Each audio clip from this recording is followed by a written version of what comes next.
something spooky I do for you. I'm just trying to give you something. I'm just trying to give you something spooky I do for you. I'm just trying to give you something.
Good morning, day 2, BSides Las Vegas. Congratulations to all of you for making it back into the conference after last night. I hope everybody's remembering to drink their water, although you're probably not the ones I have to talk to about that, but keep drinking all day. Hopefully some water mixed in there. We have a couple of minor announcements. So reminder to everybody, so we've got the SkyTalks lines this year, which are new, right? Off in the corridor on the side of the breaking ground here. The lines are long, but they move really quickly once they open from the moment that the tokens are distributed for the next sessions. If you're not familiar with that, we have SkyTalks over in the Platinum building this year, up on the penthouse. And you can get a token here that allows you access to a particular session. There's a series of them through the day, and there'll be a variable number of talks within a particular session. So if you look on the schedule, every one of those talks tells you what session you would need access to. You can go and get in line over here when the, excuse me, the tokens for that session are being released, if you're interested. Excuse me. All right, that said, I want to thank each and every one of you for continuing to mask, and I know it's not fun, but we really appreciate what you're doing for the folks who need that. And I think that's it in terms of things that we need everybody to be aware of. So while our esteemed guest is getting ready, I'll talk a little about we have with us today Professor Andrea Matwishin from University of Pennsylvania. And Penn State. Penn State, excuse me. Yep. I used to teach at Yeah, UPenn, okay, so okay. you're not wrong. But It's somewhere in that Eastern Penn I've sort done, of. Yeah. I've done Northeastern, Northwestern, Penn State.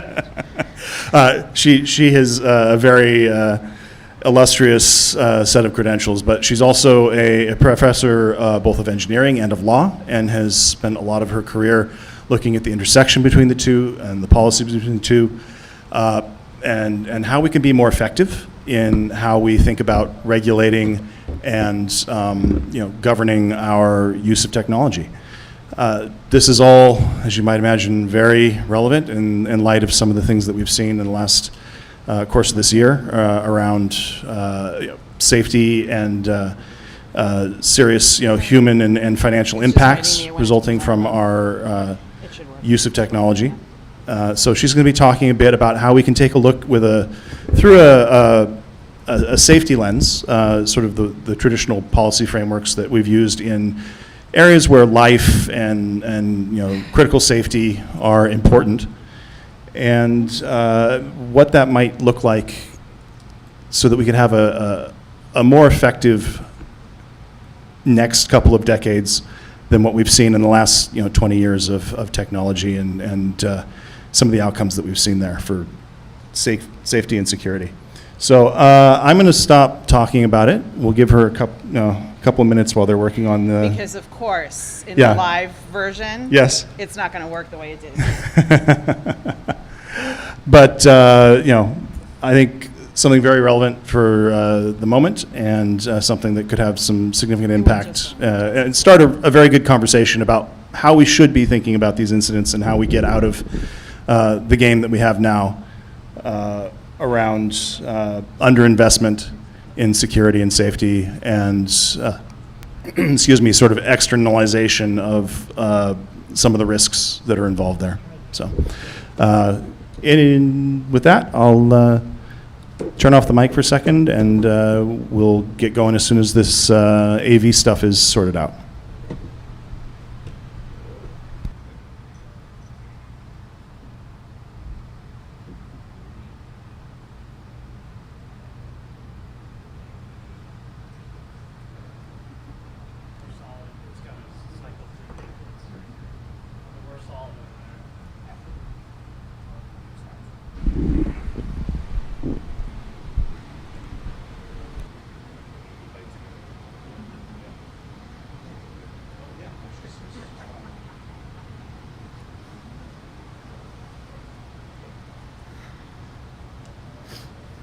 Hey, worked fine in test.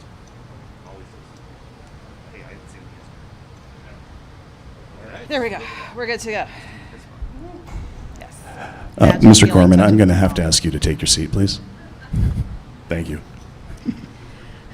All right, without further ado, the fabulous Andrea Matwishin. Not sure about the fabulous, but thank you very much. The check is in the mail. As long as you're sure about the Andrea Matwishin part, we're okay. Most days. Okay. Can't say 100%. Most days, yeah. So thank you very much for the invitation to speak today. Thank you all for showing up at 9:30 at a HackerCon morning. That is hard, I know. I will share with you some thoughts. Some of them will be intentionally a little bit provocative, hopefully, and I look forward to engaging with all of you on the topics that I mention in my slides. Also, I have quite a few slides, so if we get to the 45-minute point and I'm still doing this, someone, Josh, Audie, someone please pick up the ST DU hand. Thank you. Okay, so this talk is titled Homicideware for reasons that are probably somewhat obvious to this crowd, because increasingly we are starting to be worried about the confluence of life-threatening events that endanger both life itself and physical safety of human bodies. So before I launch on my thoughts on this topic, just to give you a brief sense of who I am, where I've been doing this a while, and for better or worse, it is my 25th law school reunion this year. Not sure how I feel about that. I'm speaking at it. Also not sure how I'm feeling about that one. So I've done some government stuff, been in this community. It's been a great pleasure since 2003. And I look at things maybe a little differently because my background's a little different than most of you in this community. My views are mine. Please do not attribute anything that I say to the nice people in government that I work with. I'm not their fault. I'm me. Also, this is original academic research, so please discuss this to your heart's content, but please also do remember where you heard it, because it's kind of soul-crushing to have, 20 years worth of work summarized in a one-paragraph blog post that may or may not be quite right without attribution. So please, thank you. Okay, away we go. In case you need to take a little nap at any point during this talk, I'm going to summarize everything on 2 slides.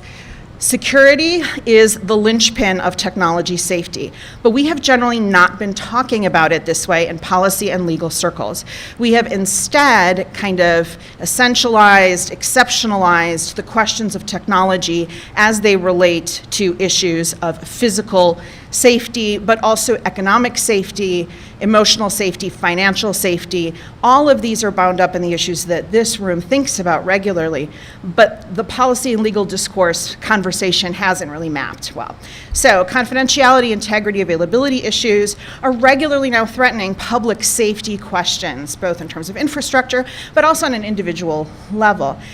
But here's what's shifting now, and I have very kind of mixed feelings on this one. The normies are starting to get scared. The kinds of questions that I'm getting from my non-tech friends now are shifting, that include things like, oh, this is what you've been trying to warn me about for the last 25 years. So that is a positive evolution, but it also means that they're having that initial moment of trepidation, fear that some of us may have experienced when we first realized that all we've got to defend us is us. So the way that we tell the story to policy folks, to normies, to ourselves about the last 25 years of what we've been doing in security is going to shape the next 25 years of security. This is a great point to pause, do a little bit of self-reflection on the way that we've been talking about these questions and whether the way that we discuss them in community are the best way to talk about them with people outside the community and figuring out how those things fit together. So I'm calling this conversation a Goldilocks problems situation, which you'll see in a minute, hopefully with a bit of humor. But there are some hard truths that I think we haven't quite discussed amply about insider attacks, the perhaps inadequate threat modeling for insider attacks, the internal controls inadequacies that are rampant inside our companies that are very sophisticated in some ways and kind of let stuff slide through the cracks in other ways. And the language of internal controls is the legal language. So some of these terms that you know what I'm talking about, but they look a little weird, it's because they're the way that the legal framing would engage with this. As we enter the age of AI security, which you had a wonderful keynote about yesterday, things are going to be more complicated. Not necessarily new, but more complicated, and even more about tech safety for reasons that we'll briefly mention.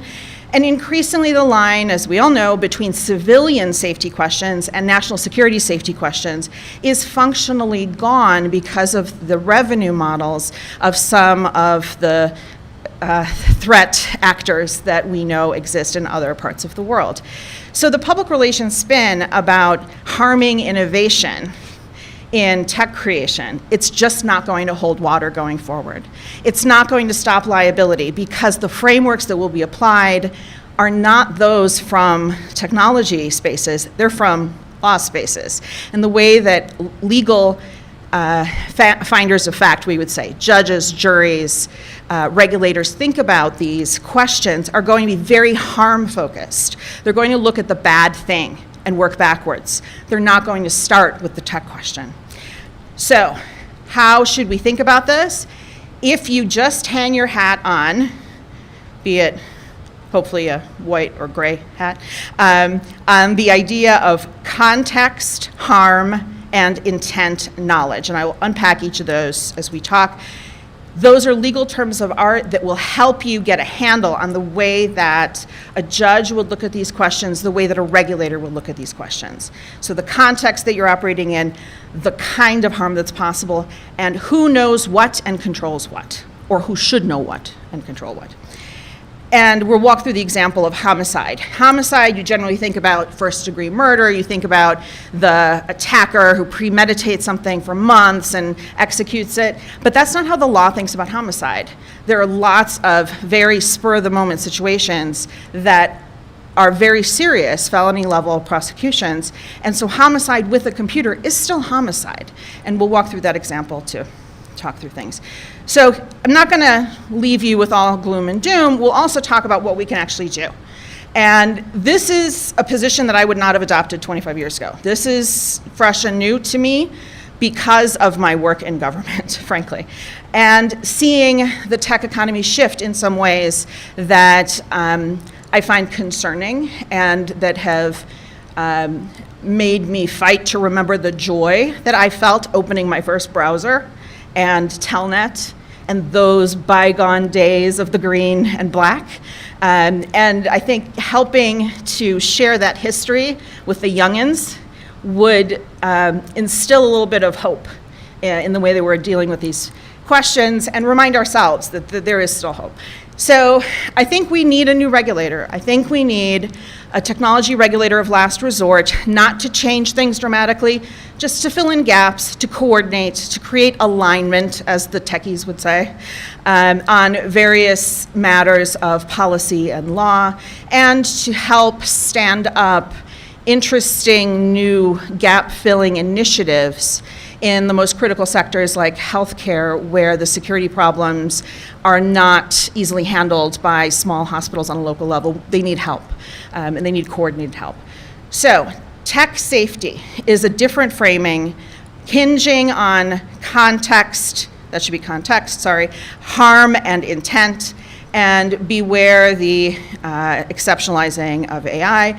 The last point, which is just a teaser for the workshop that will happen immediately after this, we'll be talking about professional society emergence. And I know this is anathema, but it is a part of every mature industry sector's evolution where you get to reclaim your story and tell it the way you want it told. And so this is about storytelling, and this is about building the next 25 years in a better way so that we don't feel like each year we're just banging our heads against the wall a little harder.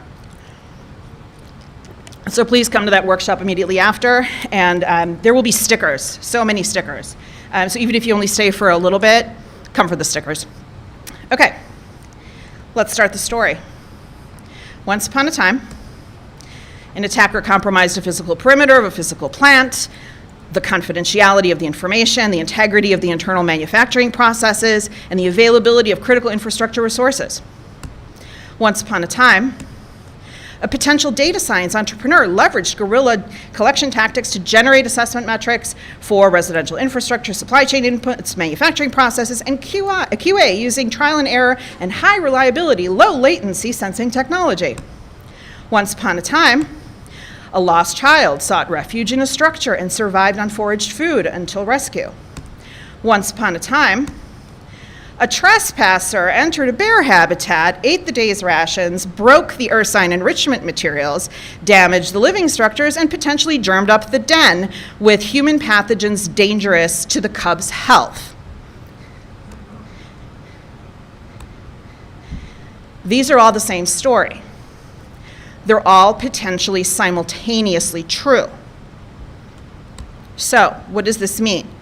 It means that we're living in a complex situation where narratives matter. Goldilocks is simultaneously a criminal intruder, a budding data scientist, from the bear's perspective, a destroyer of habitat, and the bears would view themselves as the center of the story, not necessarily the human child. This is also a story about the intersection between lawyers, hackers, and bears. They are all dangerous when they're hungry. And let me assure you that at this point, the lawyers are getting hungry. And what will make the future rollout of the CrowdStrike litigation that's already been filed and will be filed very educational, interesting from a legal observer's perspective, is to see how that plays out in terms of the claim allegations, the settlement rates, et cetera, and the insurance dynamics, which are going to be messy. So, some facts about context, harm, and intent are going to be disputed. So what do we do with this? Well, in Goldilocks and the Three Bears, there are actually many versions of the story where even the main character changes. So these kinds of tellings and retellings are something that we are all familiar with in the time we're kids. But what does change is whose story it is, what the perspective is from which it's told, whose progress is centered in the evolution of the story.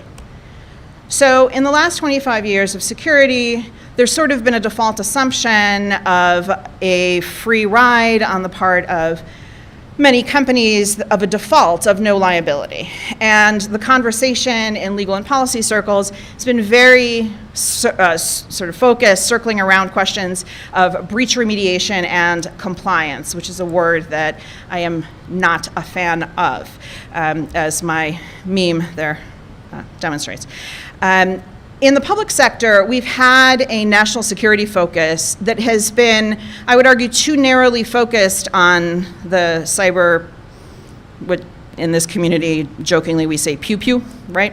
A little bit too much on the cyber pew-pew aspect of it, and on the enforcement of confidentiality failures of systems, rather than looking at, for example, how serious the availability harms and the availability failures can be in terms of simply the maintenance of everyday life for increasingly millions of people around the world.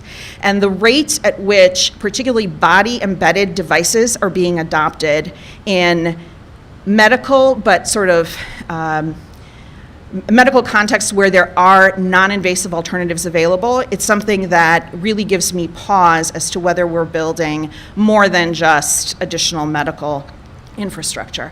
So there's really no more bright line between national security concerns and civilian safety concerns when we're looking at the way that threat actors and insider attacks can happen and on the ground impact human bodily safety, financial safety, infrastructure safety, and the future of our own economy and country and democracy.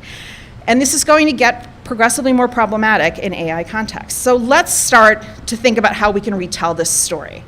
Once upon a time, very long ago, it was 1999, and there was a Y2K crisis that was ending.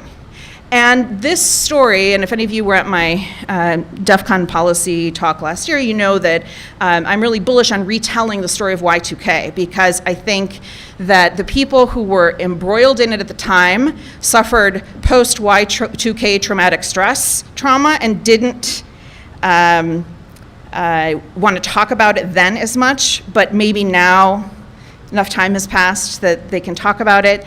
There was a successful whole of government response with hearings and plans, and 2 statutes were passed, and public-private sector cooperation worked. There was actually very little disruption in our infrastructures and in the economy. There was litigation anyway. There was a lot of litigation. But it really could have ended differently, and that's the part of the story that's getting lost. Y2K is too often a punchline. It wasn't a punchline. It was a success story. And we need to reclaim that story and retell it every time someone says that response doesn't work, security isn't worth investing in. This is one of those case studies that you can point to concretely. But something else I've been thinking a lot about lately is the first generation of viruses and worms. And they weren't motivated by intention to steal, but they still had huge availability impacts. And so when we look at the way that we thought about these two scenarios in 1999, maybe by putting ourselves in the time machine a little bit, we can reconnect with earlier versions of ourselves and start over. Reclaim the next 25 years, because really I think it's our last chance in terms of making sure that we don't suffer an economy-wide catastrophic security-related event that isn't as easily recoverable as the availability incidents that we've been recently dealing with. So, with the Melissa virus stuff, there's one pro se case where someone accused a private party of talking smack that he was spreading the Melissa virus. No big deal. But with the Y2K cases, despite the fact that we had two statutes, there was substantial litigation, but it got resolved. And through a lawyer's eyes, that's just normal. There's going to be litigation. People breathe, there's litigation. That's why you have lawyers. But here's what we should think about in particular. When you look at the Y2K Act, even though it was tailored narrowly about a very particular event with a commonality of interest that was narrow, and we cannot pick it up and wholesale apply it to our current complex context of security dynamics, we should learn from the way that they thought through some of these issues, and they may give us kernels to chew on and to think about, kernels in the corn sense, not in the computer sense, to think about how to move forward in the way that we talk about our current security issues. So they defined material defect. They explicitly exempted any claims for physical injury. That's big. They created a special contract right. And for most of you, this may not be particularly interesting, but from a lawyer's perspective, this is huge. This is, when I saw this, reminded myself that this existed, it was a little bit of a mind-blown situation. We can talk about that in contract nerd study hall later.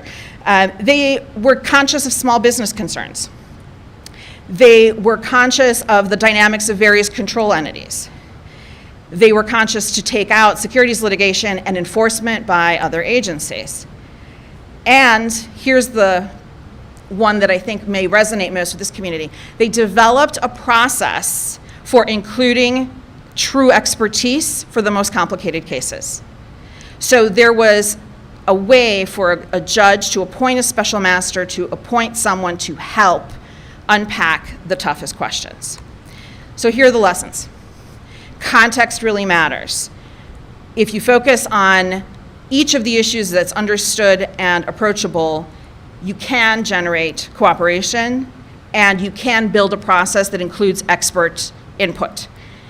Harm comes often from disruptions, and there will be potentially deadly effects unless mitigated. And so the key question that we're facing now is still, are the problems at hand, the incidents at hand, disrupting the confidentiality, integrity, and availability of systems, and will those impacts be felt by particular groups of people who may be particularly vulnerable and may experience particularly severe harm, physical, economic, etc. And finally, intent and knowledge calculus in law is nuanced. And we'll unpack this. But this is, I think, the main thing that I hear executives not understand, that intent is not just what you do know or what your lawyers told you and can be proven with documentation that they told you, but it's also what, in light of your role, you should know, and what other factors around you should have informed you, if you were paying attention, that is the best course of conduct that a reasonable person in your situation would engage in. All right, so back to that talk I gave last year. I kind of set out the warning beacon that liability is already here, liability is coming, and that non-liability is actually, I would argue, a form of legal tech debt that we can't keep riding on. And that it's going to take various forms: private litigants, civil regulatory action, and potentially criminal harm. And then I wrote this post in January about boot loops and security. And I made some proposals, including the one about the Bureau of Technology Safety, and the importance of messaging, the importance of having those interventions, the importance of a new agency. And I did not anticipate that we would be facing an availability incident that penetrated the consciousness of everyday folks.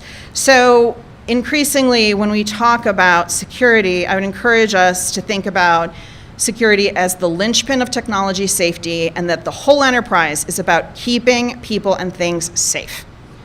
That is a framing that resonates with policymakers and with everyday folks. It will resonate with your grandma, it will resonate with your aunt, it will resonate with your 9-year-old.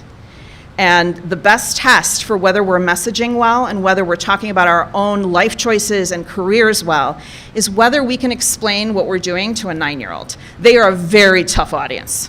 As someone who just spent brunch with a 9-year-old a couple weeks ago, earning her attention was a trick. So telling things in straightforward ways that make sense is a skill that I think it would be important for certainly myself, but I think the more we can all do it, it's helpful. So the pushback that I always hear is, oh, but what if it's just a defect? What if it's not a malicious attack? What if it's just an insider error? Context, harm, and intent will capture all of that, because ultimately the focus is still on the potential harm. It's still a safety incident, even if it was an accidental safety incident. So, for example, the one that's top of mind, we're all familiar with the recent incident that resulted from an update that was pushed by CrowdStrike. And so $5.4 billion of damage is one estimate. 25% of the Fortune 500 disrupted, according to this estimate.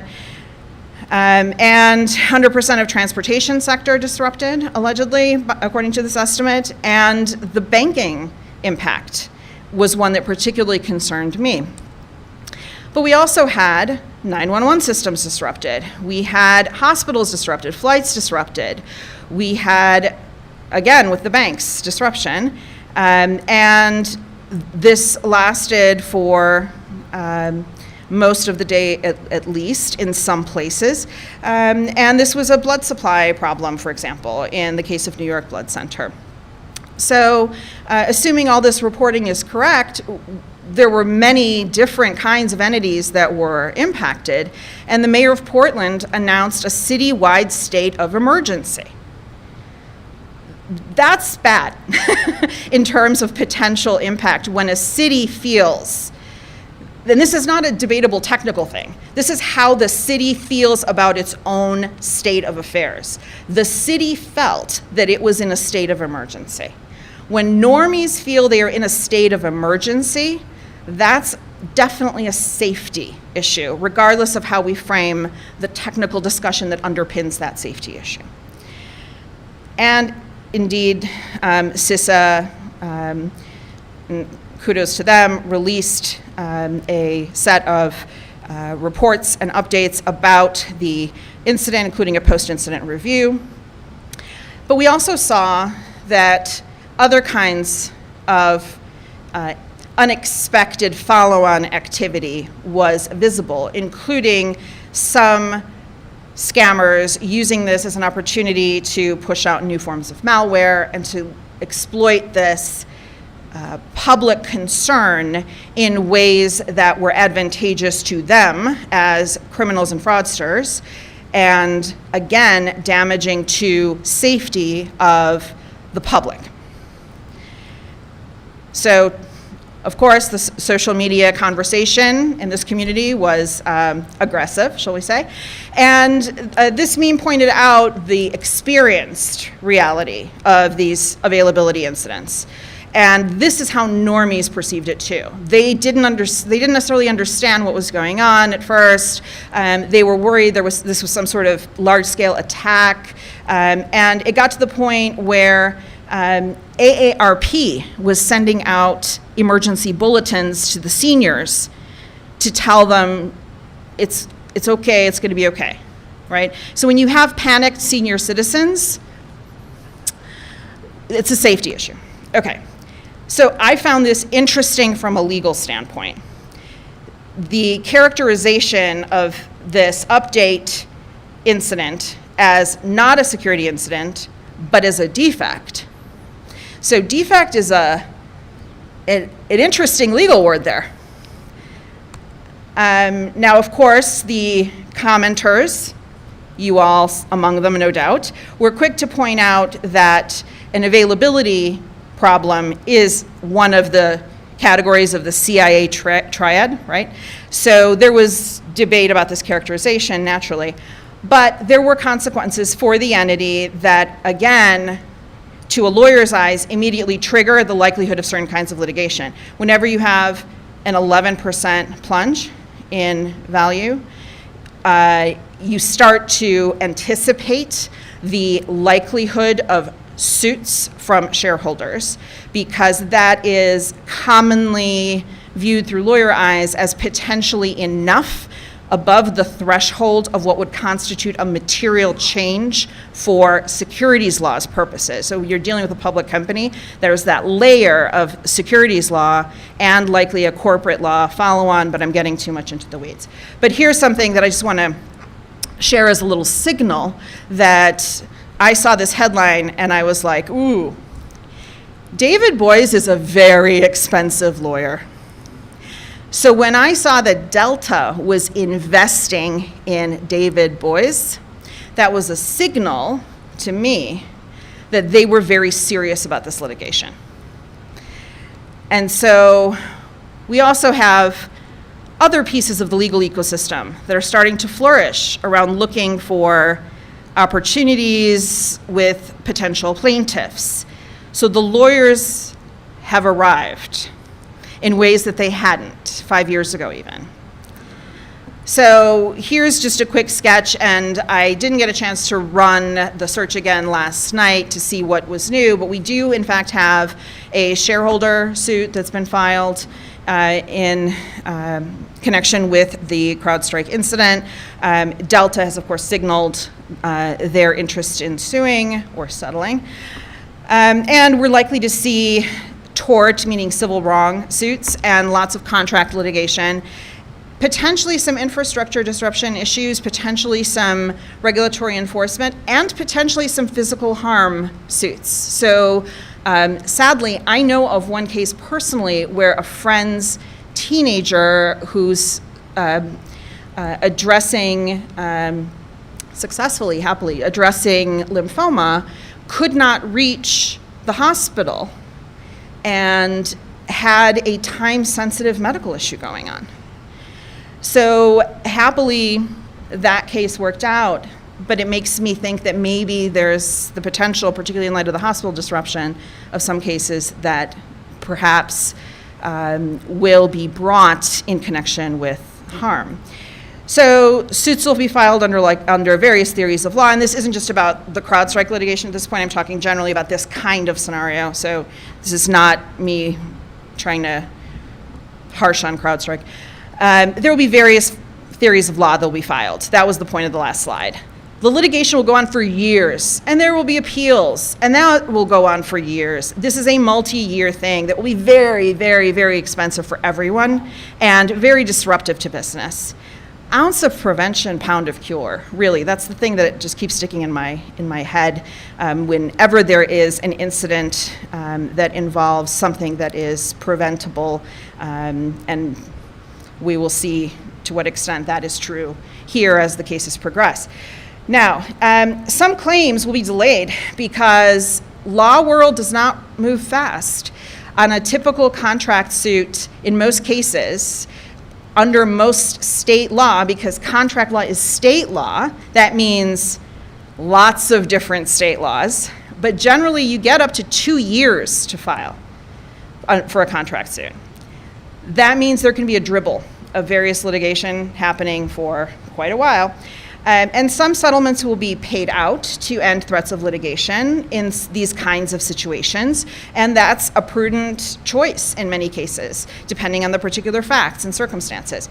The context, the harm, and the intent knowledge are always going to be those three magic variables. So sometimes you end up in a renegotiation or a contract termination and the parties go their separate ways. And also we might have some regulatory action. There is at least one enforcement action from a financial regulator, CFPB, that focused on availability issues. So we might see these kinds of enforcement actions get brought in terms of the various regulators' scope of authority under their enabling statutes. So this will be an exciting time that we're entering into in terms of litigation and lawyers. So when I talk about context, what do I mean? It varies by place and jurisdiction. It varies by the community and how they've defined harm in statutes and among themselves. It varies in the emergent effects that happen. Sometimes you can't necessarily anticipate fully what the context will hold for you. It varies across time. Law evolves, and so does technology, and so do the ways that people interact with them. So the question is one of suitability of the design and the internal controls for that context. So let's come back to some bears. We're all familiar with these hacker bears, for better or worse, but you might not be familiar with this hacker bear who let himself out of a zoo multiple times and needed to be moved to a different zoo design with a moat. You might not be familiar with, actually this one was pretty widely known, but nevertheless, you have to respect the bear. You might be familiar with this bear who has a dedication to pursuit of lasagna, who let himself into a Connecticut home, opened the freezer, pulled out the lasagna, and left without incident. Mission accomplished. You might be familiar with this bear who just likes to hang out on someone's picnic table in their backyard. Different context, different threat profile, different possible harm. You might have heard about this Alaska bear that decided to just hang out on a roof until the skylight collapsed so that he could fortuitously get access to cupcakes. Different context. You might have heard about this Canadian bear that broke into a car and guzzled 69 cans of pop. That's a very different threat profile on that bear than the one that walked 200 kilometers for revenge. So in Ontario, there was a bear that broke into a set of cars, not once but 3 times. They took him away the first time. He came back, and they are sure it was the same bear because they tagged him the first time. So this bear walked 200 kilometers for revenge. That is a very different context, a very different threat actor, and a different response, and a kind of amplified harm, because I think they're down 4 cars now. So context matters. And the owner of the cars in this case said, normally they're no problem, but honestly, this one was known to be bad. Reputation matters too. So harm. So I've been doing some research looking at historical catastrophes broadly defined. And this is still research in progress, but I wanted to preview some of it because as I'm going through this, increasingly there's resonance with the types of issues that we think about in security. So if you know about a local catastrophe where death resulted in connection with an engineering safety choice or lack of choice, please do share that incident with me because the resources are not complete. They are kind of scattered and not necessarily curated in ways that are tailored to this framing, but I think this is an interesting framing for stimulating discussion for us. So these are catastrophes where death resulted, and there's an engineering choice, design choice, that was involved. So far, I have over 120 in my sample. It's going to keep going up. And so basically, this is a traditional social science methodology. I qualitatively coded each of the cases in the sample using, in my case, basically a binary, a yes, no question around whether there was an engineering safety problem that arose, leaving in the ones that did, and what, through my eyes, a court would determine to be the cause, the but-for causation, the underlying cause. They're just legal footnote in tort law, in particular in civil wrongs, there are two kinds of causation: but-for cause, cause in fact, and proximate cause. Proximate cause varies a lot across jurisdictions, and people fight that one out hard. But the but-for causation, less controversial usually. And so what this started to crystallize for me is at least 10 lessons that I think this research might be useful for stimulating discussion in this community. So I kept seeing a repeating pattern of failures to remediate technical debt, failures to finish incomplete projects. We have bridge collapses with cracking cement, partially because of things falling through the cracks, no pun intended, in terms of addressing incomplete parts of the design. There are warnings that are ignored repeatedly. Users, testers, employees, even the actions of neighborhood children sometimes point out that there is a problem, and management has actual knowledge of the problem, but chooses not to act for a panoply of reasons.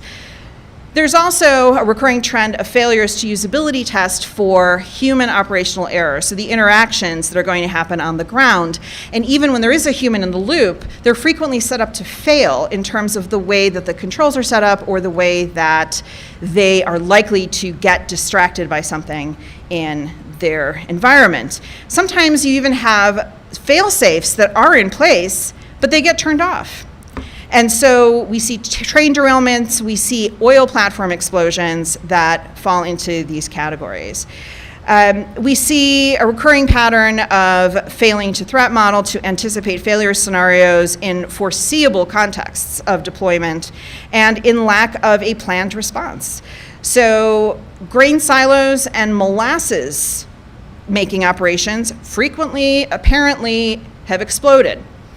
And so if you are choosing to engage in a line of business that has a history of these kinds of events, depending on how you design your plants and technologies, that gives you a heightened need for thinking through in your threat modeling how you're going to address those things.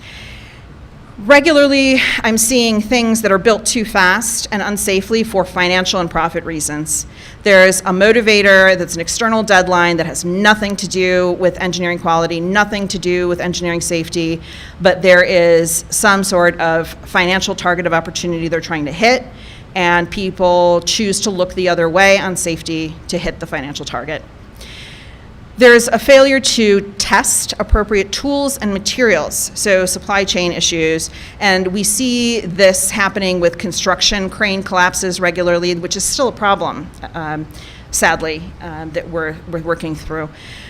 Design choices sometimes conflict directly with safety, and those are sometimes done for aesthetic reasons. Something looks nicer in a certain way.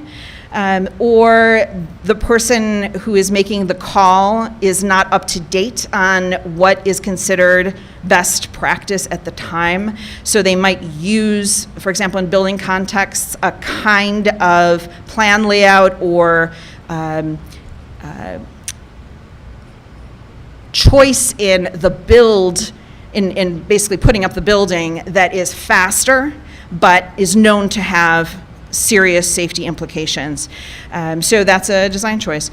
There's also a regularity in these incidents of deviations from plans. So even when the plans were made correctly in the first place, something happens on the fly in the course of deployment that causes someone to cut a corner or to not point out or correct a defect in fact as it's happening, because it's kind of annoying to fix things.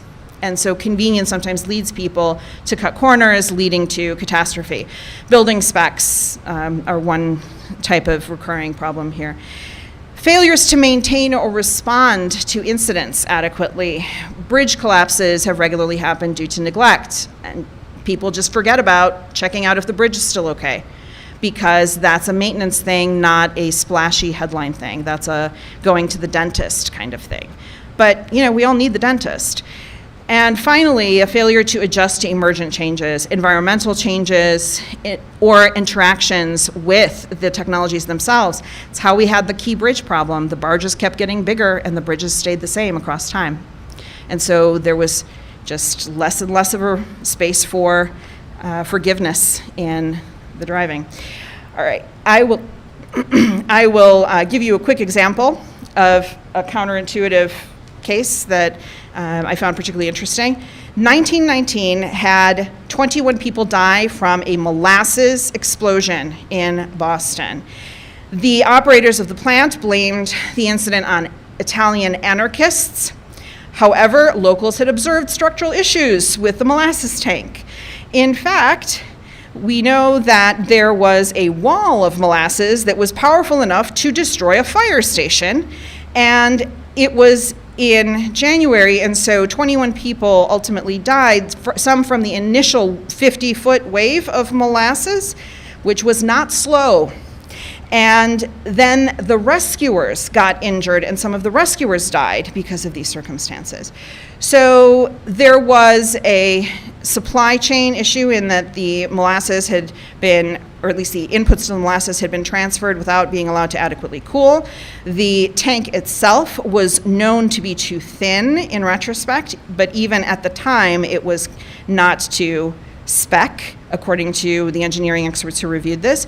The workers in the plant told their bosses, hey, we've got a leak. The neighborhood children keep coming around to steal molasses from the holes in the vat.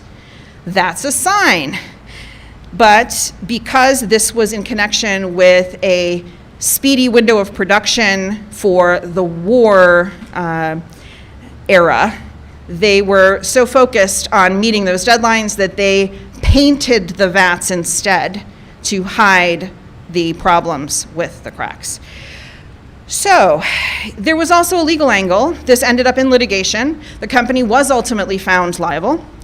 And one of the quirks was that it had been licensed, the vats had been licensed as receptacles, not as the standard full permitting process for a building. And so this caused a shift in the way that the engineering profession and architects did their work going forward. It's attributable mostly to this particular incident in the way that the engineering historians retell it, and created a sense of more of a professional duty to safety and independent reporting of incidents. But we haven't solved the molasses problem fully, but we have made it less deadly generally. So 2013, we had a pipeline issue in molasses in Hawaii, and there were no deaths in that case. But there was no human deaths, but there was mass death of wildlife and some pollution from it. So 100 plus years later, we're still struggling with molasses safety. But the interaction of technology today threatens to unwind some of the progress that we've made in the past, because those tank issues might end up being over-trusted to a piece of technology that itself is flawed. And of course, as we all know, part of the challenge is that it's a two-way street. The maintenance is ongoing, the maintenance continues, and a pushed update can change everything, even if you have the original set of circumstances under control. So back to the intent question, because I think this will interest you all in this audience. There's a slippery line that can't necessarily be placed well at the time of an incident, as you all know, between an act of an external attacker and potentially an act of an internal saboteur, or someone who had a bad day.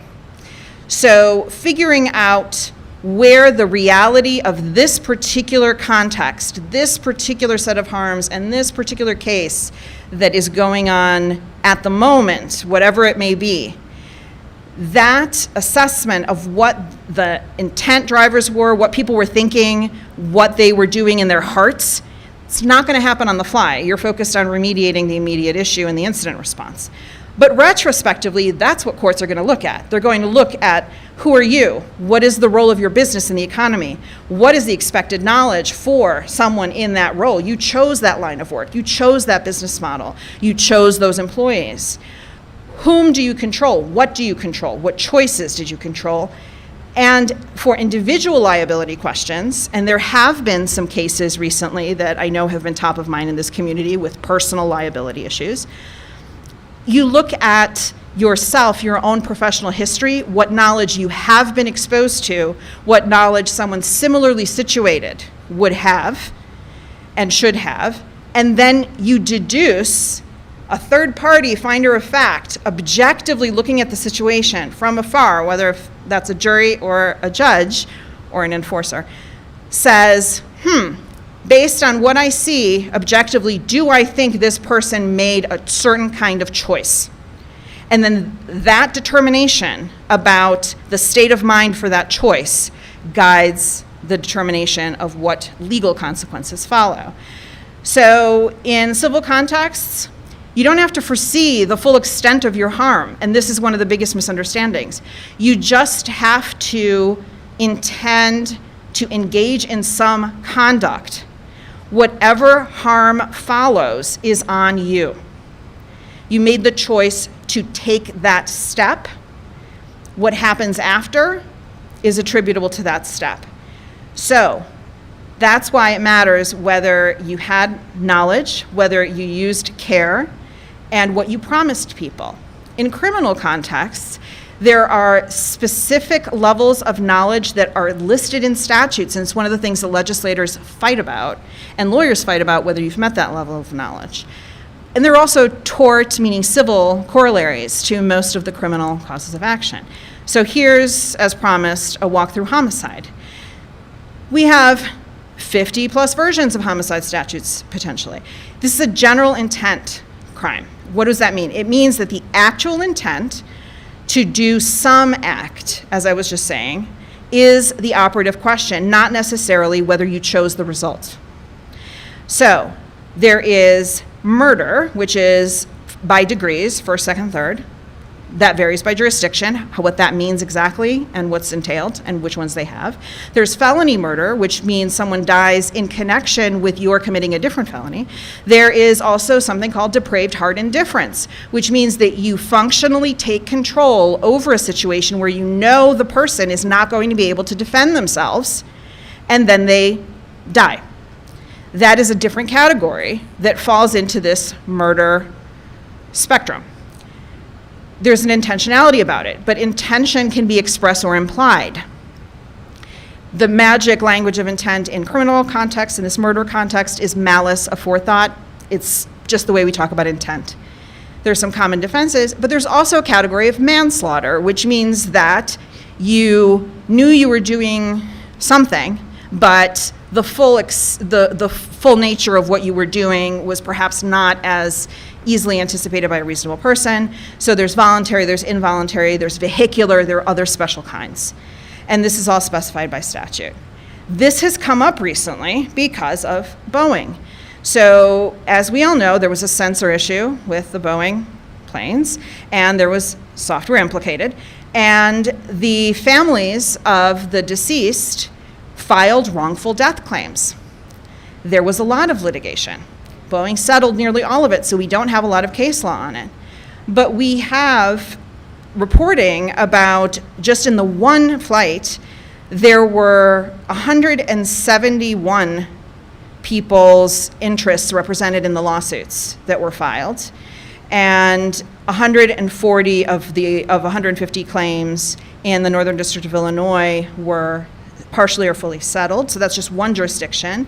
We have a chief executive who admitted under oath that he had knowledge of whistleblower complaints and potential retaliation. I watched that testimony. The question that I had was why that particular CEO wasn't more curious about the past history of whistleblower complaints. So we also have testimony from the FAA about expertise deficits in inspection. And so this is all connected. So just to finish up here, won't this kill innovation? She's talking about liability, she's talking about new steps with regulatory agencies. Won't this kill innovation? It's time to define that term, because that's a magic slippery word. And when we look at what happens in other industries, things have worked out. So the question is, whose progress are we advancing? Is it just novelty for extractive profit that we're building in our tech ecosystem, or is it a case where we're building something that is truly making humans' lives better? Whose story is this? Whose progress are we centering? And you don't need to take my word for the risks here. Take President Eisenhower's. He warned us about the emergence of a technology elite that would present problems for continued governance and stability of our economy and country. This is the second part of that military-industrial complex set of comments that's often quoted. But rarely do you see this piece of that speech quoted. And I think this is the piece that we need to perhaps ponder in our present moment. Look at other industries. They have targeted agencies. They have enforcement. They have ongoing commitments. They have various different licensing regimes. The level of oversight with many eyes looking at a problem is just completely different from what we have in the tech ecosystem. And the other challenge is that, of course, as every company becomes a tech company, companies that are regulated by these standards will have their own ability to successfully manage their own internal controls, face challenges in light of technologies that are not necessarily in their control in the same way, but that they are perhaps naively over-trusting with access. AI, of course, will make things even worse. You had a wonderful keynote on this yesterday, so I'm not going to go through these issues. But here are some questions from this.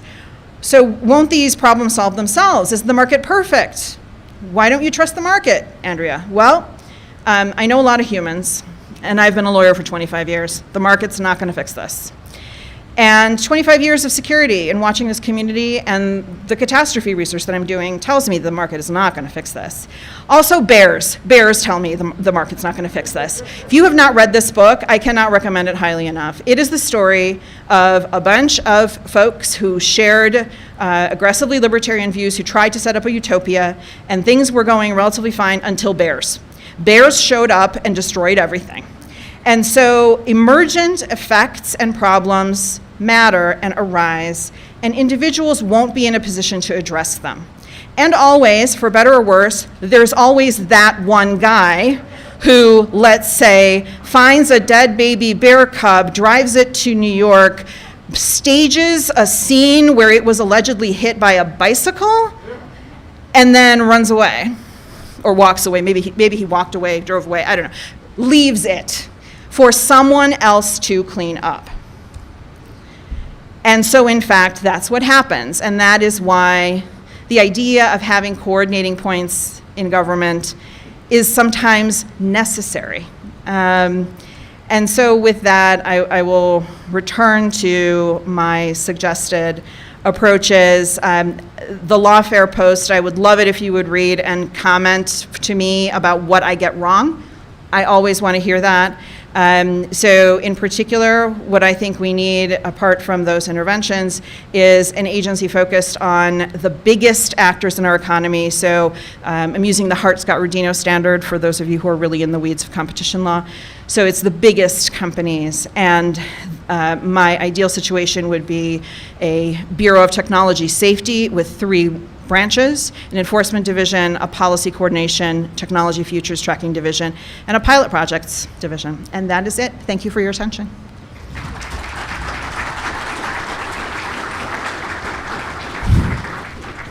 All right. That, unfortunately, I think we're about 2 minutes left before the break here, so we won't do questions. But please do seek out Andrea after the talk here. Go to her workshop. These sorts. If you're interested in these kinds of issues, the I Am the Cavalry track deals with these sorts of things extensively and in great detail and with great results. So, Or if you have a catastrophe case study, you get a sticker. all right, come.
Jay Chen and Ravid Mazon. Sponsors. I'd like to thank our sponsors, especially the diamond sponsors, Prisma Cloud and Vanta, and our gold sponsors, Adobe and Dropzone AI.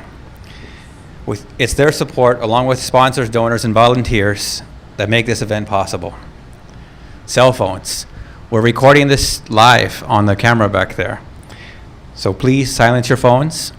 And if you have to ask a question, please later come to the microphone so people on the live stream can hear your question.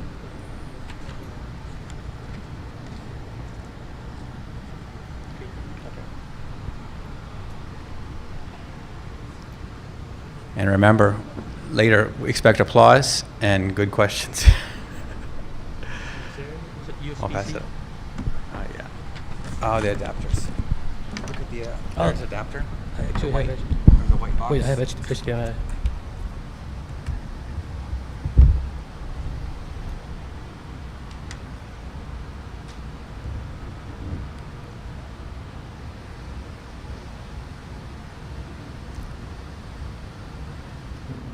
Nothing. Okay, let me try USB-C. Where's that white little box?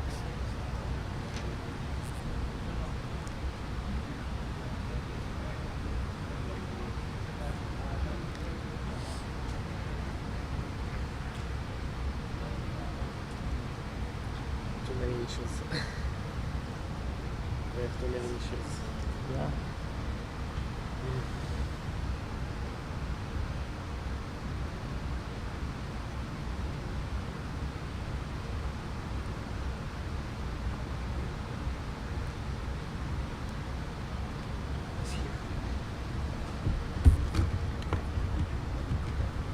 The previous speaker had an issue when they used the adapter.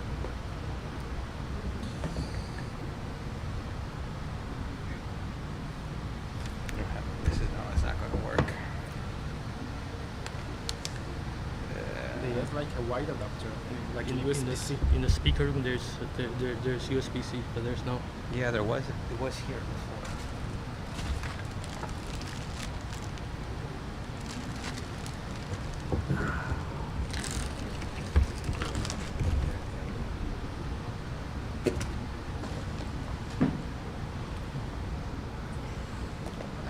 Maybe we will try mine in the end, and I Yeah. will give up. No, but I need internet anyway. How to set up the display? Or change the refresh rate on the screen, maybe. You have the display mirroring, and change the display rate. Do you know how to do it? Yeah. Display settings. Let's display. Preset.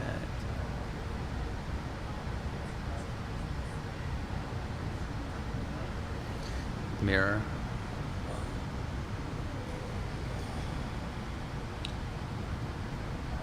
Okay, how do I need to use yours? It's yeah, Yeah, 7 but minutes without take. internet, the website will not work. They need to fix either the internet or either the HDMI.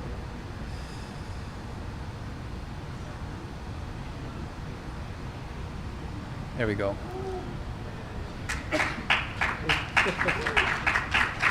And start over.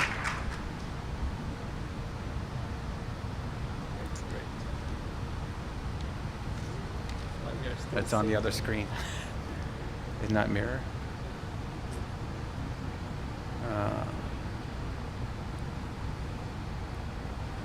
Is this it? No, that's my home network. No. Okay.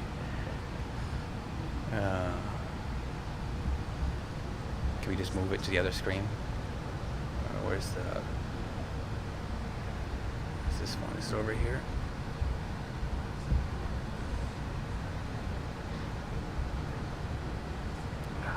Display settings. Hang on, there's a mirror here.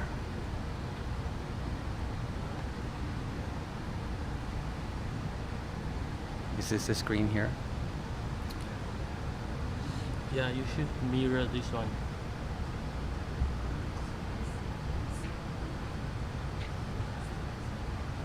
Stop. This one stop mirroring? Yeah. And And this building. here you. What the bit?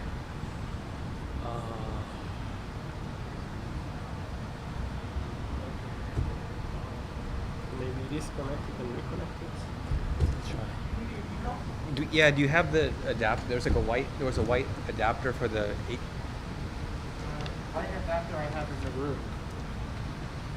Let's try yours. So first of all, We don't Wi-Fi is have not internet. working, so we don't have internet, and we cannot share the screen as well.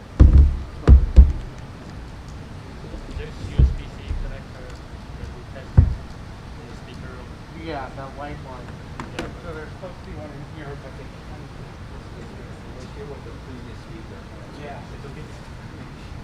Can you first let me know which Wi-Fi works? Because no It's Wi-Fi. all the same as this ID. Hold on, let me call AB first. AB, please come to breaking ground. AB, please come to breaking ground. Here. On your displays, or just try what we did there. Set the display resolution down, and then hit mirror. No, but I still don't have a Wi-Fi, so this is still a problem. So the SSID BSides Las Vegas. Yeah, it's not working good. You're connected, but you're not getting internet. Yeah, the staff is giving on the staff Wi-Fi. I've got internet problems as well. Problematic. It's really. I have like Yeah. some kind of video which Yeah. works, and it's maybe it's working, but it's really slow. Like it's really. I mean, it should be pretty fast. They're actively looking at the speaker Wi-Fi because we have problems in the speaker room specifically It's with really, that AP.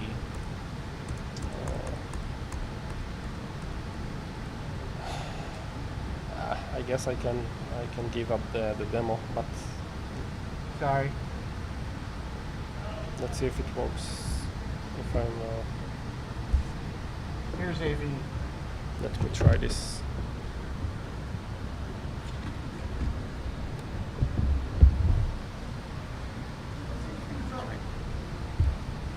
There was a white display port to HDMI box. The connection is not working basically, and I tested it in the room. Tested in the other room and now it will go?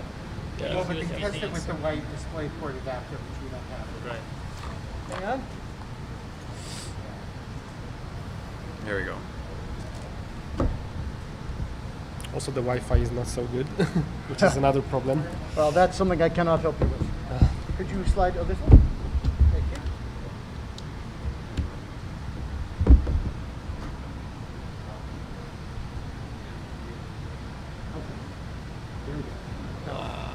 This is like no, it's another screen. It's not my screen. Not your screen? That's a secondary display. Secondary. You're going to have to change that in your settings. Either that or set it to mirror. Can you help? Yep. Yeah. What about Sure. This is Mac? Yeah. Maybe like this. I know you can go to settings and make your change, or you should be able to go to, that's network. The screen. Flat. Hold on, Apple display setting. Yeah, Okay. display settings. I'm gonna go to. Okay. And then you can change, you want to mirror display. Yeah. Use as mirror. Where is it? Change this here is to mirror. Okay. Mirror. There you go.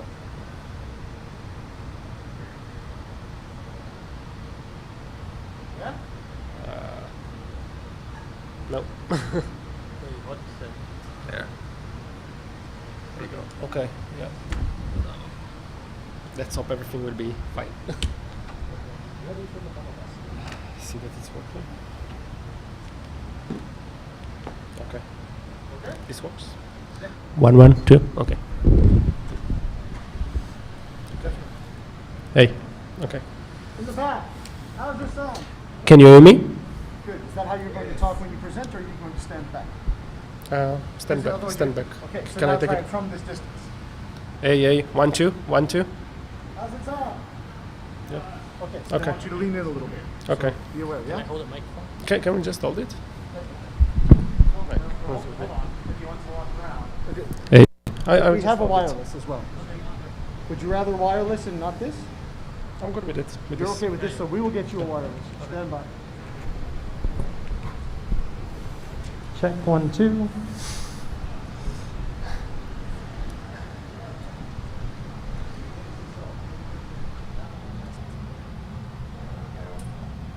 I'm okay with this. But you can't walk around. What? Here, we'll do this. That way you can walk around. Okay. Just put that in your pocket.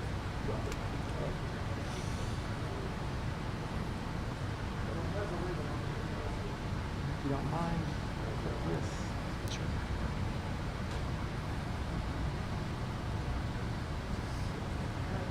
And then this is on off, so that's on. Hey. Yeah. Can you hear me? Good? Okay. Okay, can we start? Yeah.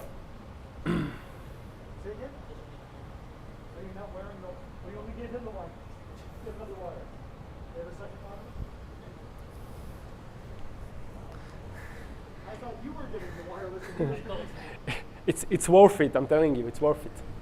Wait for it.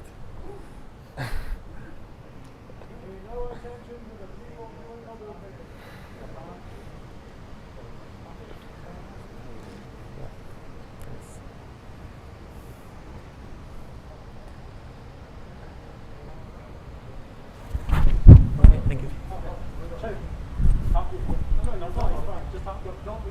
Okay, talk, try it. Okay, yeah. Can you hear me? Go. Okay, thank you. Okay, great. Great, so let's start. So, thank you all for joining. Oh, wait.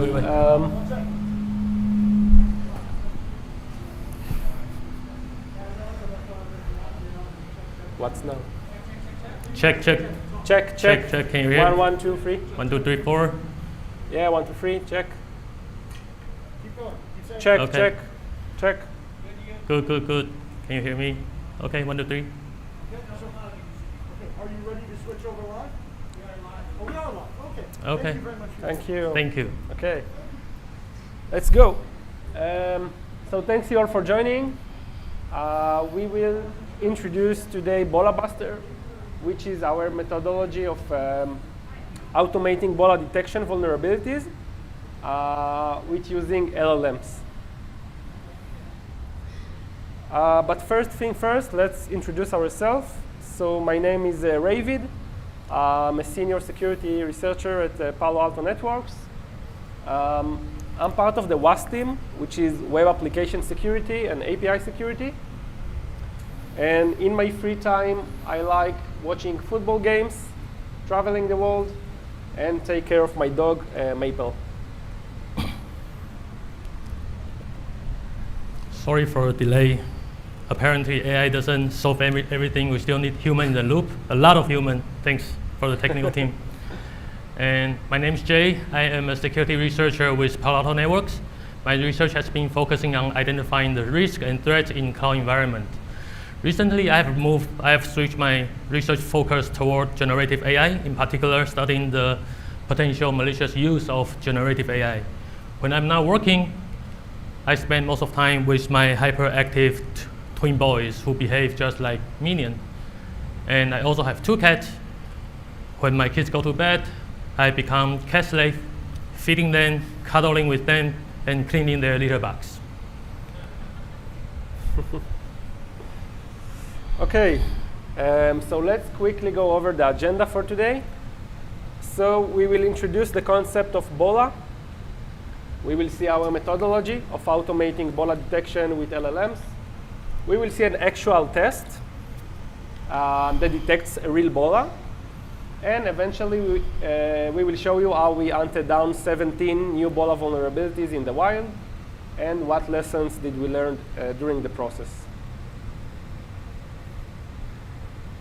So Bola, or broken object level authorization.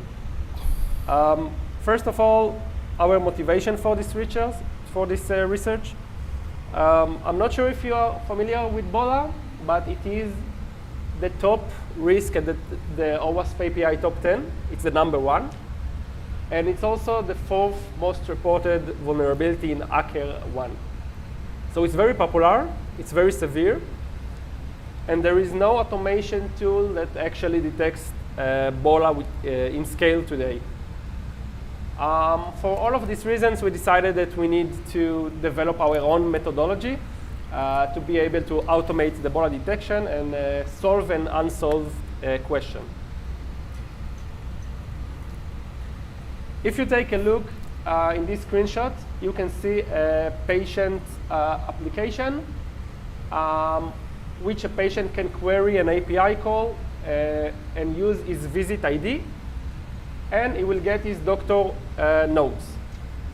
But what would happen if the same patient will try to query another visit ID that belongs to another user? If you will be able to fetch the sensitive data of another user, we have an authorization issue, or BOLA. So BOLA is basically vulnerability that arises when the application fails to validate if the user is authorized to access, modify, or delete object that does not belong to him. So imagine that I'm able to delete Jay's comment from Instagram or Twitter, which obviously I shouldn't be able to. This is an authorization issue, and we will have a BOLA vulnerability. And the consequences can be data leaks, data manipulation, or even a full account takeover. These are the challenges that we faced during the process of the development.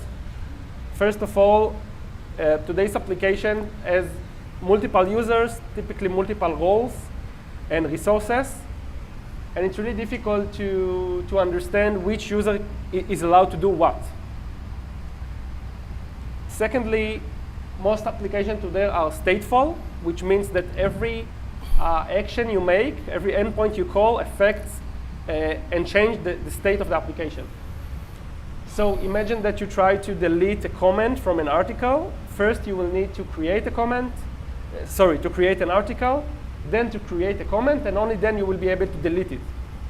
So there are some dependencies between endpoints that it's really hard at first to recognize.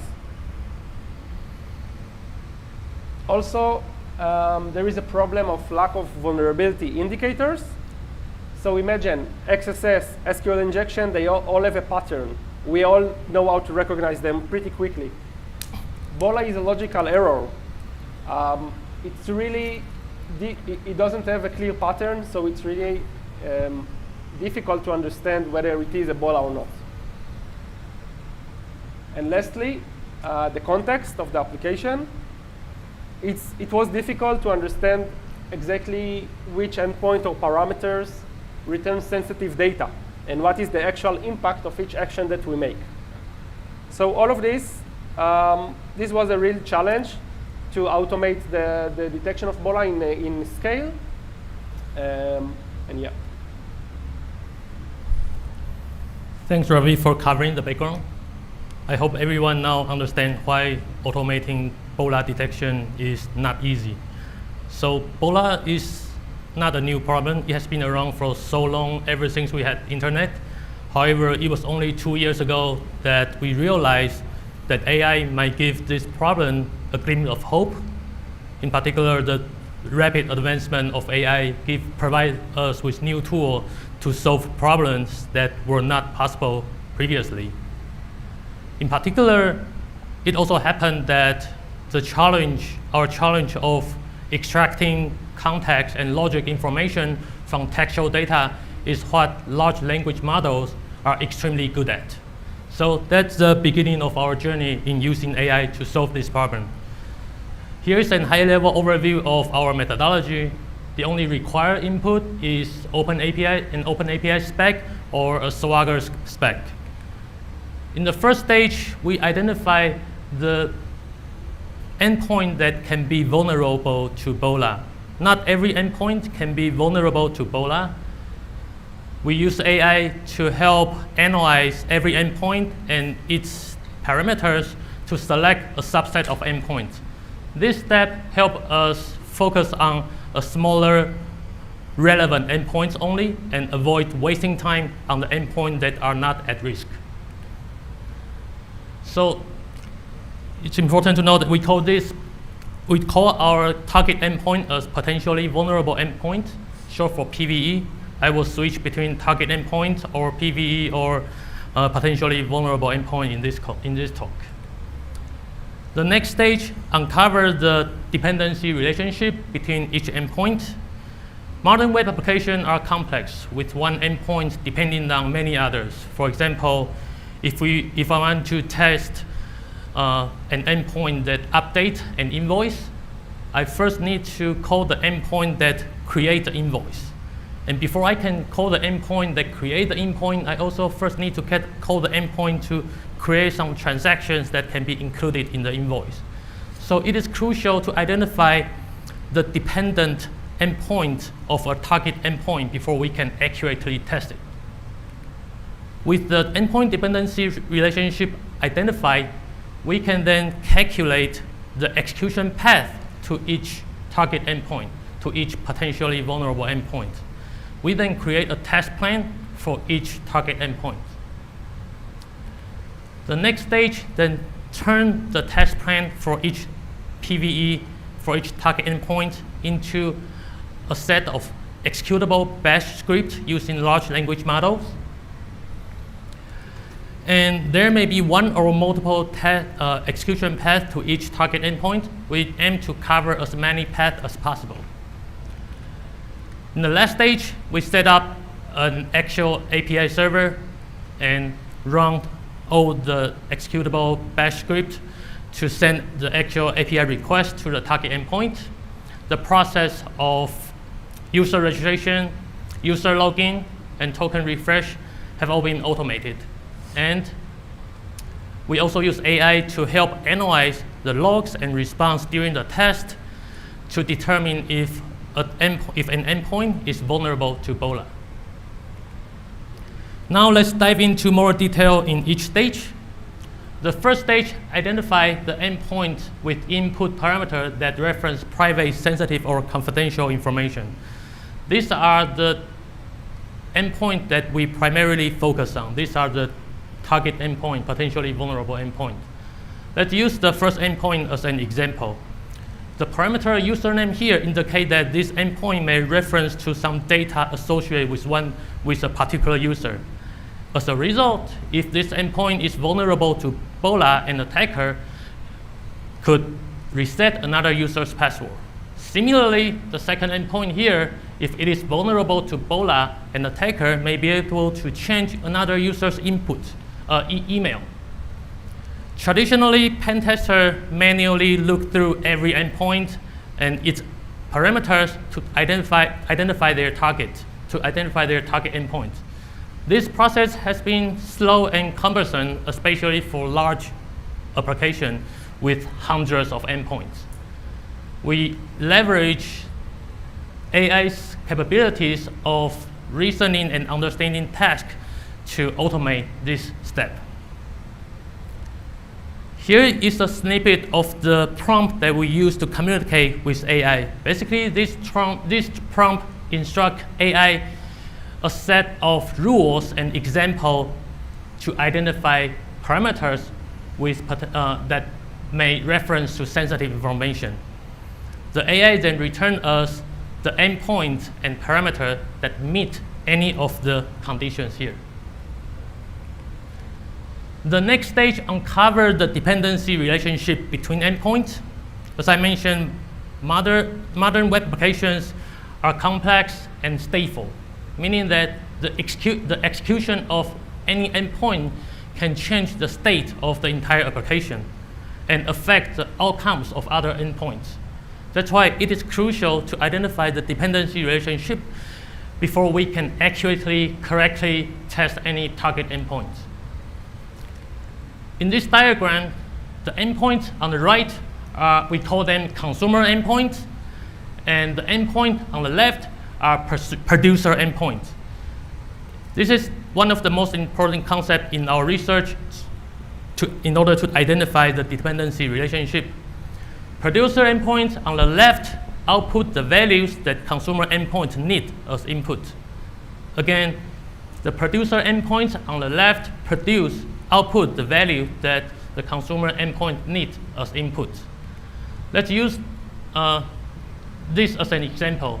The consumer here is delete username, and in order to correctly test this endpoint, we need to feed the endpoint an existing and correct username. If we feed in a random username, the test case will always fail and give us meaningless results.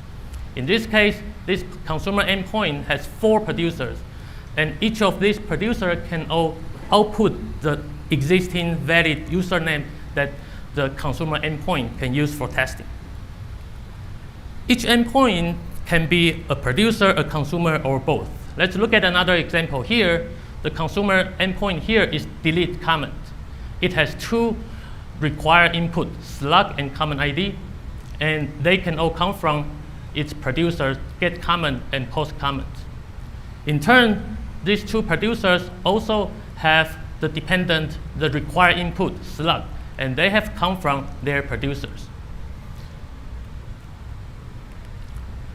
And here's a snippet of the prompt that we use to teach AI to recognize dependency relationship between endpoints. It is important to know that although this process can be done through heuristic, using heuristic to match the output parameter of a producer with the input parameter of a consumer. This heuristic matching algorithm is not reliable for several reasons. First, developers may use different parameter names to reference the same data object within the system. And developers may also use the same parameter name to reference different objects within the system. That's why we need to use AI to study, to analyze the description in the spec and match the endpoint by their functionality rather than just the parameter name.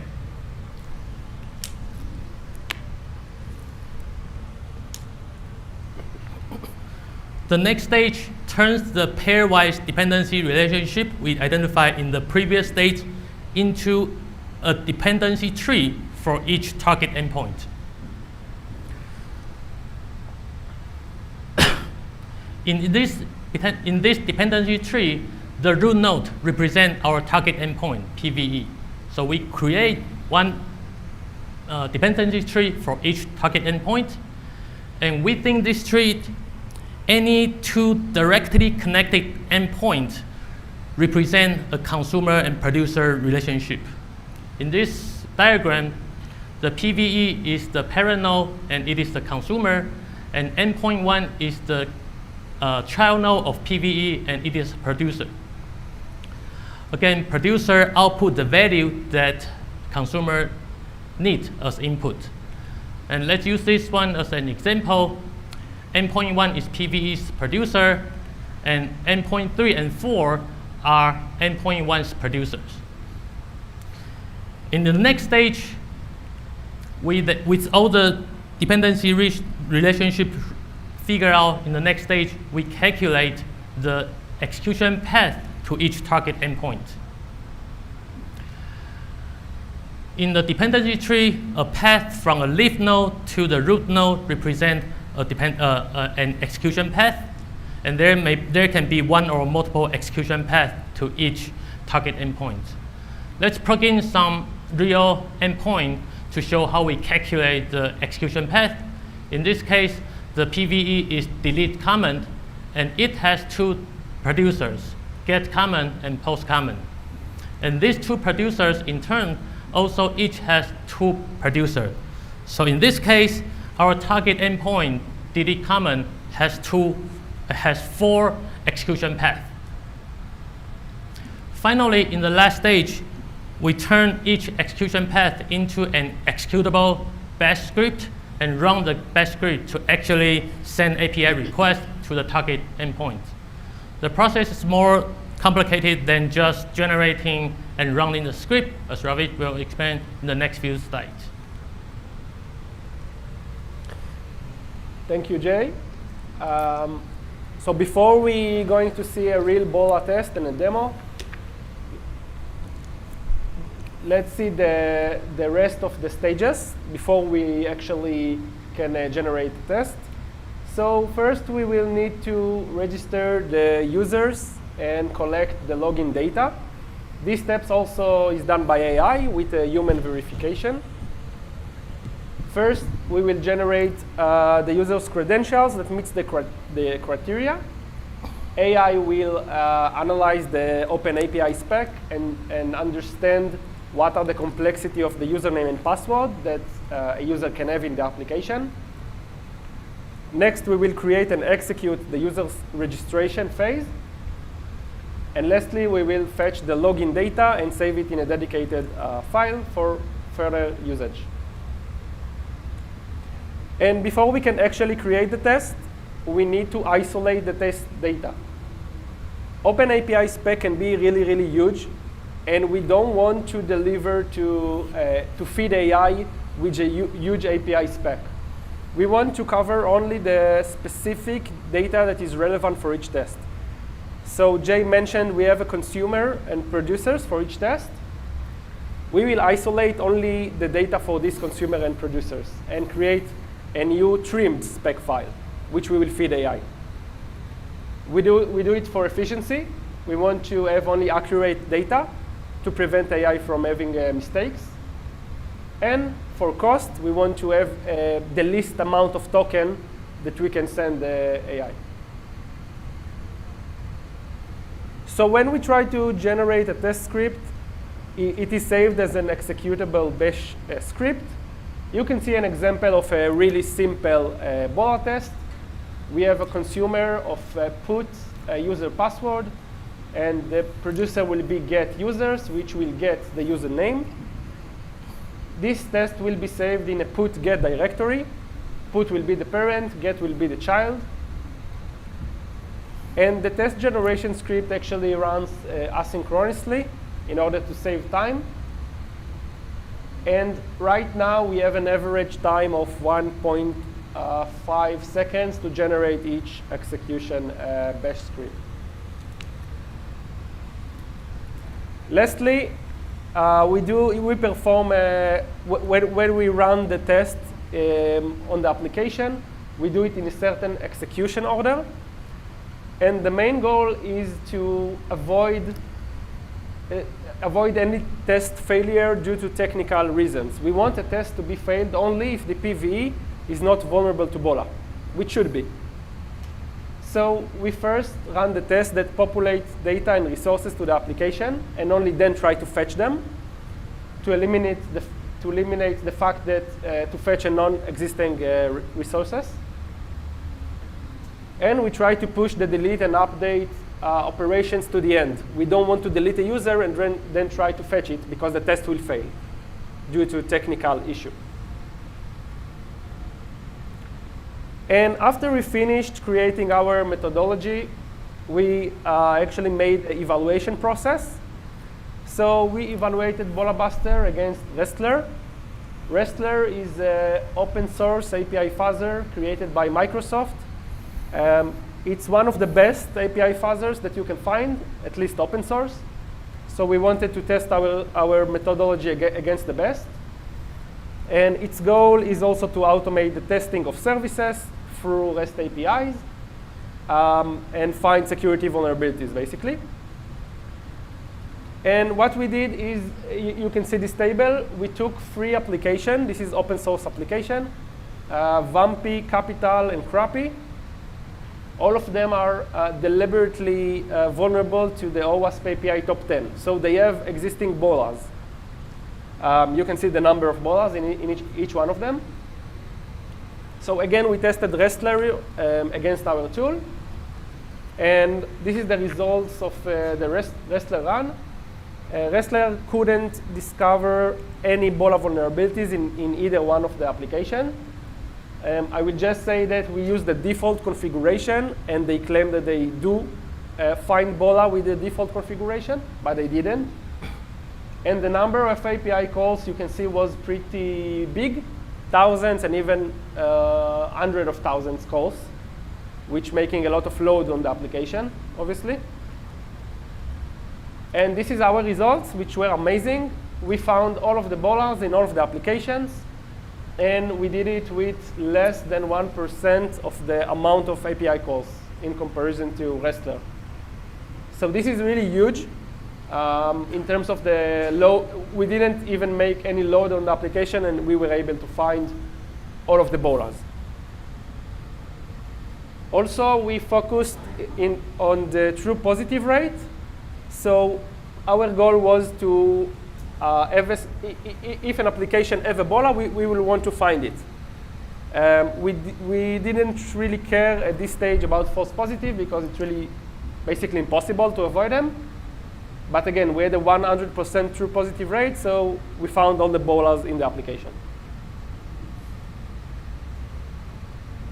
Now let's see an actual bola test. So this is an high-level example of a test. We have here 2 producers and 1 consumer, which is the PVE. So in this scenario, Alice will try to create an article. She will create a comment for this article. And eventually, Bob will try to delete Alice's comment, which is the potential bola. So first of all, Alice and Bob will log into the system, and they will get a unique token. Afterwards, the sequence of the test will begin. Alice will create a new article in the system. We will save the article title. Later, Alice will create a comment for this article. We will save the comment ID. And lastly, Bob will attempt to delete Alice's comment. And this has 2 options of results. So if he will be able to do it, we will get a 200 OK. And this is a potential Ebola vulnerability for this endpoint. And if everything is correct and we have defenses, it will be, of course, forbidden. Let's see how the code looks like. So we have here Alice, which create an article. I hope you can all see it. First of all, we will create a unique random string. So we will try to use it as the article title to have a unique title every time. And then we will create a post request to /articles in this case to create a new article. You can see that the authorization header is user A token. This is the identifier that Alice is making the request. And we will use the random string as the article title. So this is the API call. We will save the article title as a slug. And then Alice will try to create a comment for her article. As you can see here, if you can see the slug, which is dynamically being used in this API call, this is the slug that we saved from the previous API call. So we are using the article she already created. She create a comment, and we save the comment ID. And lastly, Bob will try to delete her comment. So you can see the API call is we are using slug and comment ID, the one that we saved before.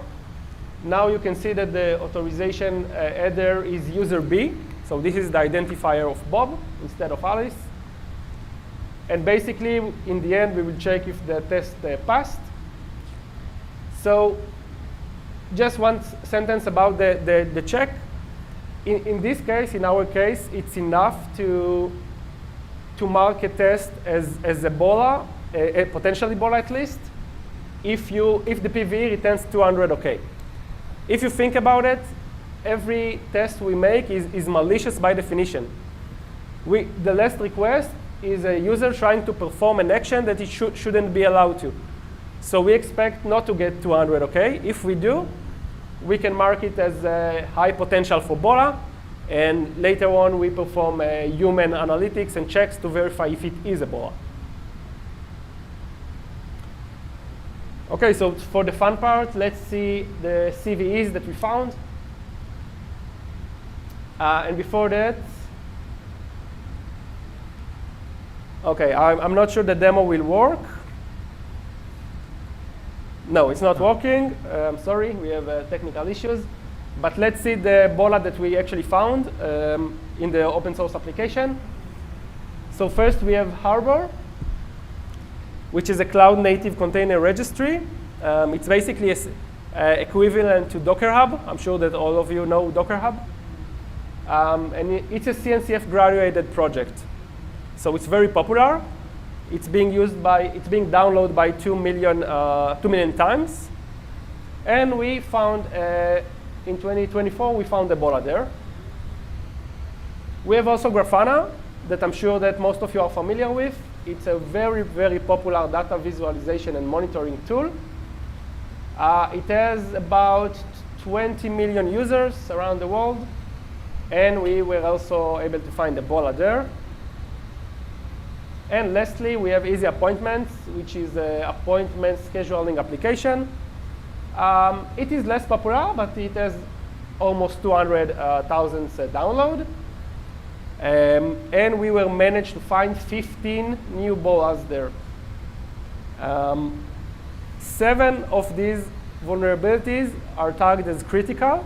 So they have a CVSS score of 9.9, which is the highest. So imagine that 7 vulnerabilities out of the 15 allow a full compromise of the application. So you can do whatever, you can be an admin, basically. You can do whatever you want. So this was a pretty big, a big achievement for us. And let's deep dive to talk about the Harbor vulnerability. So Harbor actually has projects, and the feature that we found vulnerable is the project configuration metadata. Every project have users, so you can be an admin, you can be a maintainer, a developer, a guest, or a limited guest. And I hope you can see in the screenshot that this is the configuration of a project in Harbor. You can do a bunch of stuff. You can change the project to be private, public. You can create auto-scan for image vulnerabilities, and much more. So Harbor claimed that only the project admin can create and modify or delete this configuration, which makes a lot of sense. This is a crucial part of a project. But we actually found out that when we are logged in as a maintainer, first we try to modify these attributes via the UI. We were not able to do it as should, but we found that we can do it via API. So there was a discrepancy between the UI and the API, which allow us to an unauthorized user, basically, to create, edit, or delete the project configurations. So the issue here is the maintainer actually extend his privileges, and now he can make a private project public, deploy unverified images, and bypass vulnerability scanning, and more. The consequences can be really bad. So you as a malicious maintainer, you can compromise the entire project integrity and the security posture, basically. So Harbor recognized this vulnerability and issued a CVE. It was not long ago, basically, like 2 weeks ago. And they published the details in their security advisory. So if you want to take a look, it's open source, so you can go and do it. And also, if you want to read more about the technical details about this vulnerability and our methodology, go ahead and scan this code. This leads you to our blog that describes this vulnerability. Yeah. Thanks, Arvid. I hope everyone understands by now why we need AI and how we use AI. We started the project by dropping the entire OpenAPI spec into ChatGPT and asked it to find all the Ebola endpoints. As you may imagine, the results were not great. And we not only exceed the token limit, but also confuse AI a lot. And so after many trial and errors, we gradually learned how to collaborate with AI to optimize its performance. And these are a few most important lessons that we have learned throughout the research. First, AI isn't always the best solution. AI should not be used to solve simple problems with heuristic solutions like sorting, finding path, solving equations. These problems have existing efficient and optimal solutions. Although we may use AI to solve this problem, but usually it does so at a much higher cost and longer time. Remember, don't shoot a mosquito with a shotgun.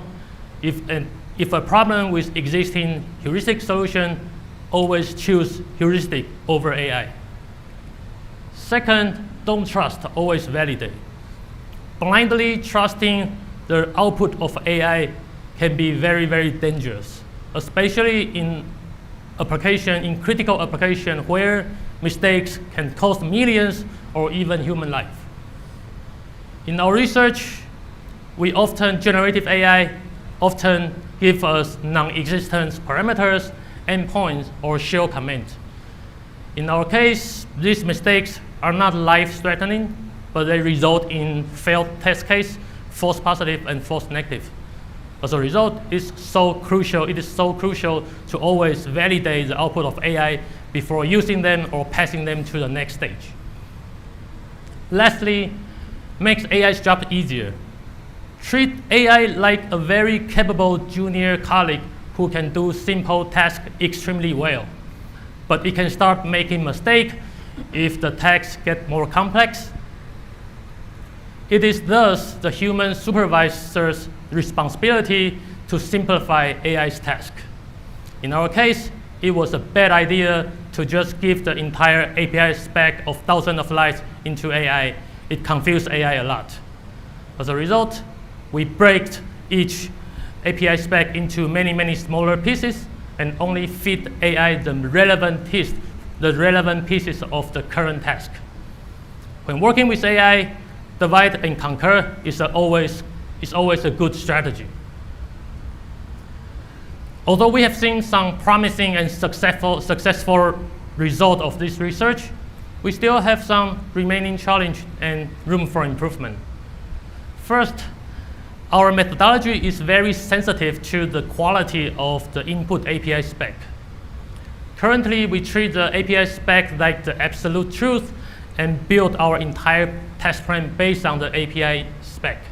However, throughout our research, we found that many API specs of the open source project are outdated or inconsistent with the actual API functionality. This inconsistency results in a lot of issues, failed tests, failed execution path, and false positive and false negatives. Next, not every API application out there has an API spec available. Some applications don't have maintainers or even documents, and there are applications deployed in more restricted environments such as industrial control system in which we don't have direct access. As a result, in the next phase of the research, we want to explore more data sources such as PCAP, flow log, or even source code to help AI understand the application. Lastly, using generative AI model can be quite expensive, especially for the more advanced models. The cost of our methodology is proportional to the size of the API spec and the complexity of the application. Luckily, the rapid advancement of AI and the intense market competition between AI service providers, the cost of AI has reduced a lot in the speed that faster than we could imagine. Compared to just 6 months ago, the cost of testing an application has been cut by half, while the performance and the speed of the model we use have all significantly improved. One amazing side effect of working with AI is that the performance of our application always get a free boost whenever there's a new generation of model available. And let's conclude our talk. I don't know if you have time for a question, but we can talk after.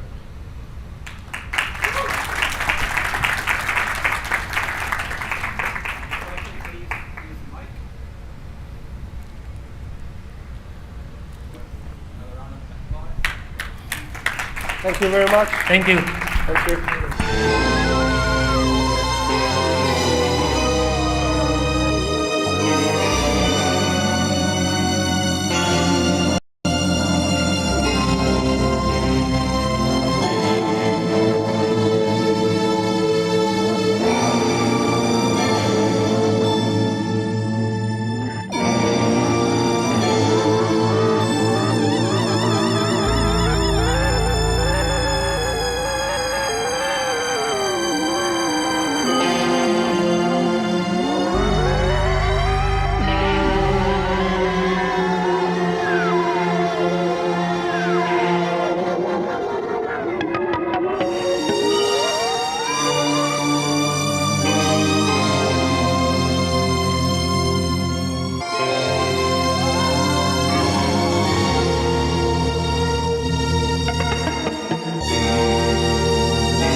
Vegas. We'd like to thank our sponsors, especially the diamond sponsors, Prisma Cloud and Vanta, and our gold sponsors, Project Circuit Breaker and SEMGREP. It's their support, along with sponsors, volunteers, that make this event possible. Cell phones. Remember to silence your cell phones. We're being streamed live on YouTube. So remember, if you want to ask questions later, please use the microphone so the people on the live stream can hear your question. Today's talk is JIT Happens. And we have Matthew Sullivan and Dominic Zanari. Thank you so much. Awesome. Sorry, we're having a small technical issue still, we're so good. one moment as we work through it. All good. Good morning, everybody. I think it's still morning. Want to introduce myself. My name is Dominic Zanardi. I'm on the sharing the stage with my friend and colleague Matthew Sullivan, who I join on the infrastructure security team at Instacart. So I want to thank the audience for spending some time with us, but I also want to thank BSides for giving us the opportunity to sell you a yacht. Not an 80-foot catamaran like we'd all love, but this is yet another AI talk. We're here to at most security conferences, AI is viewed in a negative light. We want to provide a positive light. We're not saying LLMs are a magic wand, but they're used to greatly enhance security tooling. This isn't a paradigm shift, but it gives small teams the breathing room we need because the cavalry isn't coming. But the controls are. We have a lot to do. Security team workloads are growing. Am I wrong? Is anyone bored at work today? We need to be faster and more agile. Every day we hear do more with less. There are always more controls. Who's going to write all this junk?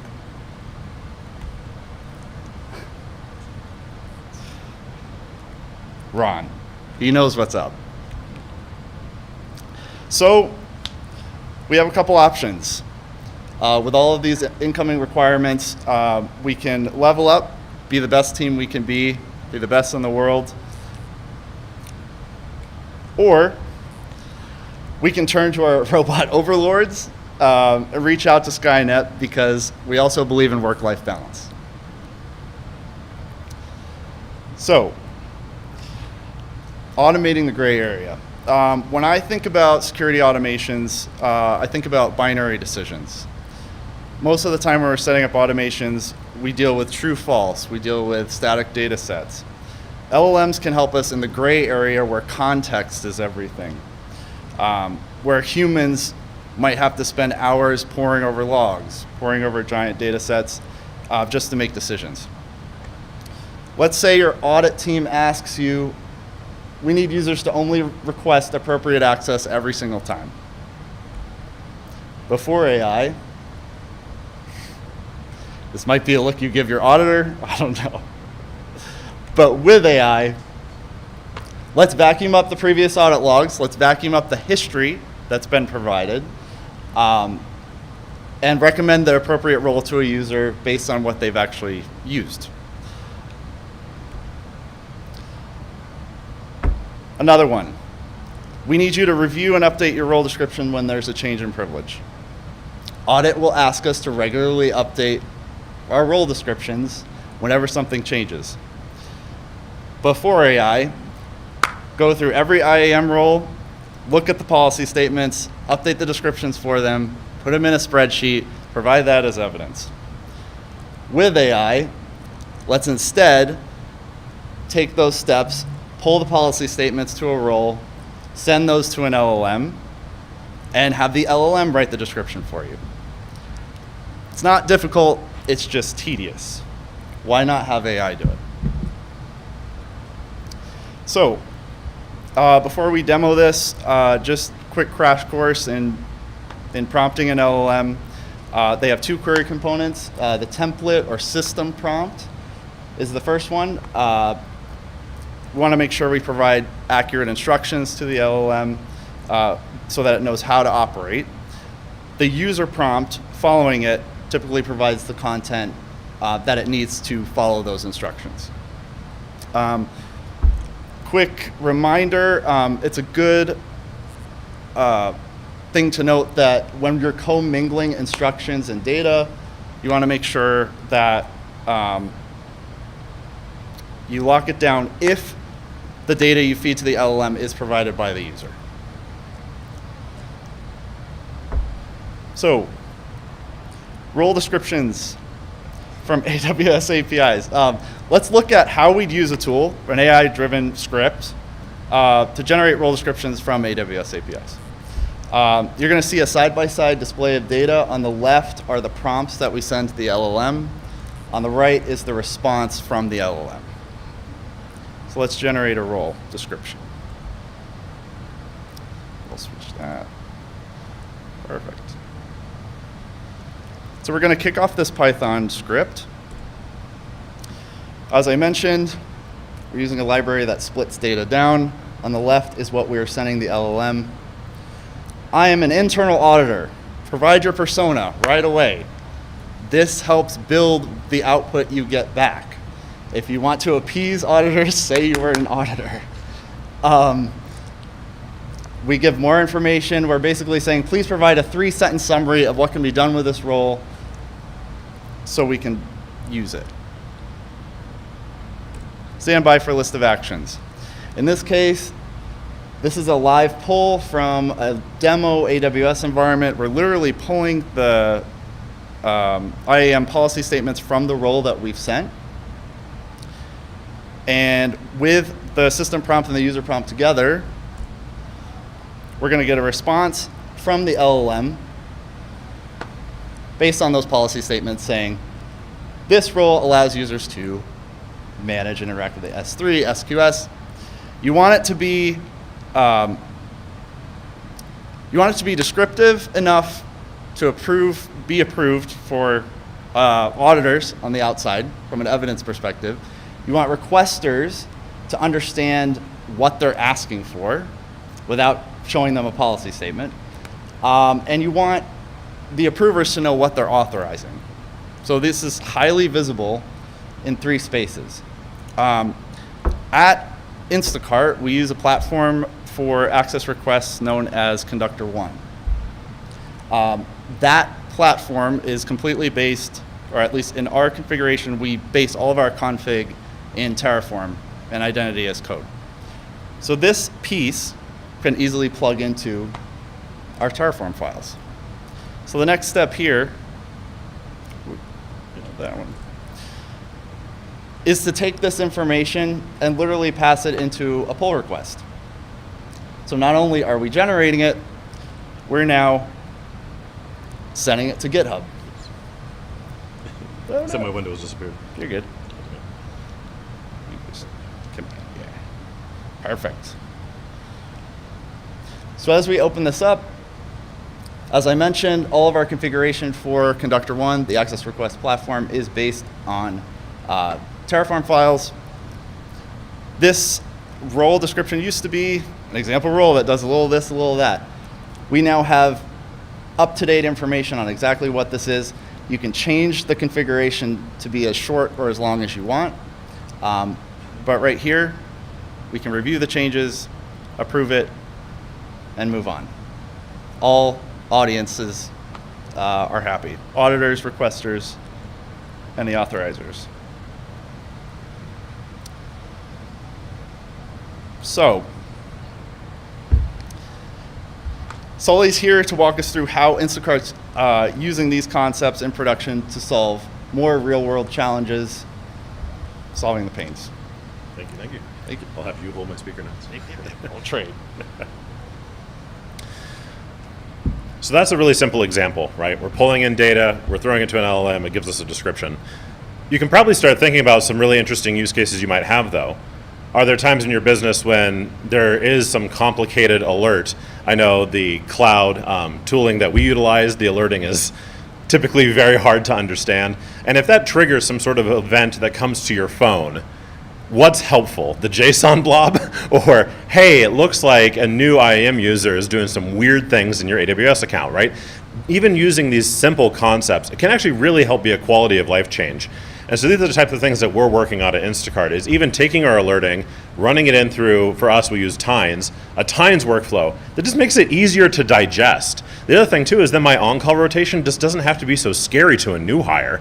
You know, I remember when I started on-call, it was a lot to take in. And if it's more simple English, then it allows somebody to feel a little bit more relief as these pieces of data come in and out. So again, it's really important to us that you look at these things not as some scary new technologies that are going to ruin our lives, but like, well, what if we did embrace them? And what if we actually made it so that these were a quality of life improvement for us so we didn't feel so burned out? At this point, I'm going to talk about how we solve this real world problem. We wanted to go public. So I started Instacart. I accepted my offer on the day we filed our S1, which is our intent to go public with the SEC. What I did not realize is that basically from that exact moment until we went public in September of 2023, that is all I would do, was just that work. And in case you're wondering, no, they didn't tell me that is what I would be working on. But that's okay. I really enjoyed it. So a significant amount of time was really spent trying to figure out how to build an access control program that could meet our objectives and we could be proud of. You see, when a company goes public in the United States, your stock offering becomes subject to Sarbanes-Oxley of 2002. And what we could do is bore you to death, or we could not do that and simply say that basically this means that you don't cook the books. And I, as an Instacart shareholder, have come to the conclusion that's generally a good idea, not cooking books. So SOX dictates that we will have the right people that have access to financial data. Only authorized persons. This makes sense. We don't want people seeing materially impactful financial information or compromising the integrity of that financial information. Makes sense. You see, there was this company called Enron. Enron lied about their financials. Investors and even some of their own employees lost everything, jail time. You get the picture. The entirety of SOX can be distilled down to saying, boy, that sucked, let's not do that anymore. Sarbanes-Oxley. So, SOX takeaway, access matters. It's the only thing I really want you to take away about SOX. Doing SOX means that you generally care about access.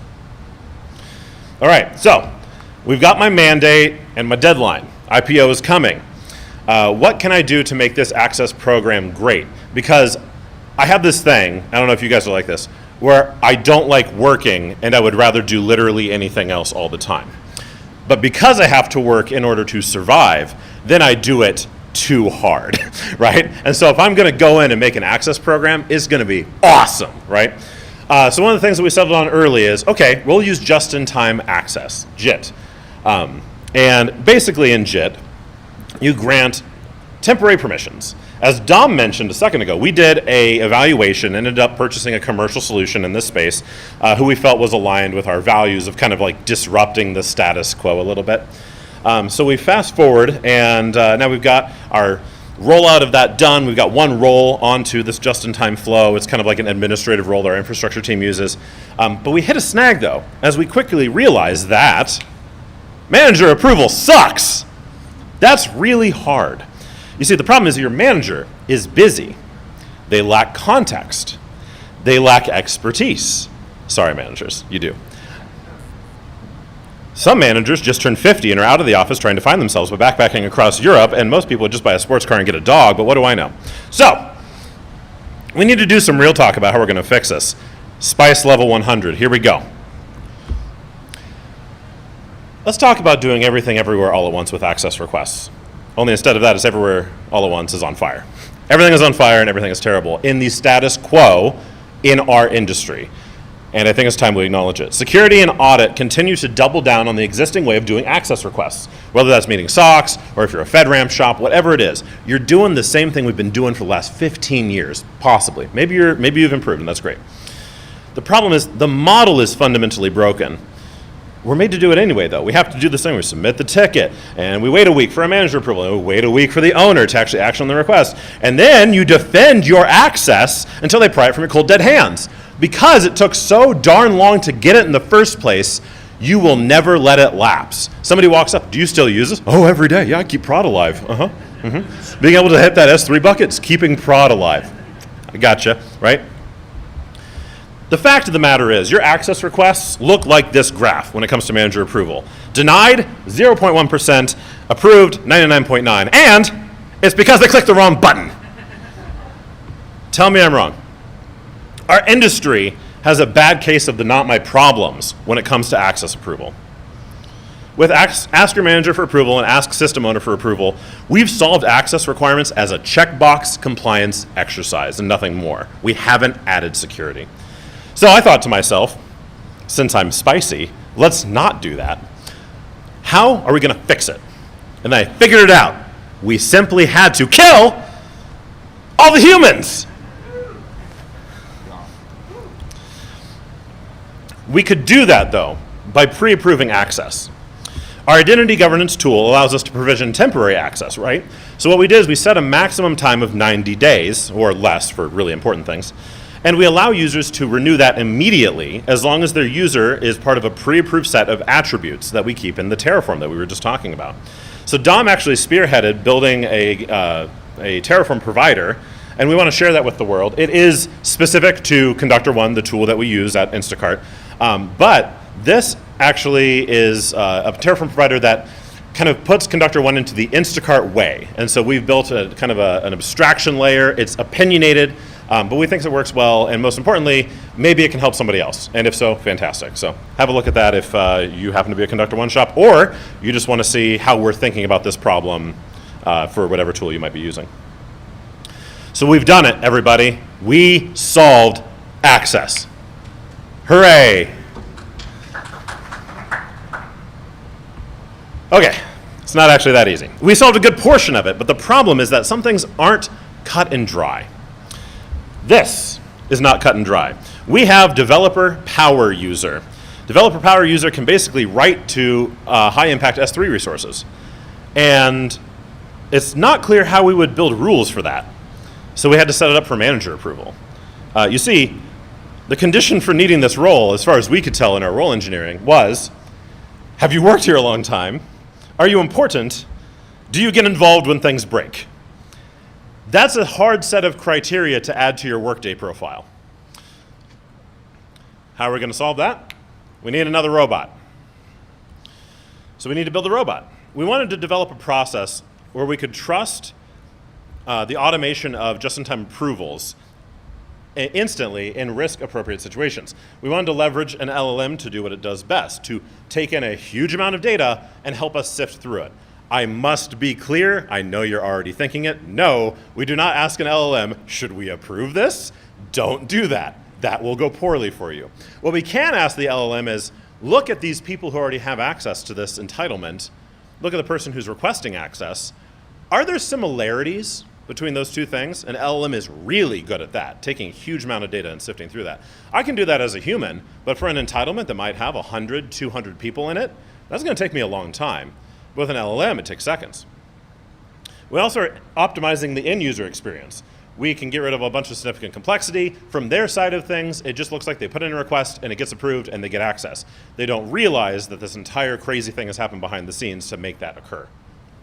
So, let's talk about automated access approvals. We built Gadget, and in case you're wondering, yes, we open sourced it. We'll talk about that in a second. Gadget is our answer to this problem, and most importantly, it's our answer in a generic way. What we didn't want to do was solve this just for ourselves and then just kind of vanish into the ether. So we've built a pluggable interface for interfacing identity information, LLMs, and IGA tools. We're pretty excited about it, and we would like to show you a demo now. About an hour ago, I submitted an access request, and everything that you're about to see is actually real in production, which means that it will fail and the demo will suck. When that happens, I have a recording. So my access request is for the AWS role that I use for my daily job. I'm going to go ahead and run this utility. It's going to take a look at that access request, and what you're going to see is that left and right viewpoint, again, of interfacing with the LLM. So we're going to see how we prompt the LLM with this Gadget utility. Because it's going fairly quickly, I'll just scroll up. System prompt here is that we have a list of employee IDs, and we're creating examples for the LLM. So this is a very verbose example. I'm sorry. It takes a lot to prompt an LLM to do these things. But we basically say a new applicant would want to join your group. And for example, if they were an analyst in online grocery, which of these two job titles is relevant? And it would answer, well, the staff engineer in online grocery is the most relevant versus a compliance auditor. If there's no overlapping information, just return nothing. We take that system prompt and send it, and now we send our user prompt. So this is my real data. I am a staff security engineer. Whoa, boy. I'm a staff security engineer on the Eng-security team. Take a look at all of these titles of people who also already have this role and compare it. And we get a fantastic match right away. That match happens to be Matthew Lorimore, a staff engineer on my team. So we're doing good. We've got an exact match. Great. Next thing we're going to do is rerun that same logic, and we're going to ask about organizational units. Many companies have different organizational units that do different things. Let's take a look at that relationship between the OU I'm a part of and the role that we're requesting. Same thing, we prompt the LLM, and then we start feeding it real-world data. Out of that is going to come a lot of really strong matches. Effectively, this is going to say, hey, there are a lot of people in that role that match your organizational unit very well. What are we doing with this data? Each time I get an answer, literally in the code base, it's going into as a score, a numerical score, that's going into an array and just being stored. We're going to run a computation function in a little bit. So we're not making decisions yet, we're just getting some results. In the real world, this is actually something that we fire off all 3 questions at the same time in a multi-threaded pool, and then get all the answers back at once and check for the result. And the final thing we're going to do is to actually take a look at my entitlement's name and description. A second ago, Dom just told you that we can do this crazy thing where we look at all of the entitlements access. We can generate a description, a human reviews that, make sure that it seems correct, we load it into our Terraform. We pull it right back out in this tool and then compare my job function to the description on the entitlement. The AI will take a look and see that I, in security, am requesting the security role, and it's a role used by the security team. What's the relationship score? 1.5. This is the one place where you could be like, what if the AI hallucinates? Because I've asked it to generate me a score. So we have to be careful with this data. This could be bad data, I will admit. So how did we check that? First, we ran this through 3 months of data back and replayed it all from real access requests. And we manually looked at every single score, and I said, does that look logical? And it was within the realm of being good enough in 100% of cases, and it was perfectly accurate in about 95% of cases. So we just determined that was plenty good enough for our cases. The other thing I need to remind you of is our goal is to just not approve everything. If we've done that, we're already better than the status quo, right? So we can have a little tolerance for failure here. All right, so now we've taken those 3 scores, we add them together, I get a 2.0. Anything above 1 means this is probably a good match. Gadget has a configuration option, which allows you to say which entitlements allow automatic approval and addition to those roles. If you're going to do the manager thing, because maybe you have a high impact role and you don't want to do auto approvals, Gadget still comments, and that can really help your managers. So of course you have that rubber stamp problem, right? But we add a comment that says, we really recommend you don't do this. Take a close look. Understand what you're being requested. Understand what you're approving. Understand whether or not the person who's requested it really needs this as part of their job function. And we found an incredible amount of success with that. So even if we don't do auto approval, just the guidance piece, we've seen immediate value at Instacart, which has been pretty awesome. Head back. Where is my display? I've lost my slide deck. I'll just reopen it. All right.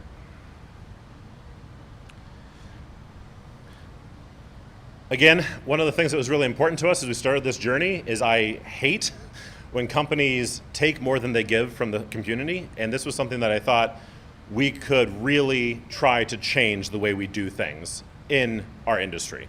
And so we're really excited to be able to open source this. I beg you, we would love to hear from you. I want to see PRs, I want to see you add more tools, and this is a very, like I said, a very pluggable interface. If you want to run a different LLM, we use OpenAI, you want to use Anthropic, that's supported, write a plugin for it. If you want to use your own IGA tool, that's a plugin, supported. If you want to write your own scoring mechanism and not rely on ours, fantastic, you can write it as a plugin.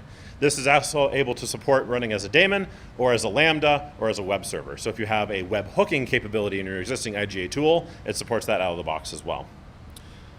At this point, we're going to go ahead and stop and ask what questions the audience has. We really appreciate your time. Thank you so much for coming.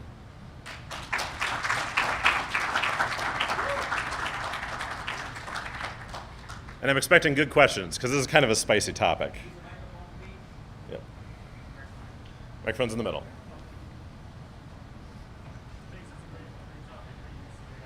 Seems like the mic is off.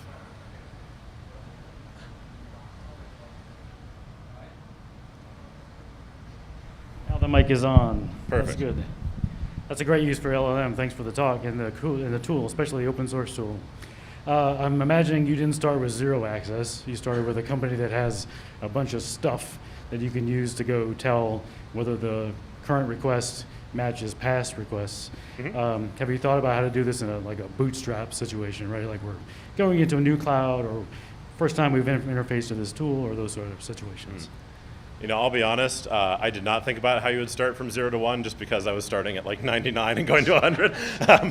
But I think that there is a really interesting opportunity to do some incredible things with, let's say you're really doing 0 to 1. No company is actually at 0, right? So we can come back to what Dom was talking about. If you can write some basic things that say, take in some CloudTrail logs, see what people are actually doing, and then maybe that can help you with your role engineering. That's great. I mean, there are companies out there, trust me, I know, we're customers of them, that want to charge you $200,000 to tell you what your people are using and then provide you a good role template to use. We do that in 40 lines of Python, right? So there's an opportunity there to just be scrappy, and I think for me that returns me to my roots. I don't know about everybody in this room, but like I started as the one security engineer at a startup, and it was horrible. And I had a ton of fun and did it for 10 years, right? And like, I remember those days, we didn't have budget for products. You just build some shell scripts and pray. And it was enjoyable to kind of get to look at this situation kind of like that. Be scrappy, be efficient and fast, and how much progress can we make with as little time as possible? And I think we achieved that goal. Anything you want to add? Yeah, I would just say, just to echo that, when you have CloudTrail logs, feed them in and tell it, hey, generate me a new role. We've done that in a couple of instances, so it works out. Yeah, can't stress enough, human in the loop is still needed. I mean, you need to be sanity checking these things. It does not always spit out valid Terraform. Yeah, so human in the loop, but it's again, it's a tool. Yes, man I've never seen before from Instacart. Hi. What do you do if you have auditors who, even though they're not supposed to ask for absolute assurance, they're asking for absolute assurance, and they're going to ask you, and I know they're going to ask you this because I work with you, how do you know for sure that it's not hallucinating? Like, what additional checks can you add beyond reverting back to a horrible manual user access review? Well, assume that you're going to do a garbage, like, you know, normally you'd say garbage in, garbage out. We're going to start garbage out and then check garbage in, right?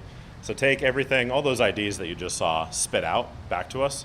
Double check those. Go back to your same list of users. Make sure that the data that you fed in stayed the same. The IDs are still the same. The job titles you fed in came back out. An LLM isn't going to start swapping those. It's going to hallucinate them. And so you have good signal right there to know if what it's generating is real or not real. And then the other thing too is you have to ask just super basic questions. You saw the structure of the JSON that we request back. It is dead simple. Simple structure, simple key names. We're not doing like nested JSON, responses. You can't. The LLM will freak. Simple questions. It's like talking to a 4-year-old. I would know, I have one. So. That was good.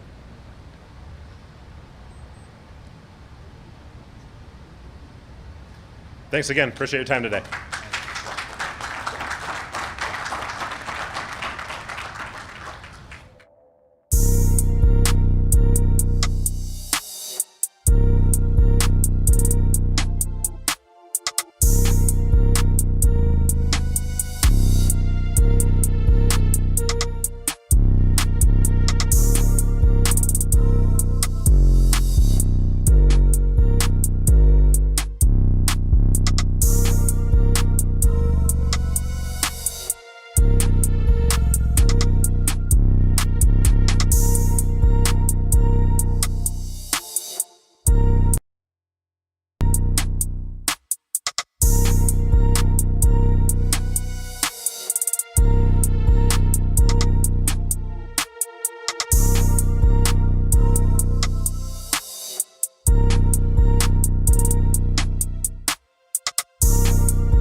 something spooky I do for you.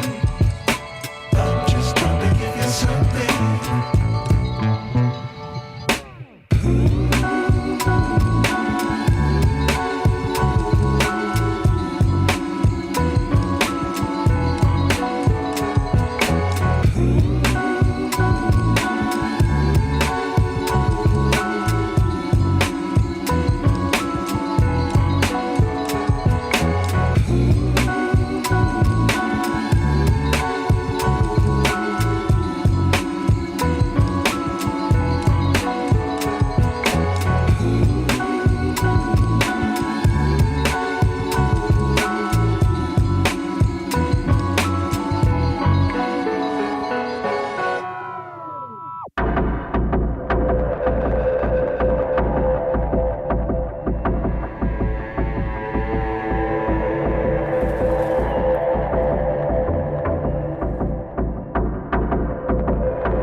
about 5 minutes here.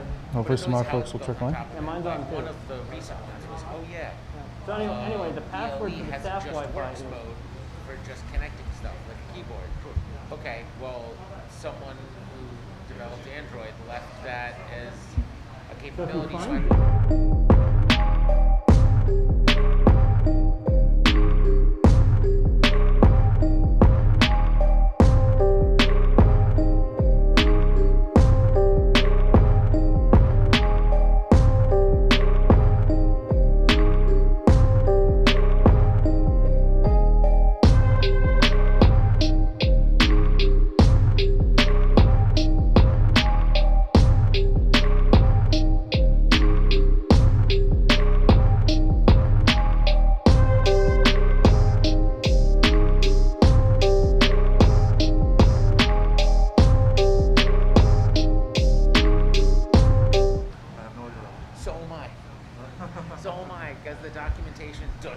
point. Oh, really? Yeah, it's basically just left. I mean, there's a little bit of handshaking documentation, but Well, like with WPA, like I read the doc, like kind of understand how it works, but I never read the doc, so like I don't know. well, if you ever find the documentation for it, you let me know. Because I am still looking. I think it's like up to the client.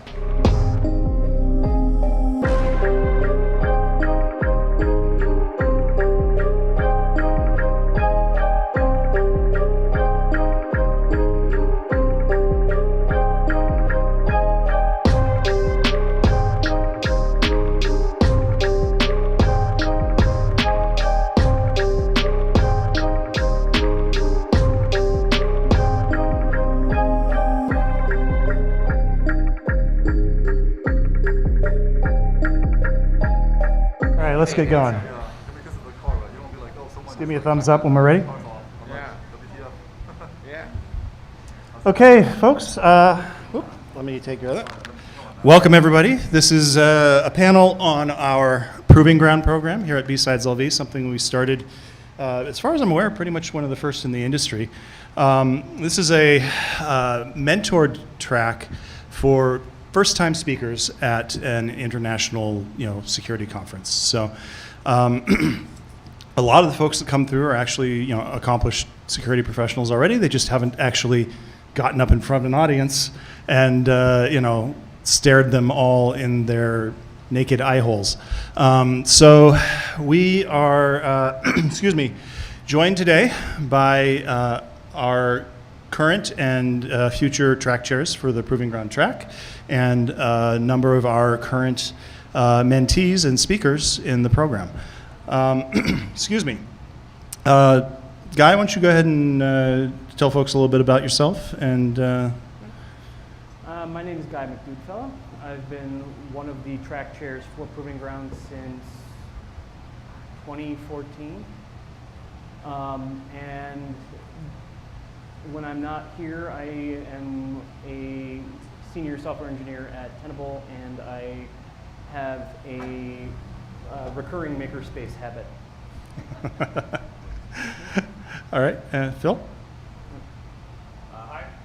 Can you hear me? Oh, there we go. Hi, everyone. My name's Phil Young. I gave my very first talk here at BSides 2012 in the mentor program. I was one of the mentees, and since then I have been a mentor every year. And if you do it enough, they just promote you up to the track chair. That's just how it works. Although we were joking earlier about how the less hair you have, the better your chances of being the track chair. So when I'm not doing this, and by the way, I love the program. I'm a huge supporter of the program. I think it's probably one of the best in the industry. And when I'm not doing that, I am the director of mainframe pen testing for NetSpy. So yeah, Guy has been leading this track for the last decade, we're in right now we're in kind of a 2-year handoff period between the two of them. Phil shadowing Guy this year, and next year Guy's going to shadow Phil, and we'll see how that goes. But I think it's going to, we're looking to take this program up to the next level. Guy, can you tell us a little bit about maybe how this got started, what the original impetus was, what we're trying to do with this track? Sure. So the program started, say, 2011. It was originally run by Moe, and I remember her new handle. I came on about 3 years after my wife spoke at the program, and we started doing run-throughs. And they went, "Hey, that's a good idea. Would you like to be a chair?" And I went, "Sure." And yeah, took it over outright in 2014. And the entire time, what we've been trying to do is get across how important it is to be able to tell a story. A lot of what we do as InfoSec professionals is try to communicate stories of risk to people who are in positions of being able to make decisions about that risk. And the better we can tell that story, the more likely we are to succeed in helping to protect people and protect the organizations we work for. And so being able to present at a conference like this is one way of getting better at telling those stories. And so that's basically the impetus of the program. We pair you with somebody who has a lot of experience in speaking, and you spend basically 10 to 12 weeks, depending on the year, working intensively with that person to workshop your talk, and at the end you get a speaker credit at an international conference.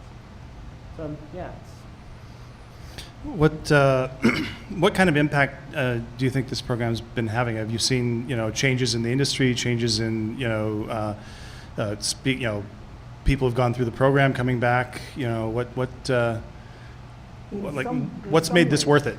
In some ways, it's interesting watching some mentees. It's very clearly they're power leveling through their career, and they end up being in positions like this guy.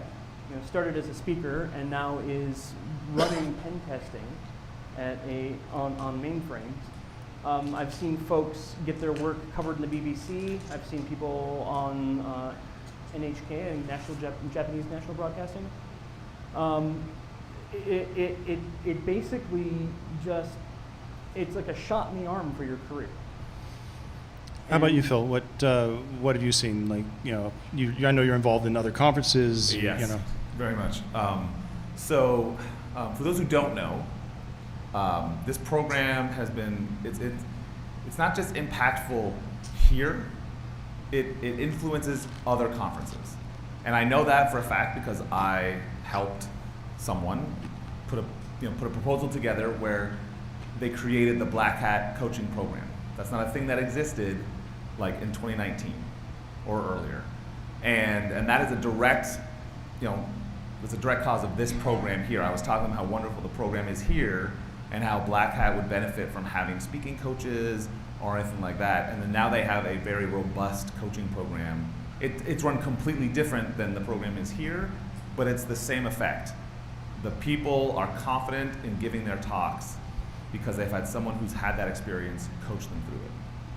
So that to me is the like it's spreading, which is, speaking is hard and speaking for the first time is extra hard.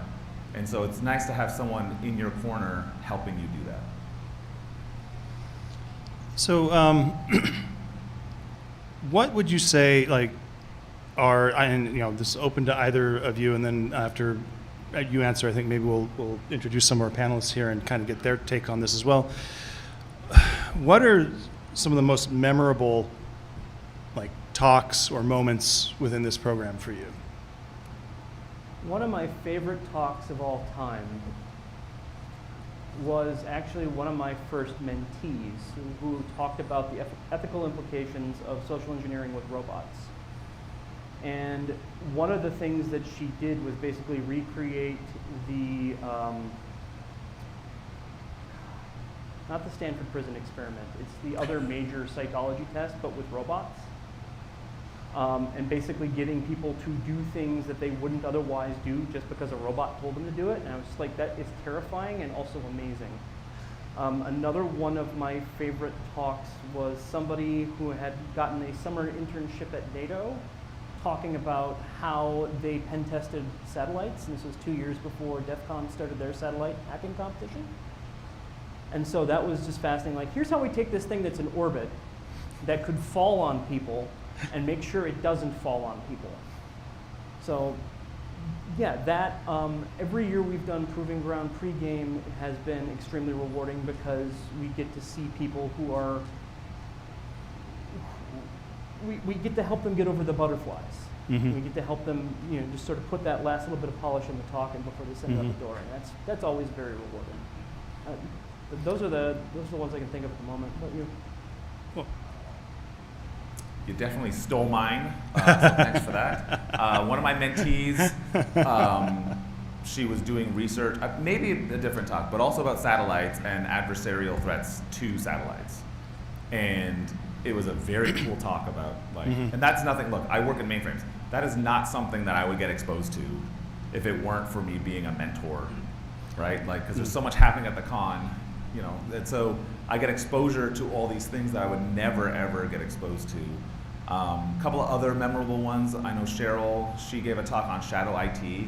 That was really, really excellent. And from that talk, her career I've watched her career just explode over the last like 8 years or so. So yeah, go ahead. I just thought of one. There's a group of researchers at the University of Florida who used ZMap to find open core routers that had open SSH, they were accepting open SSH connections. And they hit all of these routers and basically asked what key exchange algorithms they accepted, and discovered that something like 40 or 50% of them still accepted DES. Oh. And when the ISPs who ran those core routers discovered this, all of a sudden the key algorithms changed. So that is an example of a direct impact that a Proving Ground talk had on the state of the art. No, what I love about these is it shows like two things that I really love about this program. One, that this is for first-time speakers, not necessarily for people who have never like had an extensive career yet, right? You get people who are new out of school and have a great idea, but you also get people who are like accomplished and have done like amazing careers, and this is just their first kind of getting that out into the community, right? Right. And then because of that, because we draw from kind of a different, more varied crowd, like the topics that we cover are just fascinating variety, right, in this one track. So, and these talks, when they come out, I tell people this is not a kiddie pool, right? Like, by the time these things go to stage, they're as good as any talk in the conference. It's like, I'm very excited. There's a talk coming up today that I really want to see. It is about using Skyrim to hack other people's computers with mods. It's such a fascinating thing, and I've already seen the talk once, so I know it's really good. But that's the kind of diversity of talks, like from satellite hacking to mods from a 10-year-old game, right? Like it's just amazing. Yeah. So in that vein, what I'd like to do is kind of go down the line here in the panel and tell the audience, who you are, what you do, how you got to Proving Ground, like why you decided to do this, and then what you're talking about, or what your talk was about when you did it, right? Hi everybody, my name is Lane Alevsky. I'm originally from Mexico, currently working as a security engineer for Google. This is my first time speaking at BSides Las Vegas, so I'm very happy about it. I have been coming for the last 3 years, so I feel like it was time for me to contribute back to the community. So yeah, like my talk was yesterday. It was a CVE on open source software, very popular, that I found last year, and with that I did a research. As somebody mentioned, we may have like technical skills, but I want to improve on my soft skill, communication skills. So this was a great opportunity for me to pair with my mentor, who teach me a lot of things about how to communicate better. So I'm very happy, and I really appreciate this opportunity. All right, hello everybody, my name is Master Chen. I was a mentee for Proving Grounds back in 2014, where I did a talk on being a con artist. And then I've been a mentor ever since. My day job is DevOps, my night job is stalking and OSINT. And I want to help build the community. I want to bring up the next generation, and that's why I'm here. I'm Lillian Ash Baker. I'm a product security engineer at the Boeing Company and Whisk Aero. This is the first time that I've done mentorship here at the Proving Grounds track. My mentee did a presentation on airline fare hacking and how to read a lot of the data that's available out there within these internal systems. One of the big parts about doing mentorship here with Proving Grounds track and everything is not only what you can impart and teach others about, but also what you get to learn as a mentor about your own talk skills, your own speaking style, your own presentation, the way that you put your own presentations together. Hi, I'm Carlos Gonçalves. I'm the CTI leader at Banco do Brasil, a Brazilian public bank. And it's my first time here speaking at BSides.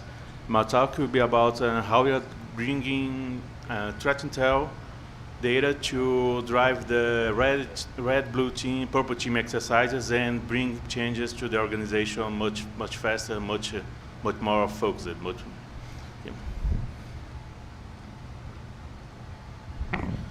Hi, I'm Paul Wortman. I'm a Bluetooth security researcher and a research scientist for Wells. I'm here as a mentee and give my talk today at 3 p.m. Come and see it, which is on Bluetooth research and trying to improve and augment the security community's ability to kind of explore the Bluetooth wildlife that's out there and really just improve the community's ability to dive into this space a lot more easily. I would say that what I feel like I've gotten out of it so far, though, you know, just nervous with the call, with the presentation coming out, is it's been really useful in helping to kind of reconfigure my thought process on how it is I should present the information that I have, how to best kind of reach the point of what I'm trying to tell you without just fire hosing information at you in the hope that you're as curious about the subject as I am. Hi, my name is George Wang. I'm a senior engineer from a company called Cloud Kitchens. 4 months ago, I could not have imagined giving a talk at this conference. And this Proving Ground actually has been fantastic. I feel tremendously lucky to have a mentor, an Australian bloke, to help me. That's really cool. Actually, I always want to give a talk somewhere, but never knew the best way of doing it. And my manager just casually said, hey, why don't you submit a talk to BSides? So I worked hard on it, and the deadline was actually like fast approaching. So I submitted literally like the night before. And he said, basically, it's not a security talk if you don't submit it last minute. So it made me feel a lot better. And I didn't hear back for BSides for some time, and assumed that basically it was going to be, you know, a wash. But I was able to hear back and actually obviously be here. So I'm tremendously excited to be here. I'm actually very grateful for the experience and the opportunity to do this. Thank you. Thank you. I think we have 2 more here in the front. Would you like to come up to the mic here and tell your story?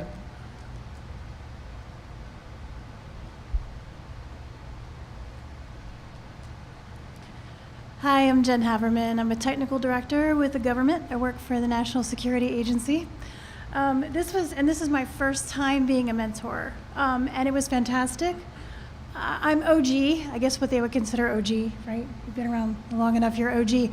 So, you know, if you're in the career field for like 30 some years, you get tired of hearing yourself talk. So this is a great way to prepare and help new voices in the community come together. So, and my guy gives his talk this afternoon on Nicks and Flakes, and I'm not a DevOps person, but this was a great way for me to get more exposure to DevOps and get him to get his crowd excited about DevOps. So I need to connect him with you later. And finally, we have Soya Aoyama, who has carefully prepared a statement to read for us. This is one of the things I love most. Please do come up. It's one of the things I love most about this program is we work with folks who, all the time, who are not native English speakers, right? And we can still help them participate in this, given that it's a lingua franca for this industry, you know, they can be part of the conversation in a way they couldn't otherwise. Hello, I'm Soya Aoyama, founder and organizer of BSides Tokyo. My first presentation was at Proving Ground in 2017. I thought Proving Ground program was great. So I've been involved in many activities so far. In 2018, I founded BSides Tokyo and encouraged BSides Tokyo speaker to present at Proving Ground. In fact, BSides Tokyo speakers become a Proving Ground speaker. And I have been supporting them as a mentor since last year. Thank you.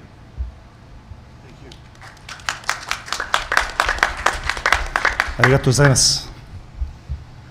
Right, so I would love if there's any, you know, I have questions I can ask the panel, but also if there's anyone from the audience who would like to, you know, ask a question about the program, we have a microphone up here, so, you know, please feel free to just, you know, line up there and fire away at anybody on either side of the room here. But, so I gotta say, you know, of this experience, you know, you've gone through, what would you say was, like, the biggest thing that you learned? Like, what was your big takeaway? Was there anything that, you know, we'll just, again, just go down the line, or you know, and, you know, what was the biggest thing you got out of this, right? One of the biggest takeaways for me was to put myself in the shoes of the people attending my talk. Like, don't make assumptions. Like, the way to present the information. Make sure to always, if somebody is looking at your presentation and get distracted, and then look back to the screen, the person should be able to very quickly, know what's going on, right? So the way we present the data is one of the most important things, because you could have the best research, the most amazing research that you have done, but if you are not able to communicate it or express it in a very efficient way, it's the same as not having anything, right? So that's one of the things I learned, how to do nice presentation, nice slides, and I feel like that's gonna improve my career, and those are things that I can apply in my day-to-day job. Thank you. Yeah, actually, to piggyback off of that, I think it's great to get out of your own mind and into the mind of your audience. And so this program has really helped with kind of organizing that and just making it a really nice place and way to do that. So. Yeah, so I actually learned something very important from Guy the other day, which is when you're about to do a presentation, go to the bathroom. It calms everybody right down. Well, for me, I think it was, it's my first time, so I don't have that much experience. So anyway, but for me, I think it was to think about what are you going to present, and don't just read the books, don't tell what's in the books, tell your story. What are your experience, how are you doing things, what were your results, what went wrong, how do you manage to fix that? I think that's a big change to just don't just tell what's in the books, tell your story. So piggybacking off that, I would agree. I think the biggest thing I learned was to really boil down and be concise about what it is I wanted to get across. Sure, I may have weeks, months, years of research and practice that I could just throw up on you of just a mountain of information. But really what was clear was to get that initial hook in so that the folks that really are interested, that hopefully will help kind of grow and expand the work that you're trying to share, are the ones that get the concept. That once you've got that, they'll spend the time, they'll dig into it, they'll spend the time to really get into the research you're trying to share, but that's a lot harder without presenting it in a really clean and concise way. I think mine is more about self-discovery and confidence, because giving a speech is obviously a big thing to do, at least for me. And having a room packed with people to see you give a talk really gives you that feeling that you've done something worthwhile. I feel it's hard to get that anywhere else. Another thing too, I guess two things. It's really like the energy of people here. Everyone is so excited about everything, and there's so much stuff going on.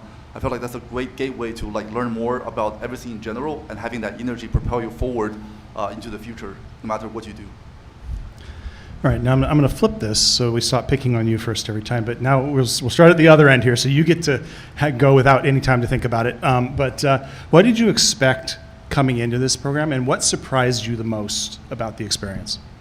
Yeah, honestly, I had no idea what to expect. I went to BSides in Austin the year before, and it was pretty chill, not nearly as big as here. So I assumed it to be just as chill here. But the number of people who showed up was actually quite overwhelming. And also the quality of speaker here is also quite overwhelming. The keynotes given on both stages were fantastic, and I was very excited about what happened. So that was really awesome. And also my mentor too. I had no idea my mentor was so accomplished in so many fields, and that guy is actually tutoring me on how to give a talk. So that was like Michael Jordan coaching you to play basketball, I feel. Not quite, but I mean, I was quite fortunate to be here. Thank you.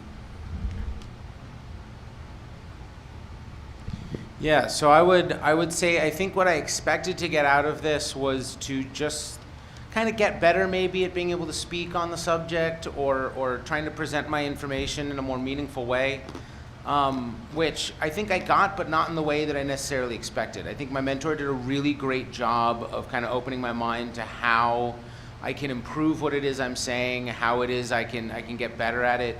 I think the main thing that has really surprised me about Proving Grounds is people here are fucking smart.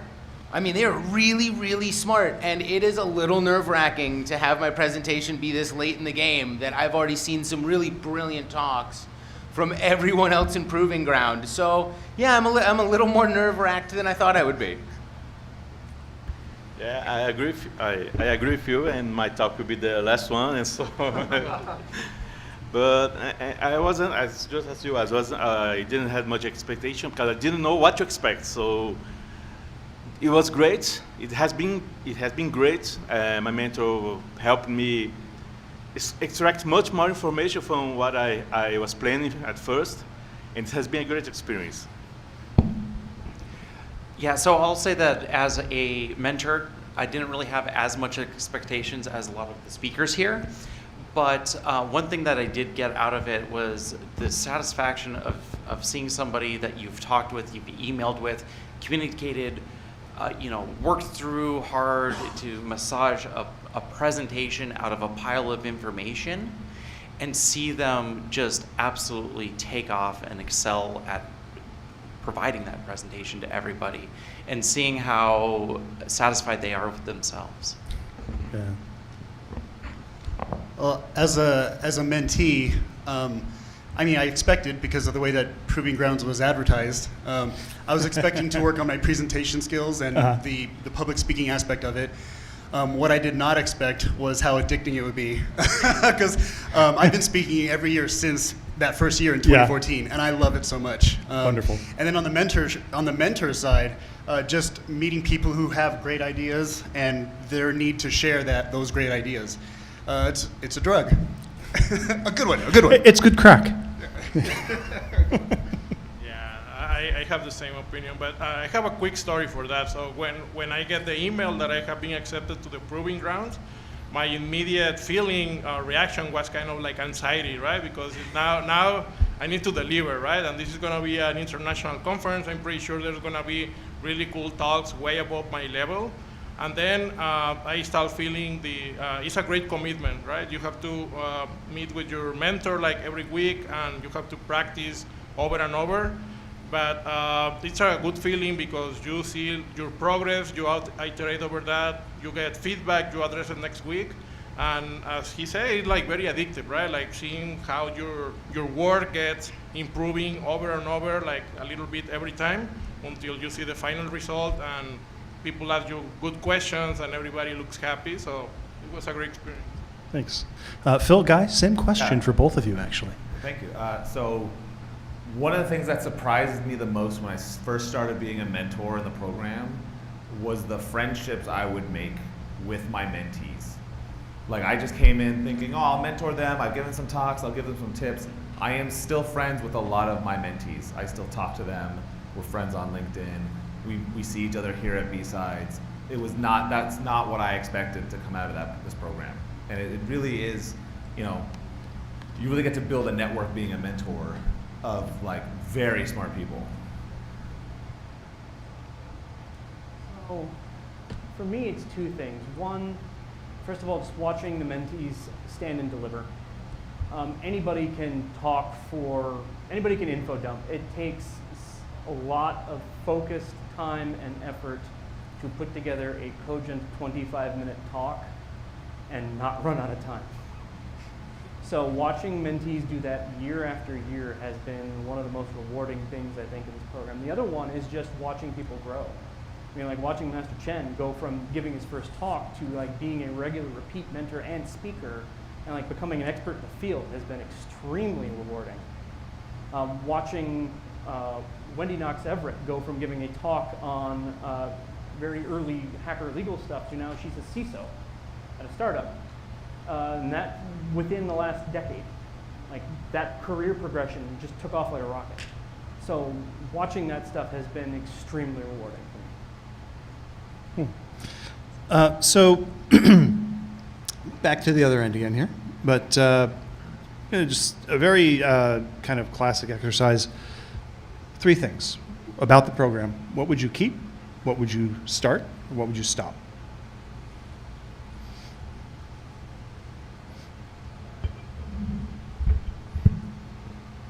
Right. I would definitely keep the mentorship program, like the people mentoring you. Those are very high quality people, and I definitely would keep them. What I would stop? I don't know. I don't think there's anything that I don't like about it. Okay, but what I will start doing. Yeah, you're perfect. Yes, Okay. Telling us we're perfect is a valid answer. No, That's yeah, fine. great. Yeah, it's fantastic. I really have nothing negative to say. What I started is that perhaps tell us to book the hotels earlier, because I booked one night here and I messed up the rest of the booking. So I ended up having to share a room with one of my teammates was here, and he snores a bit, so it's not fantastic. But it was really my fault because I didn't really figure out the logistics. And also, I didn't realize DEF CON, you have a shuttle going to DEF CON. So also messed it up too. So I'm actually in a really far hotel, I have to walk to DEF CON. So really, if you can start that logistic chain a little bit earlier, that could really help me in the future, or new people in the future. Thank you.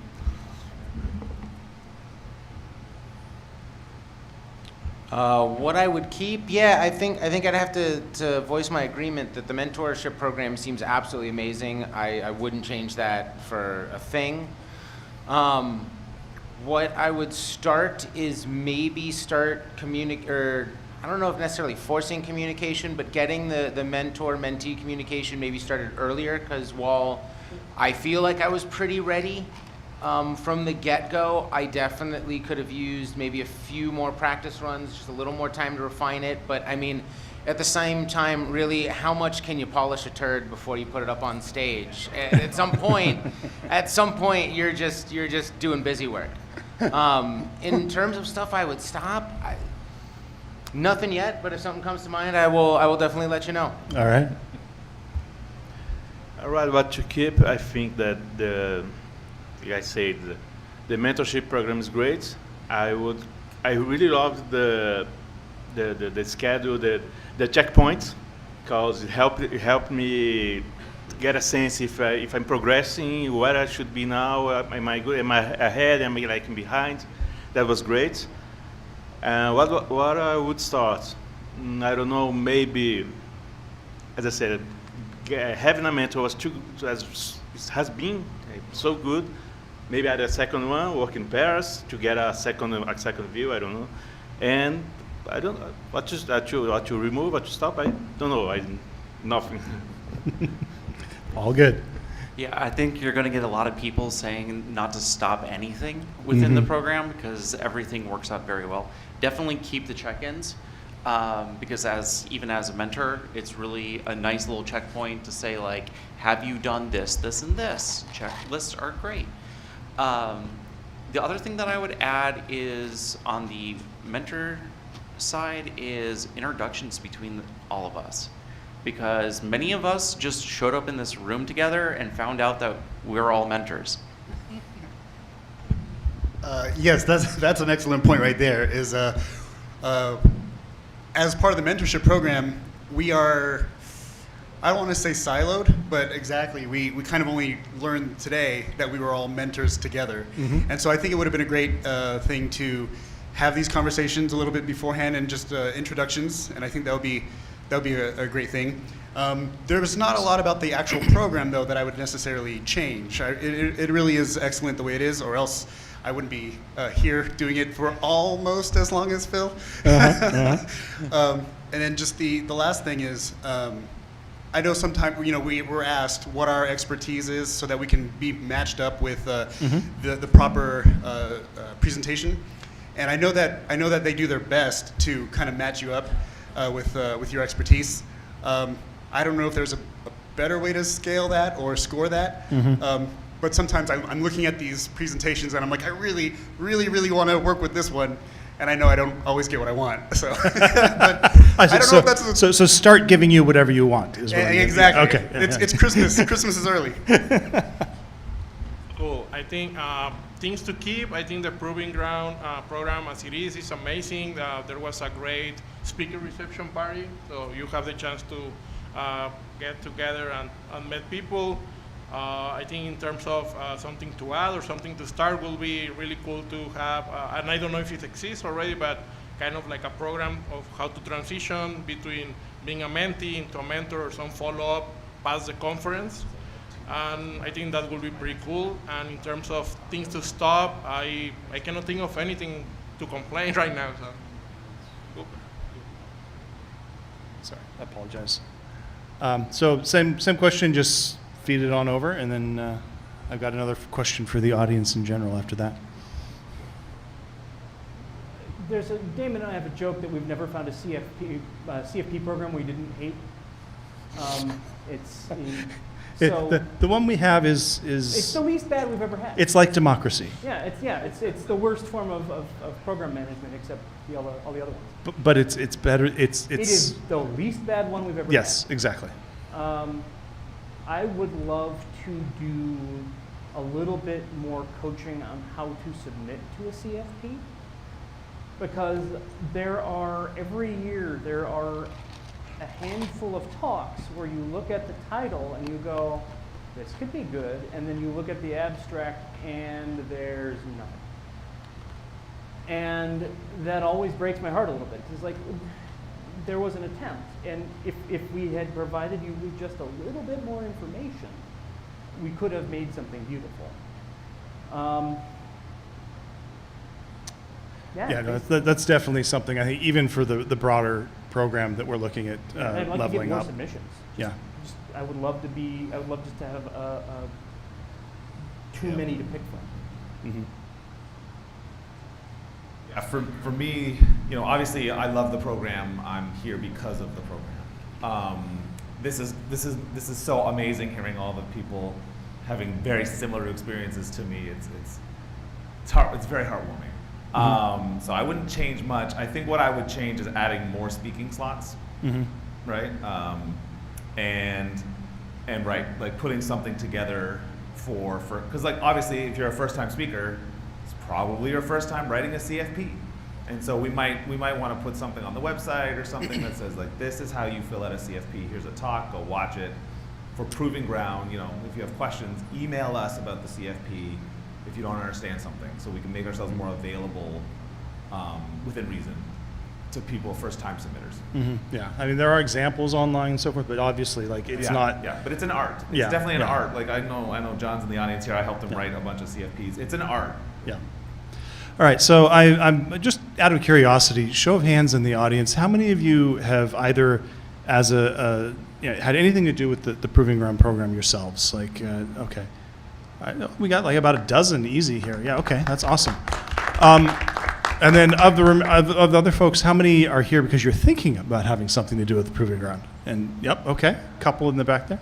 All right, so I'm going to invite any of you who want to answer any of the questions yourselves that I brought up so far. Go ahead and grab that mic right there, and let or even come up and use this one, because we'd love to hear, what you. Because you're in front of the 12 people who raised their hand. You're all sitting over there together for some reason. It's like you can smell each other, sniff each other out. It's kind of eerie, actually. But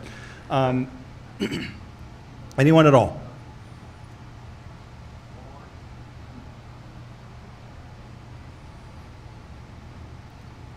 And if you want, you can even, if you want to be on camera, you can come up here, or you can do it from back there if you don't. That's fine to go here, I think. So I presented for the first time here yesterday, so thank you for the opportunity for that. And I think that for me, one of the things that I found most valuable was just having somebody else to confirm whether or not my idea even makes sense. I was not sure if this was a talk that anybody would want to go to, if it was either too esoteric or simply not novel enough, and having somebody to help me figure out what do I emphasize, and yes, this is actually worth speaking about was very helpful.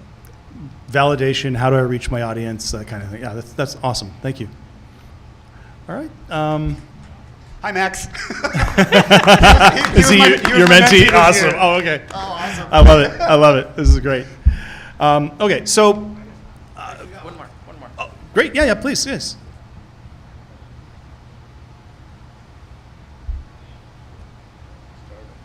All right. My name is Jonathan Fisher. I first presented at a conference in 2022, I think.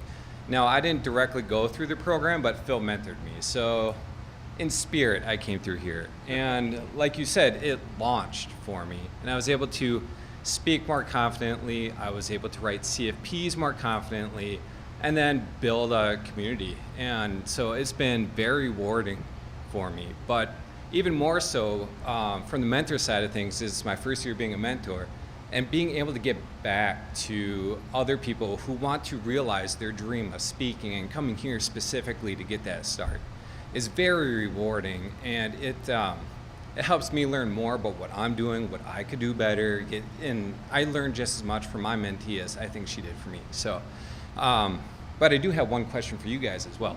Do you have an idea of how many people have directly been impacted by this mentorship, knowing that it bleeds out into the industry and it's not just contained to this? So is the question the first order, like people who've actually participated in the program as opposed like to just directly mentored and right. So it's been running at least 12 years. Yeah, so if we do the basic math, let's say 25 talks a year. Yeah. And then at least 500, and then second order. Yeah, who knows, right? That's incalculable, really. But So, but definitely, yeah. We have recorded talks all the way back to 2012. A couple dozen a year. So.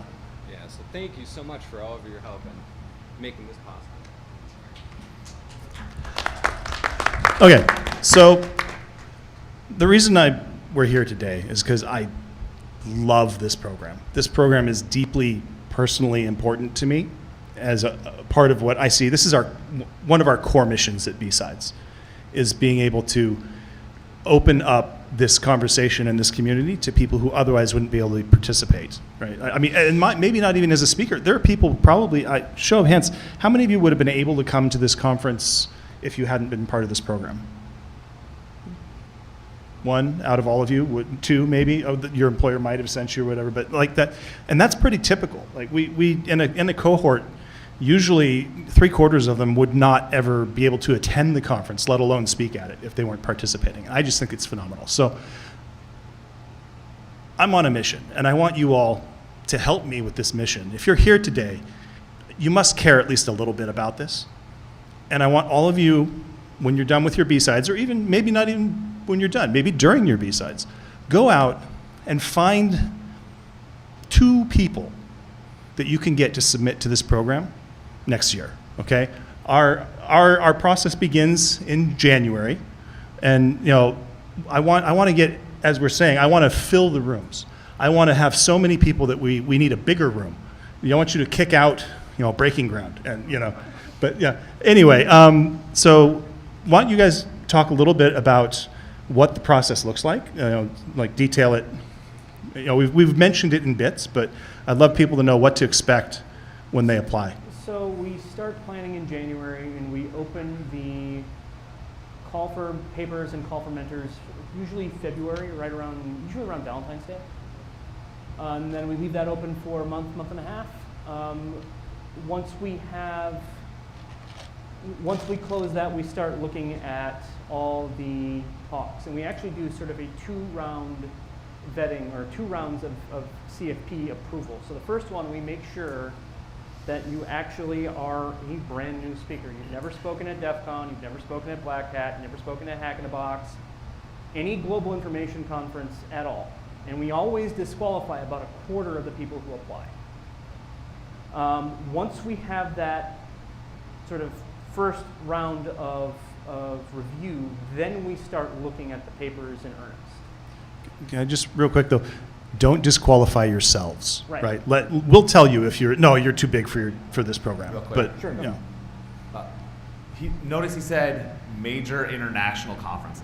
Right. Right. If We have you a very spoke- short list. Yeah, if you spoke at like your local B-sides, right, it's a one-room con.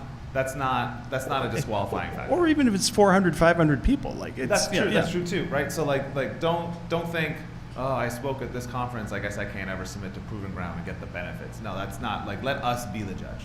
Yeah. Sorry, please continue. So we do that first round of review, and then we start looking at papers in earnest, and we narrow it down to as many speaking slots as we have plus 2. Because we always like to keep a couple in reserve, because inevitably somebody will drop out, somebody will get sick, somebody will have a family emergency. We need to fill those slots, and then we do this at the same time. We're looking at the mentors. So we look at the papers that we've got, and we say, okay, these mentors have hardware experience. These members have social engineering experience. These are policy people. Who would be potentially a good fit? once we have that batch of mentors, and we don't always, we try to rotate through. We have sort of a repeating cast of characters. We don't try to use everybody every year. And so once we've got that group of mentors, then we send them a survey. And the mentors actually get some say in whose talk they mentor. So we give them the title and we give them the abstract. We don't tell them who it is. We say, rank these on a scale of 1 to 5. 1 being, I have absolutely no idea, I'll do this if I have to. And 5 being, please, please, please put me in, coach. Once we have that pairing, once we have that selection, then we pair you off. And then it's basically just sort of watching and making sure everything stays on the rails. We send out checkpoint emails. We make sure things are going well. A few times we've had to address some issues, but for the most part, it's sort of just making sure everything is staying on the rails and everybody is getting what they need. And then the day before B-Sides, we run a program called Proving Ground Pregame, which is where we set up the Proving Ground track first. And we get it ready to go, and then we invite the speakers to come in and give their talk, and sort of do a dry run, and then we give them feedback. So everybody who's sitting in there gets to give feedback to the talks who are presenting. And I'm sure for some of you, it's probably one of the most terrifying experiences you've ever had. But I know for a fact that it has had material impact on a number of talks. So that's basically it.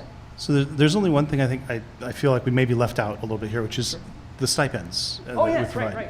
So speakers get it used to be $500, now it's what, $750 or $8? It's something like that, yeah. So first-time speakers get a stipend to cover their travel and other expenses, which Or is something, subsidize it. Subsidize it, yeah. which is something we're only able to do thanks to some very generous donors. Yeah.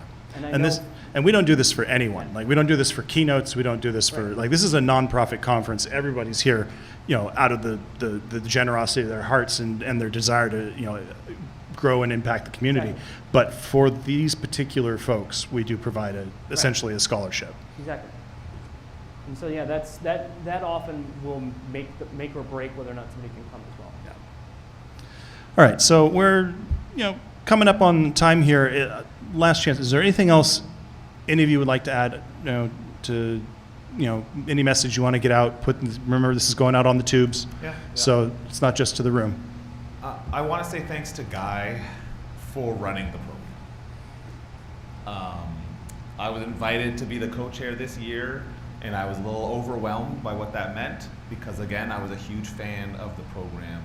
I think it is probably one of the most important programs at any con I've ever been to. So I really want to thank you for doing this. I want to thank you for running it. I know running a track is a thankless job sometimes. So I really appreciate you doing it because this one, like now that I've helped them run it, it's a lot more work than the other. Yeah. There's a lot more wrangling cats and. You've been helping me with Yes. our breaking ground track and other things for years, and it's like it's still a step function above, right? Yeah. It's a lot more work, but it is definitely so much more rewarding to watch people grow into their talks and everything. So thank you.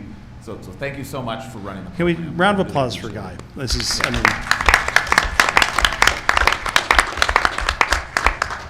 all right.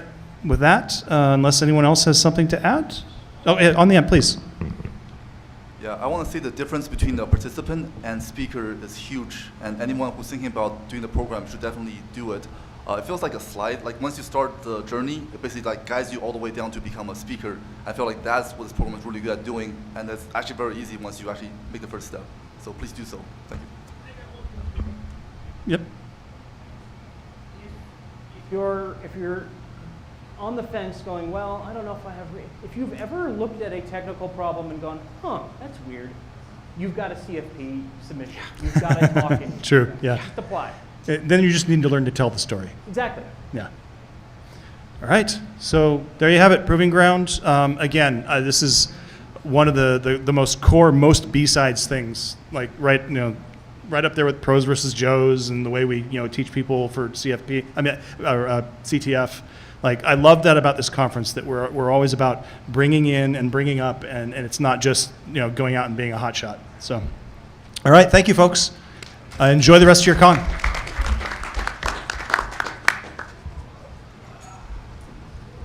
luck on your talk, man. I'm sure Not just now. I was fine. I was waiting for it to happen, and I got more nervous than sitting there. Yeah, that's what I thought. It's just the waiting part.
Hiking Ground.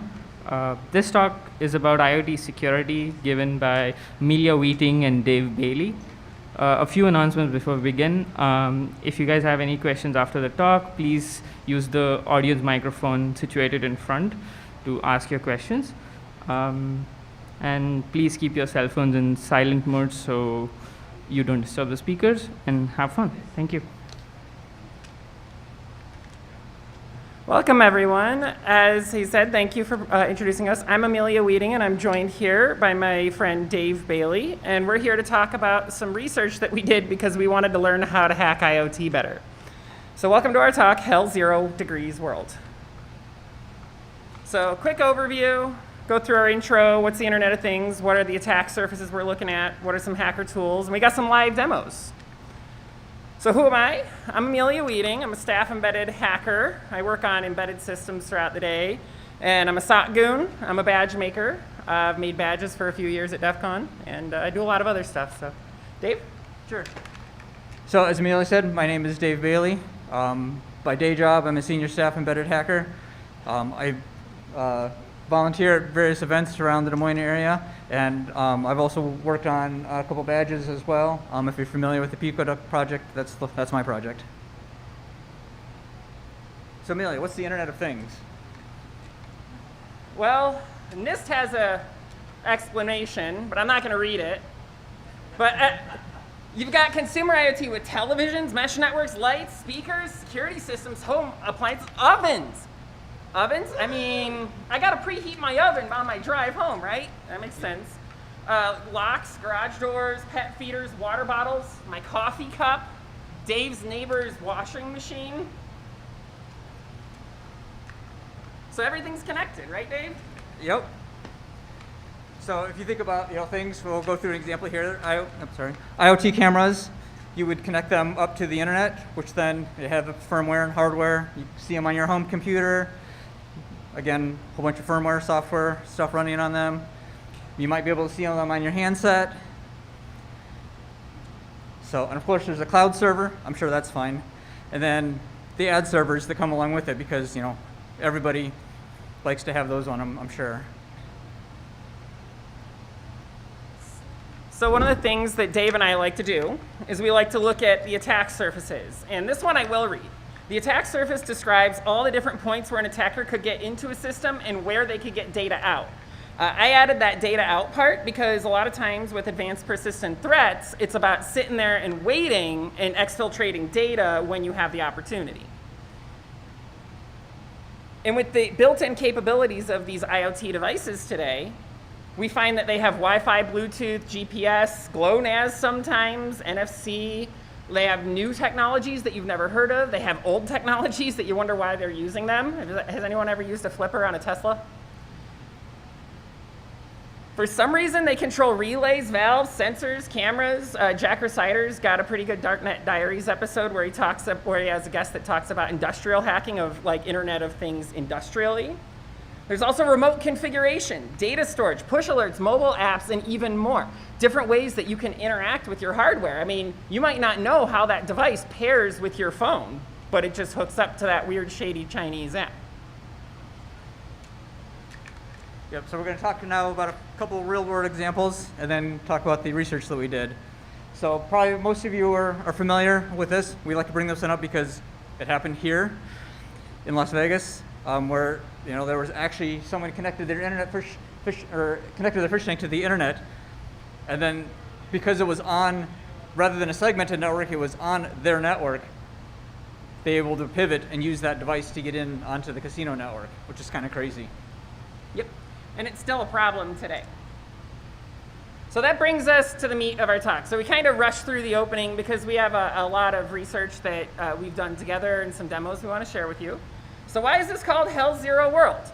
Well, where Dave and I hail from, it gets to be pretty cold outside. And you can see there the outdoor temperature is -2 degrees Fahrenheit there. And I purchased this weather station off of Amazon, sight unseen, no reviews, brand new online. And it's IoT capable. I can control it from my phone. I can see what the weather is at home. I can see what the weather is outside. It's internet connected. It's got undocumented Bluetooth, we found out, for the setup and management of the platform. It's It's also got a 433 megahertz radio so that it can read those weather sensors that you put outside. And it didn't have an FCC ID on it. And I'm wondering what the heck is going on here?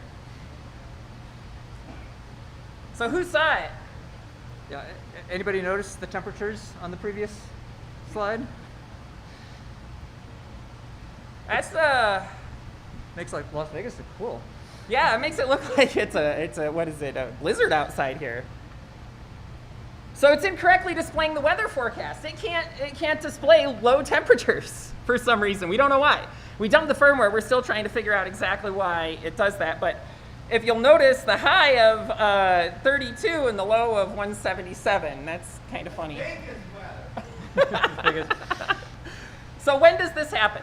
I started playing around with the device. I noticed that when I switched it into Celsius, the 0 degrees showed up, but then it underflowed to 155 there that you see in the bottom right-hand corner. And then in the top image, you can see that it goes from 32 to 191. So it's obviously doing its math in Celsius and then converting it to Fahrenheit. But why does it happen? We're going to figure that out later on. But you rely on these devices, right? You might rely on this for telling you the temperature of a freezer or to tell you whether or not you have to get home sooner or later because your pipes might freeze. Would you rely on this for the weather, or would you rely on this for security? I know I wouldn't. I unplugged it as soon as I saw it when the temperature started dipping below 0. So what else was here, Dave? All kinds of fun stuff was in here. So the first thing we did was, of course, open it up, because that's what you do with IoT devices. And we found this interesting chip. So if anybody's familiar with the Tuya brand of IoT devices, this is what we found in there, the CBU module. And they, we were able through that find a bunch of data sheets, a lot of good information from Tuya on just how you connect over the serial line, but they didn't talk anything about other stuff on there. They also randomly decided to get rid of a transistor and just put a 0 resistor on there. I just wanted to point that out because I thought that was funny. So I sent Dave the data sheets. Yep, yeah, so we were looking at the data sheet, so we were able to get the pinout on this very nicely. Thank you to you. They talked a little bit, again, about their protocol over the serial port, so we could start reading a little bit of data, what was coming in and out of it. Still didn't make a lot of sense yet on it. But we did find a few other projects related to some Tuya things and said, interesting. Well, why did we look at the port, Dave? So we, of course, nmapped it because it's a network connected device. So, of course, you do that. And we found this port, undocumented port on 6668.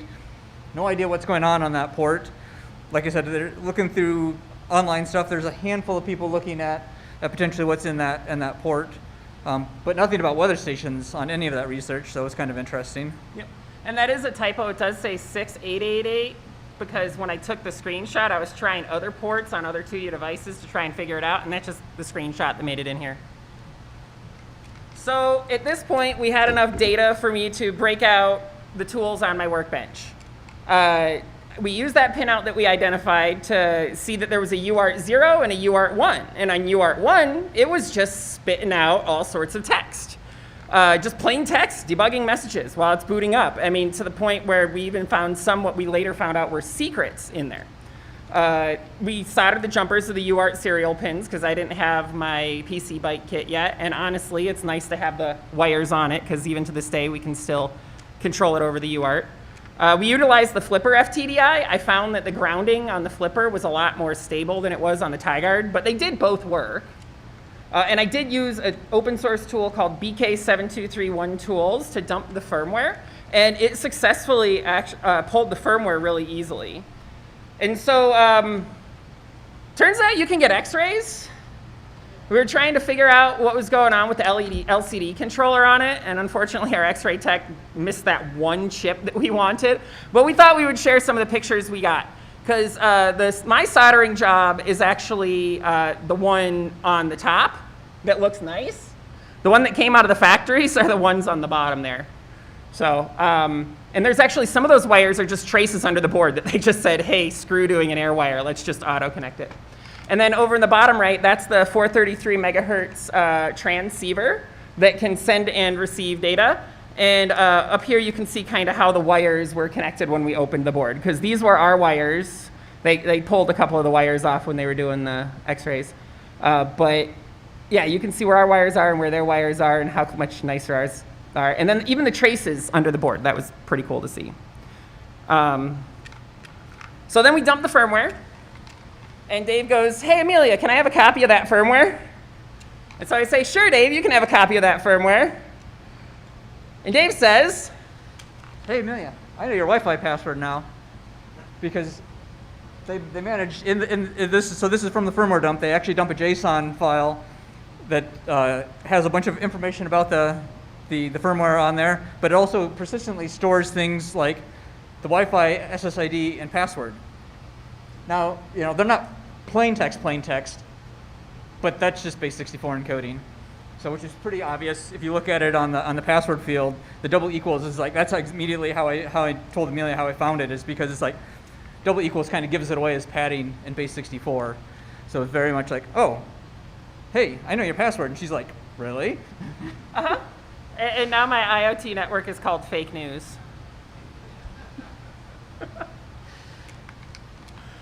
So we took the binaries that came out, we dumped them using binwalk, figured out what was there, and started going through Ghidra with it.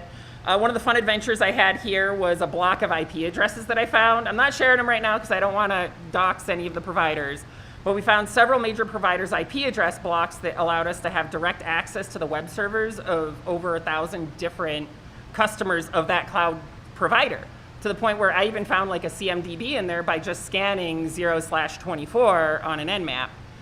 It was pretty trivial to find this stuff. And then, of course, we found our passwords in there. We found keys for connecting up to the service. And more importantly, we found the keys encoded in an interesting AES style that Dave's going to explain in a second that allowed us to gain some more access to the device. So that's the dump of that binwalk there. So Dave says, go ahead and netcat to the port. Yeah, so of course, open port, what do? You connect with netcat first thing just to see what's in there. Also, we noticed that the data's coming back in an interesting format. So it's like, So we end up actually dumping it through some other things and determined that it's actually just some ASCII data coming back. And again, if you think back a few slides where they were talking about the Tuya stuff, they had some. Well, you don't need to go back to it; it's way far back. But I can get to it. But they had some. This one was that one, where they talk about these header blocks in there. So the 55AA, they're like, oh, that's interesting because we saw that right in the slides that were in the data that we were seeing over the network. And it's like, I wonder if that's similar to the data that we're seeing. And it was, but it wasn't the same because the data on the serial port was kind of encapsulated, but this was actually a little bit encrypted. And so we actually had to go and try and find those keys to try and figure out how to decrypt the main block of this protocol.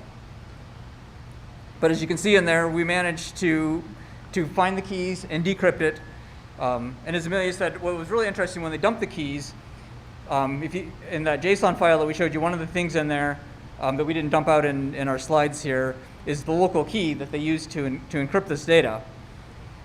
But if you look at it, you're thinking, okay, they're using AES. We found that in the code. They're using AES 128. Of course, they're using ECB mode because, well, whatever. But we were looking at it, and it's like, but there's only 8 bytes worth of data of key. So what do? Do they pad it? How do they generate the AES key? No, actually what they did is that they have an 8-byte AES key that then they take the ASCII for each character in the 8 bytes, and that's your 16-byte key. So. And then that led to him giving me the proof of concept to write a console that allows us to just send messages to the device. So we just tell it what IP address it is. We tell it what kind of command we want to send to the device. We hit enter, and you can see here I'm changing it from Celsius to Fahrenheit from my VS Code terminal. And then it turns out if you go and you take that and extrapolate the data bytes versus the control bytes, we figured out what was the alarm, what was the clock. We started figuring out what was the temperature. And then I figured out a way to fuzz it. So we ended up fuzzing it. And as we were fuzzing it, I started getting alerts on my phone. And then the next week, Dave was fuzzing it from his house, and I was getting alerts on my phone. So every time you see the HH there, or the LL, that's literally sending an IoT alert to my cell phone. And then you see there, completely turned off the backlight. At one point, the thing started screeching uncontrollably. Just like, it just sounded like a banshee, like it knew that I had touched it in a bad way. Yep. Yep, so we're going to do a couple demos here on the device. So we're going to try and get the screen visible up on here. But over the network. So we have a Wi-Fi network set up here, and Dave's running some code to connect to it. So I can. Is it on the network? Yep, we're good. So from there, I just changed it over the network, so over Wi-Fi from my laptop to the device. Yep, you want to do that again so they can watch. So see how it's in Celsius right now? And now it's in Fahrenheit. Yep. So that's being controlled by a console over here. Yeah, so I have just a console app that I wrote that can, it sends those encrypted messages over the network to the device, and I can change a bunch of things on it. And then it actually reads back and gets data back from the device So if as I well. go and change one of the things on here, see there, I hit the alert button right here. Yep. So we change. If we hit, that's one thing we noticed is if we started hitting buttons on there, we got messages over the network from the device, and that's actually what started us to try and decode them. And then we realized as we were receiving them that we could send, which was really interesting that we could send over the local network to the device and be able to be able to control it. But one of the fun ones that we have is, we're in Vegas. We all want a drink, right? It's got to be 5 o'clock somewhere. Yeah, it's got to be 5 o'clock somewhere. Why do we make it 5 o'clock here? Oh. All right, go grab your drinks, everyone.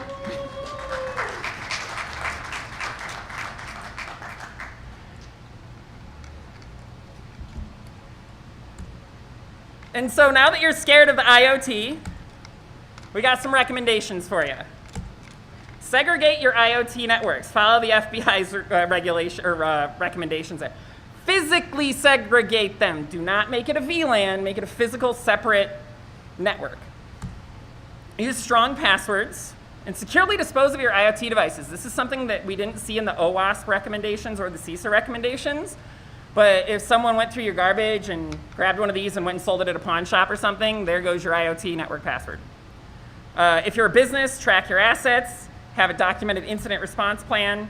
Make sure you update, unless you have a specific Samsung washer, then don't.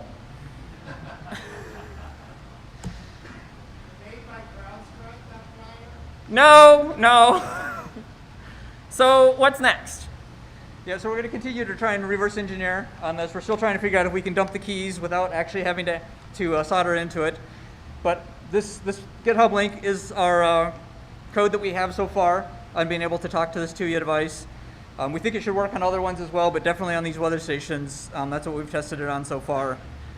And then we're going to keep working to see, like I said, other TUIA devices. And we're just going to keep having fun with this device. And that's my cat, Nicola. I needed another picture. Yep, we're good.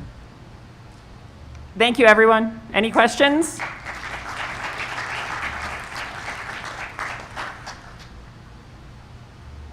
Thank you. Great talk. Did you do responsible disclosure to TUIA, and what was the response? I've had some interface with them. I'm curious to see what your response was. We got set up as OEMs with the plain text of, we are cybersecurity researchers who have pinned down to your circuit board and have reverse engineered your platform. Let us know when you want to hear our findings. And we haven't heard anything back. But they sent us OEM devices, so we're good there. Well done. Well done, you guys.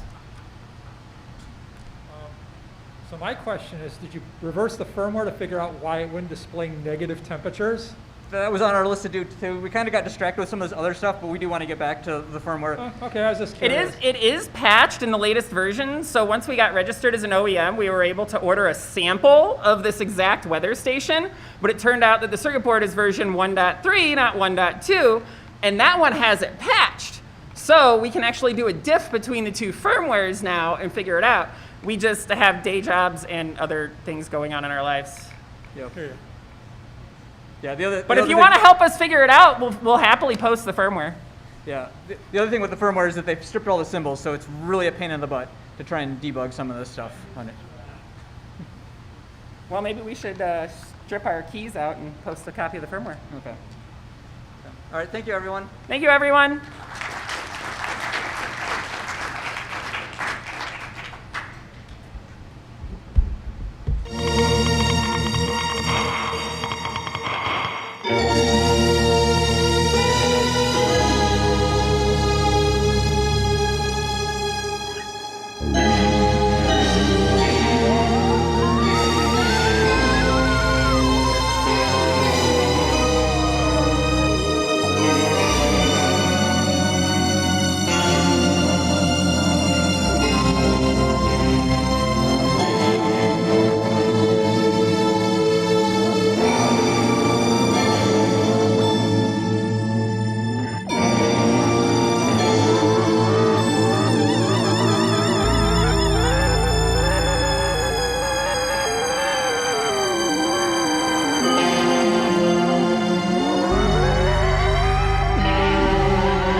BSides Las Vegas. Welcome to Alicia and Monish's talk on low-level shells. Just a quick reminder, please silence your phones and please use the microphone in the center to ask any questions after the speakers are done. Thank you. All the best, guys. Hey guys, we'll be talking about LOLs, low-level shells. Anyone has an idea why it's called LOL? You'll find out. So I'm Alicia, this is Manish. So we work for SecureNet. I'm a penetration tester. Manish is a security consultant. And for this project, I am an independent researcher, but my company helped me bring this forward to you guys. So what's the story? Basically, the story is that I was trying to get a netcat shell, and my colleague at the time gave me like a switch. I was unaware that the switch was a layer 3 switch, and I'm like, well, you need an IP, right? Right? Well, that's only an assumption. The hypothesis is that layer 2 can be used for a netcat shell, but this would need to be post-compromise. So how exactly is that going to work? Well, we made this meme for you to kind of explain it. I'll give a couple seconds. So the thought process. We'll need a MAC address, and all layer 3 traffic is encapsulated in frames, which means that you will need an IP. But what tools already exist that kind of accommodate this? And there's a tool by the name of ARP Exfiltrator that was made by Antonio Blesia. And he was able to exfiltrate ARP requests back and forth between 2 nodes. And he suspected that this could be used in a C2 framework. So, in other words, it's possible, but with ARP. So when life gives you layer 2, make a layer 2 shell. Bottom line, it's possible to encode information in frames, but not through encapsulation. So why is this such a big deal? Well, the big deal is that layer 3 and above is highly monitored, layer 2 is not, which means that communications don't actually need IP or port to work. So how does layer 2 work? Well, we have 802.3, 802.11, which is wireless, and it work on the same frames, same headers, and all our payloads, all our stuff is going to be stored in the payload header of the frame. ARP broadcasts to all nodes on the network using the FFFF address. But other protocols can do the exact same thing. There's no difference. The ether type is what defines a protocol, and an IANA, you can register your own ether type, which we'll get into the next section.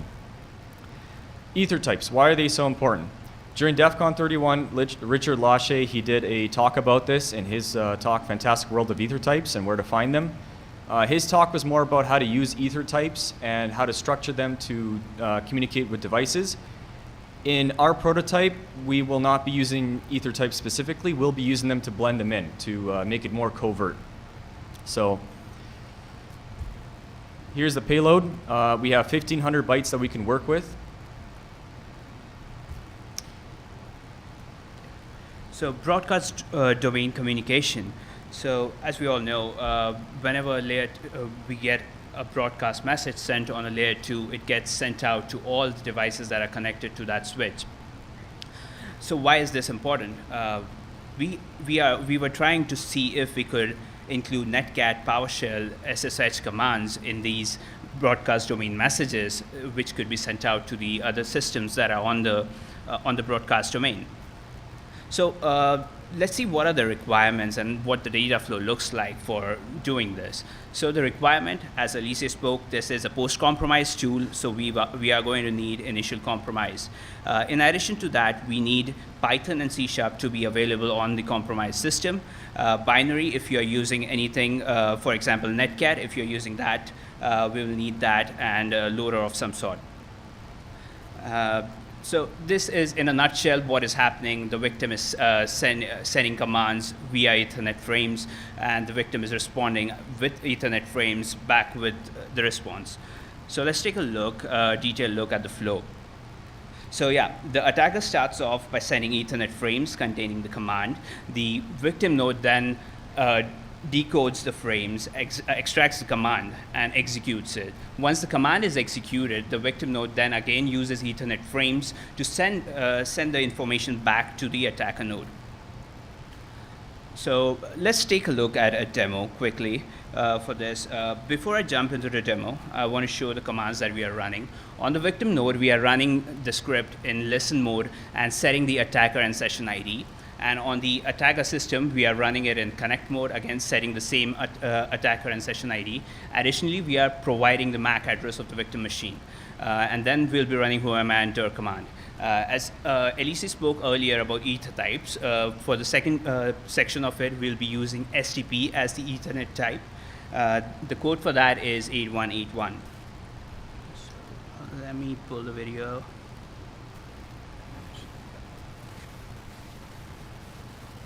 So yeah, on the right-hand side, we have the victim screen using Windows, which is connected in listen mode, and then we are using the Debian machine on the left, on the right, to connect to the victim. We are running whoami and dir command, and we have Wireshark running in the background to capture the packets. So as you can see, the commands that were sent were using loopback, and the responses that were received were using broadcast messages. So now we'll take a look at the ether type that we spoke about. So the only difference between the two commands is we are specifying the ether type this time round to see what sort of communication it happens. So the ether type, we are using it to blend in. So again, we'll run the same commands, whoami and dir. Yeah.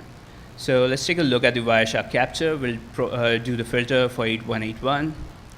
So as you can see, the commands were sent using STP this time around. So yeah. Okay.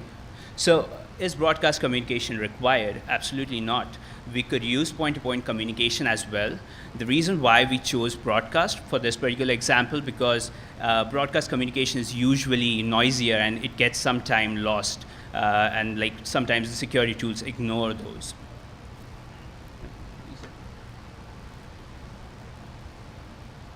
So to kind of prove the point that communication not only can, like, we can tunnel layer 3 and above, we're going to be tunneling Netcat in the next demo, which the prototype does support. This is the kind of diagram of what's happening. I'm not going to go through it, but basically we do the exact same thing. The attacker sends the Ethernet frame, the victim receives it, it then decodes it, it sends it to its own loopback address where Netcat is listening. Netcat can then run that command. The response is sent to its own loopback address and then out to the out through Ethernet. The exact same opposite happens when the victim is listening, and this enables two-way communication back and forth. But this not only works on Netcat, this works on anything. So here we have the attacker panel. The thing that's highlighted, that's where you type in commands for Netcat. I'll give everyone a couple seconds. The victim panel here, what's highlighted is the actual Netcat command. On the right side of the screen, that's the tool that's being for L2 shell. Okay, we're going to make EDR cry now.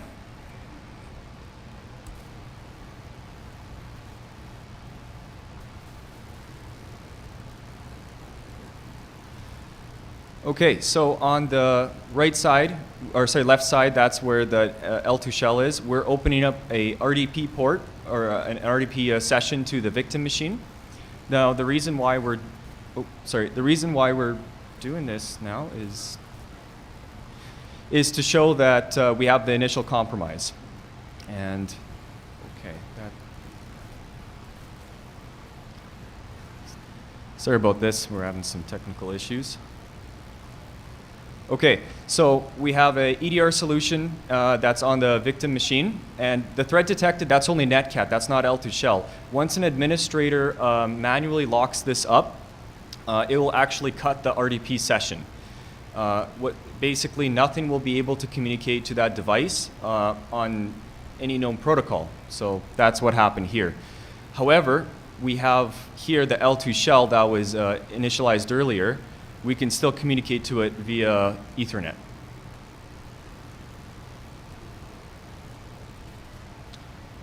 Okay.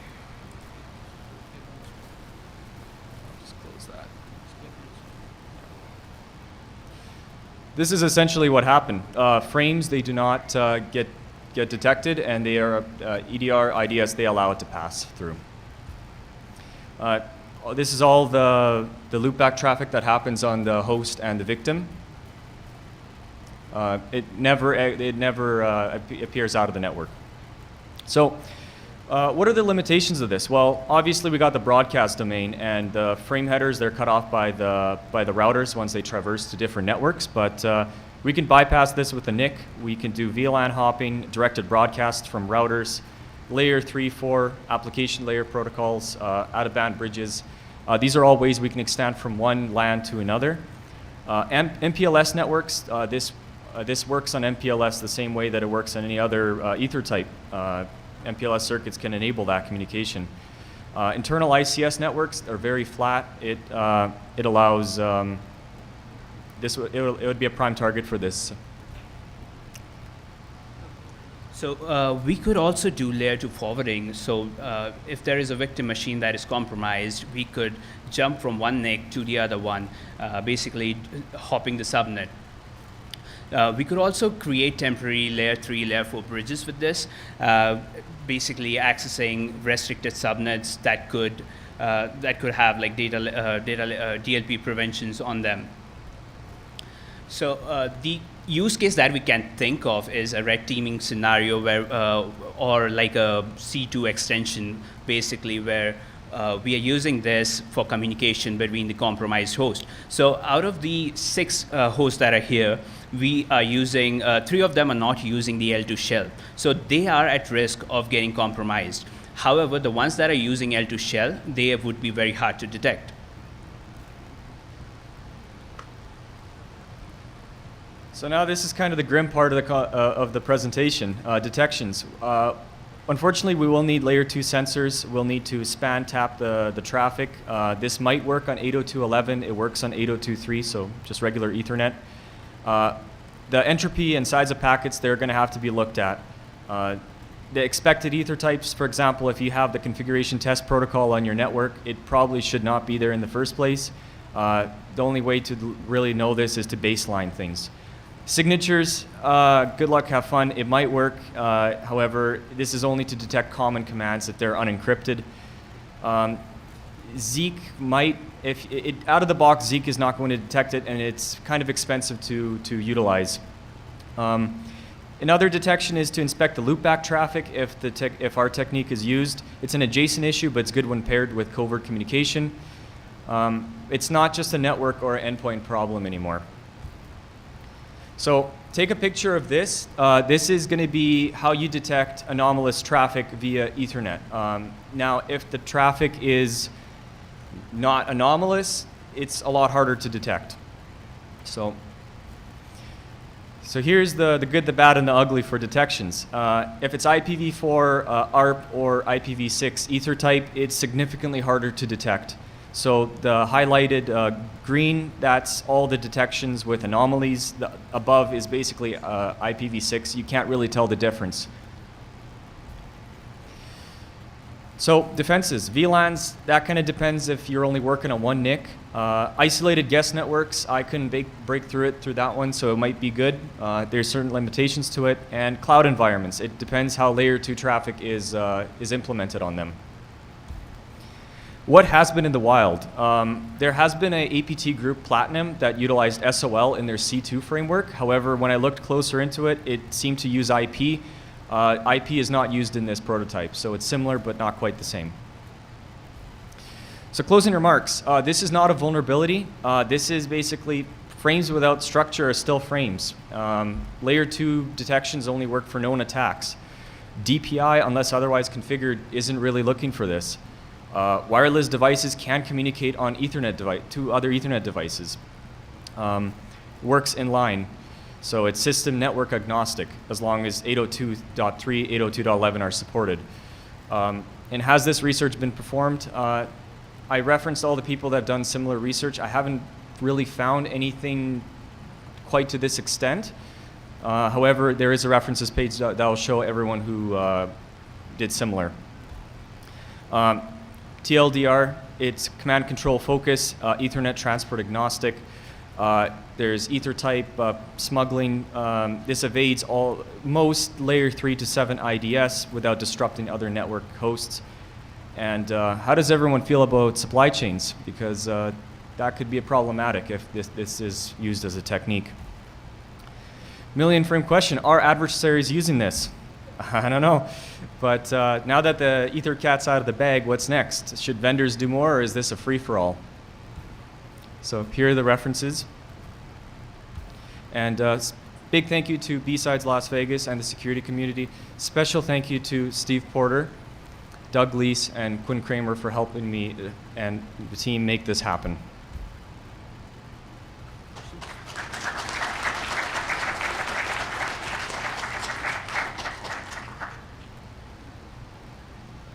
Questions? Any questions? Sorry.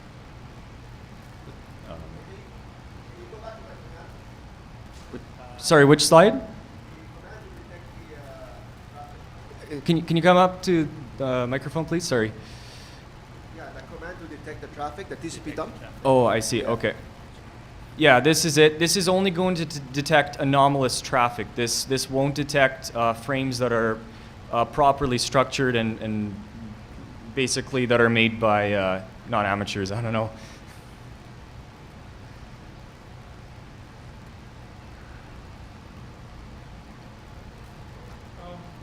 So I'm understanding this correct.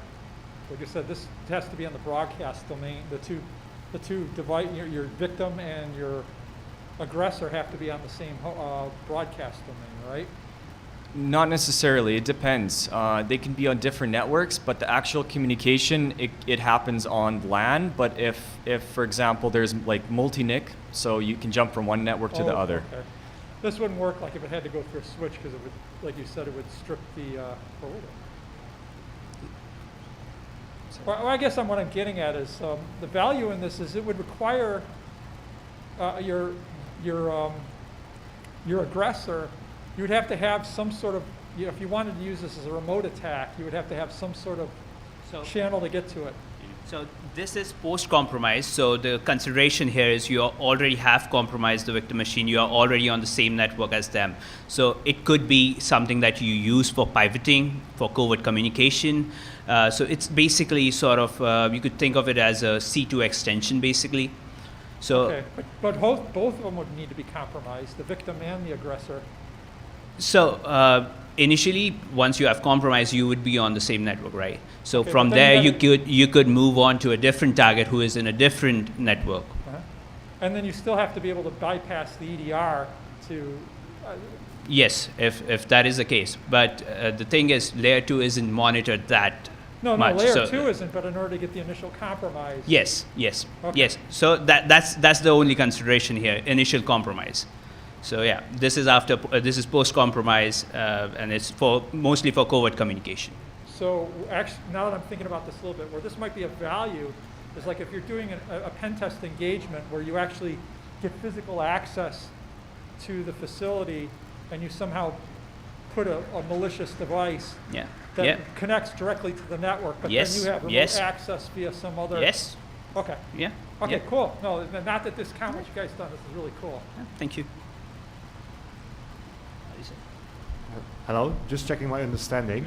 Do you need raw sockets for this to work or not? I'm sorry? Do you need raw sockets to do this or not?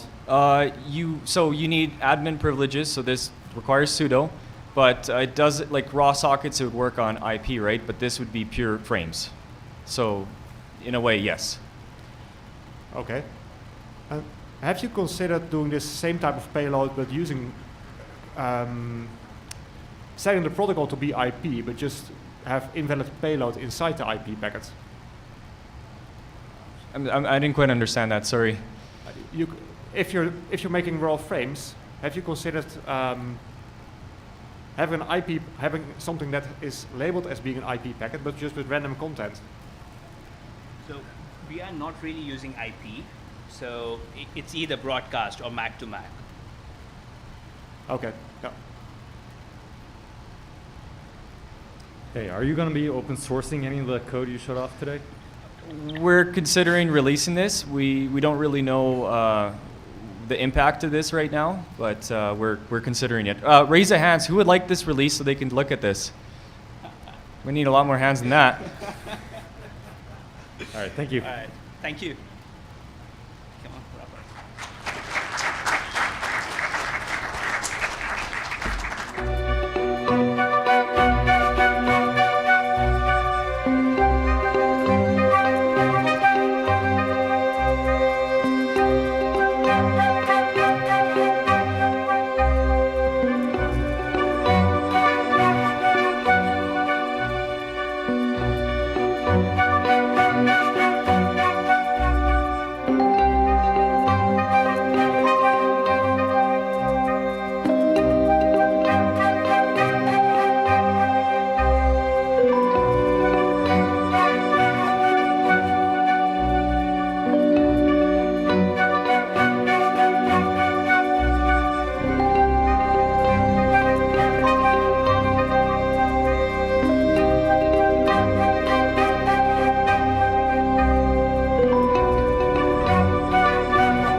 BSides Las Vegas to the talk on Cerberus, the multi-headed embedded hacking tool by Patrick Kiley. Patrick, please take it over. Okay. Grabbing one other connector here. Eventually we'll need this guy. So, any hardware hackers out there? Just a couple?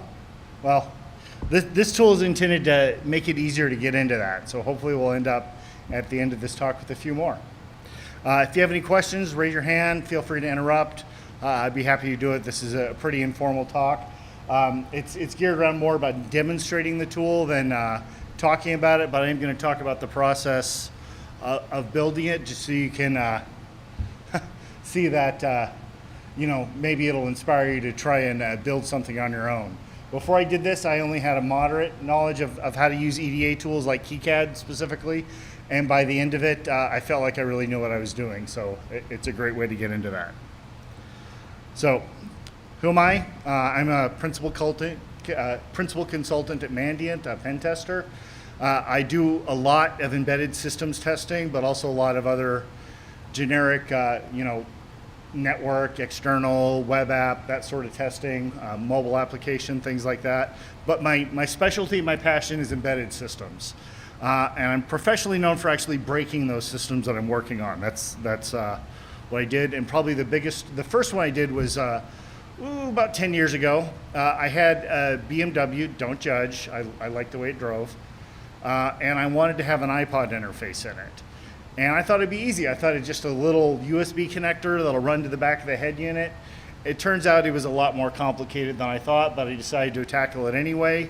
You can see in the middle picture here, it has some fiber optic cables. The orange cable is the one that I had to add and splice into a fiber optic loop. That's called the MOST loop, if for those automotive people out there. That's basically it's a multimedia loop designed to pass audio data. And I actually had to recode everything. It turns out the USB interface actually routed itself back to a telematics unit in the trunk, and then that spliced into the MOST loop, and then that MOST loop moved up to the head unit. But I figured it out, and as I was recoding the car to tell it that it actually had that interface, I forgot to hook up a battery maintainer and bricked the car. So what I had to do is I actually had to boot it back up, and finally I figured out what it was. It was in transport mode, which is what they do to preserve battery life when it's on a roll-on, roll-off ship moving across the ocean. Once I figured out how to do that and get it back, and after adding a few gray hairs to my inventory, I got it back, and now I had iPod. And I felt like, oh wow, I'd actually bricked it and brought it back. Now for a more expensive brick. This was a few years ago. This was during the pandemic. I had one of these. It's a Tesla Model S, and I decided I wanted to make it faster. When the car was sold, I was the second owner. It didn't have ludicrous mode. It just had what was called insane mode, and I had to get that extra half second of 0 to 60 time. So I decided I wanted to figure out how Tesla did that in the service centers. So I figured it out. I have a test bench, which I'm actually going to show JTAG connectivity on. Worked through the process and figured out how to add ludicrous mode to it. I had to drop the battery pack, replace the contactors, replace the fuse, and reflash the BMS with different code. During the reflash process, putting the battery back in the car, all worked fine. It accepted the new battery ID. But the cars have this thing called a security gateway. And the security gateway actually stores the configuration of the car, what battery pack you have, what air conditioning model revision you have, the drive units, every component on the car from all the way up to the door handles have their own little code that goes in this configuration. And me, in my vanity, I wanted the little icon for biohazard mode, even though I didn't have the proper climate control units for it. I just wanted that little biohazard symbol on my AC when I clicked on it. And because my car didn't have the hardware for that, during the process of recoding the battery and everything else, it died. And it wouldn't take the reflash, it wouldn't allow me to re-engage the contactors, the parking brake was locked, and I had to get it towed home across state lines. And during the process of basically being miserable and commiserating with about the big mistake I did, I figured out the problem was by looking at the log files that I generated, and figured it out that it was that one little configuration line that I added, removed that, reflashed the car, it came back alive, and now I have ludicrous mode. So that was my second very expensive brick. But it taught me an awful lot about the car configuration and UDS, car hacking in general. It was a fun process. I also did some avionics hacking with some help of a gentleman in the audience who's waving right now. He was a big help. It took 2.5 years from findings to release, and it was a pretty momentous occasion, but I feel like we actually made some really strong, positive change in the industry now. There's actually an aerospace village now where they freely discuss these type of things. And I kind of had a release on the kind of the first year of that aerospace village, and felt like we really moved the needle in actually allowing security researchers out there to do this type of research in a positive way, doing it right, working with industry, doing responsible disclosure, all the rest of it. So why do we need another USB to serial device? We have the time-up, we have the Tigard, we have all these little units like this that you can come up and see if you want. I had some particular use cases that I needed it for that I didn't want to have a big spaghetti mess of like 5 USB cables sticking out of my device, so I decided to create my own. So I was trying to basically connect to serial devices on both ends, and for that you actually need 2 UART connectors because you have to deal with the send and receive, and then be able to join those connections in the middle. I had a Tigard that had level shifters because I was dealing with something that was working at 1.8 volts. And I had my little 4-port module, so I decided to basically combine them together. And I came up with the name Cerberus, and honestly the name took me longer than the design. I went through so many other iterations before I stumbled across this one, so it's like a combination of Serial Bus and Cerberus, the multi-headed dog. And do you like my AI generated image that I created for this? Or that some AI created for me that I took. So combine the two. So this device that I created, and here's the first real prototype of it, has 3 UART connectors and then one multifunction JTAG SWD. 10 minutes in or 10 minutes left? Okay. I want to make sure I understood the signs. Thank you. So, SPI, I2C connectors, a level shifter that you could absorb connections. You could basically connect to devices that worked at a logic level of 1.6 all the way to 5.5. It's the lower levels where you run into problems. If you're dealing with a really low power IoT device or home device, and you just try and use a regular USB to UART device, it may not, the ones or the positive signals may not rise up enough to actually trigger and be identified as they are, so that's why you need the level shifters. Some other things that I wanted to change, I wanted to simplify the connectors. I wanted to use an MSO style ribbon connector. If anyone has ever used a mixed signal oscilloscope, they have like the little 20-pin IDE connector that breaks out into 20 separate pins that you use to connect to your logic device. I wanted to have that simple connector on it. And then also the Seger, which is a very common in kind of professional level JTAG debugger device, has that same style of connector. I also wanted the ease of connecting up a logic analyzer. For those of you who do hardware hacking, you know how much you use a logic analyzer. Having it directly on the line without having to have multiple connections on the little tiny pins that you connect to made my workflow a little bit easier, so we added that. And then it has a single little like Cortex debug connector on it as well. Anyone who's actually used a Seger J-Link has seen one of these adapters. You're moving from your standard 2.5 millimeter pitch device down to some really small connectors, because your typical Cortex debug connectors, you can see down here in the lower right, has a really fine pitch and use these really tiny ribbon cables to connect directly to the device. The little snap-in connectors for programming devices, it's the same story. You need to be able to connect those up, and trying to have a whole bunch of DuPont wires scattered across that Makes it a little more difficult, whereas if you just have a single thing that you can plug in and do your Flash programming directly, I thought that might make it a little bit easier. And it has, as you'll see when I connect to this automotive target. And then I wanted indicators for each TX and RX. The chipset on this is the FTDI 4233. The 4232 and the 4233 don't have enough pins to drive 8 separate LEDs. So what they actually do, and they didn't really define this in the earlier versions of the data sheet, is they actually use the EEPROM connectors. So on an FTDI, you can program your own serial number, your own VID, PID, which is how the computer identifies itself and which drivers to use. That's all programmed on this little tiny EEPROM on the device. It's right down here below the main chip.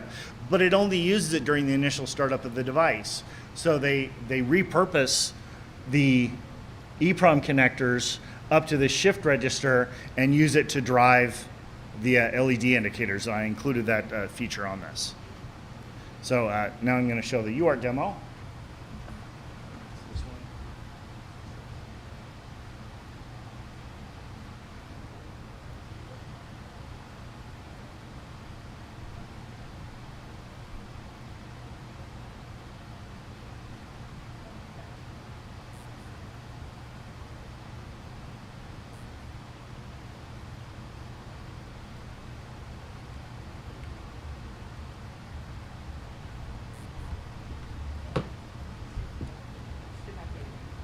What?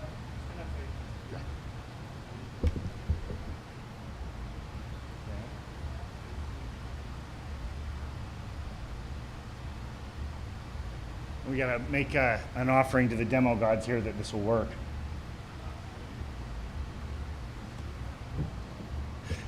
This is the first of 3 demos, so we'll have time for plenty of the other ones.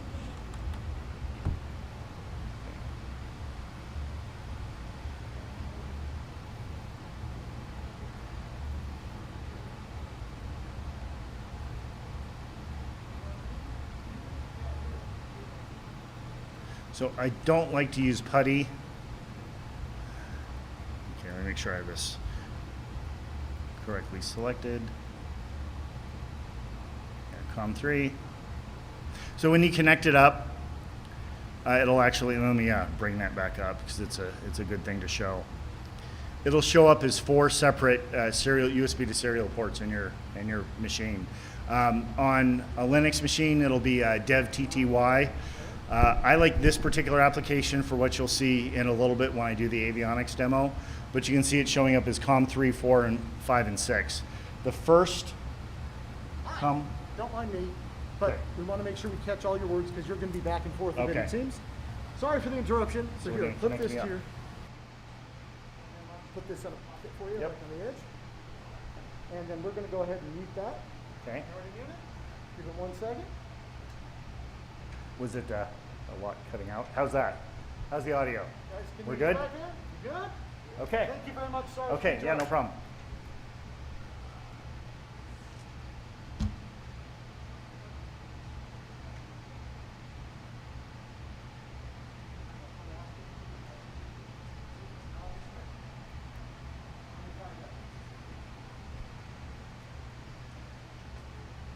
One other question. Are you going to put that on the big screen or is that only down here? That's only down here. There's no way to put that up on unless you have a camera that can point it at it. So that's what we're doing is going to point the camera to try to catch what you're doing. Yeah, Just pull us it's in. difficult to do it from above. We don't have Tell one of us those where to mirrors. look. So tell us if we need to follow you or that, please. Sounds good. Okay. And let me move this.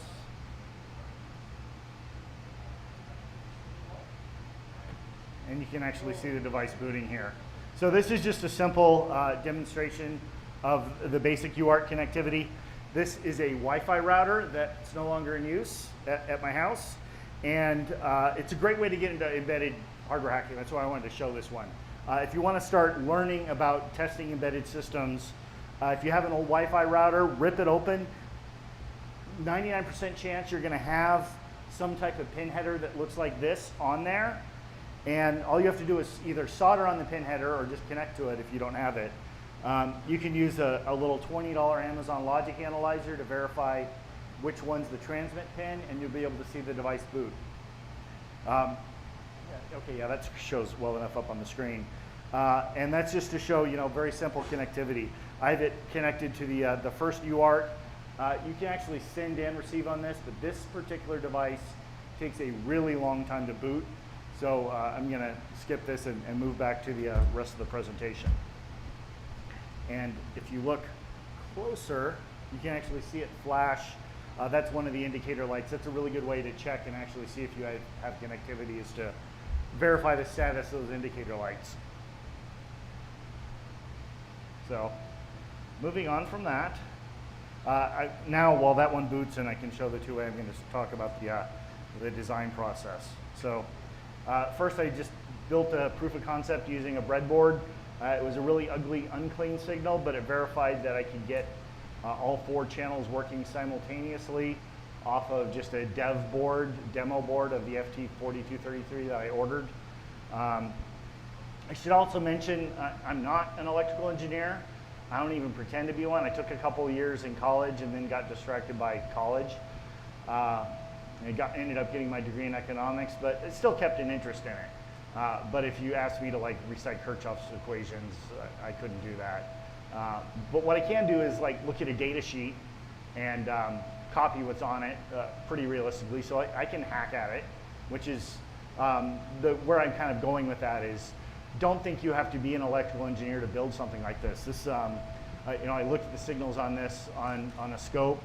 They're all really clean. I just followed the guidelines for how to clean up a signal, how to provide stable power to a device. And there's even another device where I provided a stable 30 volts through a voltage regulator on it, just by following the guidelines and using the built-in dev tools that the board manufacturer had out there. Something complicated, yeah, you'd have to be a EE, but a very simple device like this, don't be intimidated by it like that. If you want to try designing your own badge, go get KiCad, it's free. And download it, install it, and just start playing around with it. You can find plenty of open source designs out there where you can download the schematic, you can download the Gerbers and start moving stuff around, seeing how to route things, and that's really how I figured out the process. So this is how power works. As I can see, it has a little switch on the front. That switch is designed to select the voltage level of your target. You can see that there's a 1.8 volt voltage regulator, that's this guy up here. There's a 3.3 volt regulator, that's the middle position. And then for 5 volts, it actually just uses the USB level, which is at approximately 5 volts, but it's basically close enough. There's a little, basically it's like a power protection chip that's right off of the USB connector that's necessary in with this particular chipset. The indicators, this is the level shifter that has that, and you can see there's just a couple caps in here to clean up the power, alternating red and green.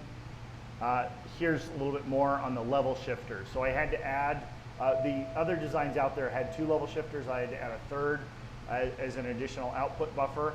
And what those do is they take the voltage level of the FTDI, which is, pretty sure it's 3.3 volts, and you'll shift it up or shift it down. And there's also a 4th position on the switch where you can basically select, it'll actually run off of the voltage of your target. If you have something running at a really bizarre voltage like 1.6 volts, 1.6 is the minimum with these level shifters. All the way up to 5.5 if the logic level is shifting that dramatically. And it will adapt the signal on the FTDI side down to the 3.3, or on the output side, it'll shift it up to the voltage level of your target. So this was the first attempt. Put everything together by hand. The 402 components were really interesting to hand solder. They're about just a little bit bigger than a grain of sand. But I have a microscope, so I figured it out. And it worked. But I discovered right away that the little 20-pin JTAG connector, because of the little ears on the end of it, wouldn't plug into it. So it was not compatible with the initial design. So then I went in to the second version. And the second version I did very quickly. and I just searched JTAG pinout. Turns out I grabbed the wrong JTAG pinout. I had the grounds and the signals reversed, so the grounds were actually on the keyhole side instead of on the other side, and so I did one more revision. Also decided to put some additional labels in it to figure out everything. The only label I really want to add now is one that identifies the voltage levels, so when you know if you're moving the switch left or right, if it's going up or down in voltage. And then I ordered some prototypes via PCBWay. So I got 25 of them to hand out to co-workers, because I'm not allowed to hand them out to people that are not employees of my company just yet while we're working through the release process. And we're at the current revision. So here's how to use it. Serial access, I kind of already showed you. You can either just use PuTTY, specify the baud rate, or use Screen or whatever your favorite tool is. This one is just a very simple serial tool on a Mac.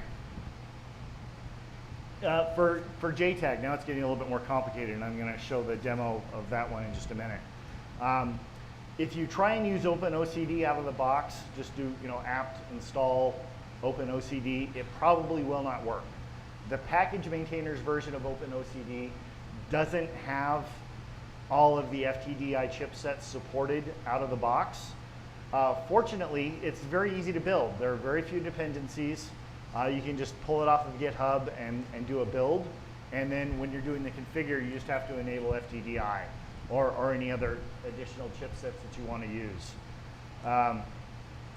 And here's a little example showing that it actually worked. For JTAG SPI for doing flash programming, if you want to dump flash ROM off of something or actually use it to program flash.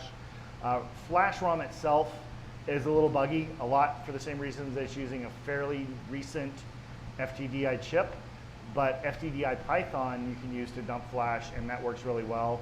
You just need the device URIs. If you run LSUSB, it'll give you the VID PID of 403 and 6041, which you need to specify using the Python tool, and it'll show up, and this is the 4 URIs that'll show up on your Linux machine. And now for the JTAG demo. So what I have here is an automotive target. I'm going to try and connect to it, make sure it's in the JTAG mode. So there's a switch up here next to the level shifter selection that switches it between serial wire debug and JTAG mode. It uses the same sets of pins, but where you need like the pull downs and pull ups and everything else is a little bit different. But to move it between those two modes, it's just a single switch connection. This is going to be JTAG though. For this one.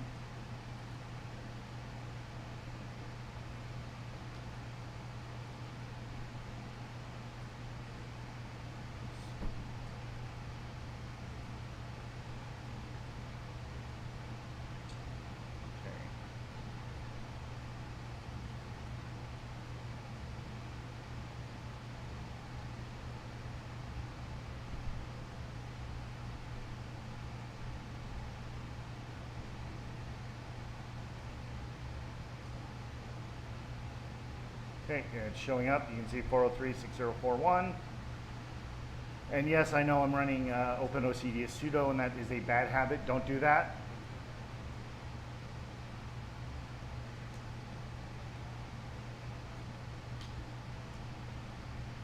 And you can see right here, it can see the Freescale chipset on this automotive target. This particular Freescale chipset doesn't have any other definitions supplied under OpenOCD, so I can't really do anything else exciting with it. But with this, if you were to read through the JTAG descriptor for it and define your own basically your own definitions on this, you could dump the gateway configuration. What I'm actually connected to, if we get the camera to grab that in a second, to zoom in on this, is I'm connected to the outside pins of this connector right here. This is the JTAG connector for the vehicle's security gateway. For an automotive target, a security gateway is essentially the firewall of a car. And I have basically JTAG access to this. JTAG, I can read, write, I can halt it, I can change the specification, I can do whatever I want to. The security gateway sits between the CAN buses of the vehicle and the infotainment system, you know, the internet connection, everything else. So it's a very juicy target. That's the one that had the configuration file that I had to change when I did the ludicrous stuff that I talked about earlier. And I'm gonna grab this chip I dropped just so I don't forget it. This is the actual main CPU that drives the screen. It's an NVIDIA Tegra. It's an interesting target because it's the same processor that's run on the Nintendo Switch, subject to all the same vulnerabilities. And luckily, it has a little hidden USB connector that gives you U-boot access as well. So have fun if you want to explore that. These aren't used in the current versions of the automotive of the car they came from anymore. They've moved like 2 revisions past that, went to like Intel Atom, and now I think they're on an AMD Ryzen version of a CPU. But the NVIDIA Tegra has some hardware level vulnerabilities, so that's why they moved off of that. The gateway itself, though, it's a pretty juicy target if you ever want to start messing around with car hacking.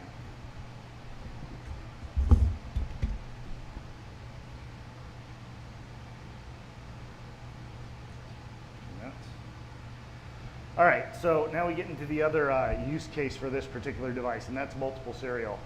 I had intended to show examples of the Acheron proxy with this particular device, but I broke my distribution on doing that, and maybe I'll have it working by DEF CON. More importantly, though, I will be able to actually show connecting to the avionics, and that's really the fun stuff. The other thing, basically, the cool thing about Acheron proxy, it's one of the few serial man-in-the-middle tools out there. So what you could do is you have an embedded device. There's an inter-chip communications that might occur over serial. Really common for things like cellular modems. Did I just drop out? Okay. Really common for things like cellular modems. You'll see it like run AT commands just over the serial bus. And if you can get in the middle of that, you can do some interesting things. So one of the use cases of this is to actually find the serial bus, make some small cuts on the board, and then connect one UART to each end, and then use software to join those two, and then occasionally modify data on the fly. And with Acheron proxy, you can actually do that. Here's an example of it actually setting it up on this one, watching data pass. This is actually from their site. I had it working for a little bit, but then I broke some stuff. And then this is pretty much the use case that I wanted to show before I was told not to. This is transponder communications. Now this particular avionics set does not have a transponder. That's by design. But if you look at the communication on this screen, you can see something right away. You'll notice that the messages always begin with 1, 0, and then it's 2 or C. But if you look at where the bits line up, it's a pretty easy mask to identify. And it always ends in 1003. So using that, it's pretty easy to actually look for that sequence of bytes and break on it and realize that you actually have, you know, the message incrementing. And I'm going to show that on the avionics here in just a second. So now we got the fun part, the avionics demo. This is going to take me just a minute to plug in.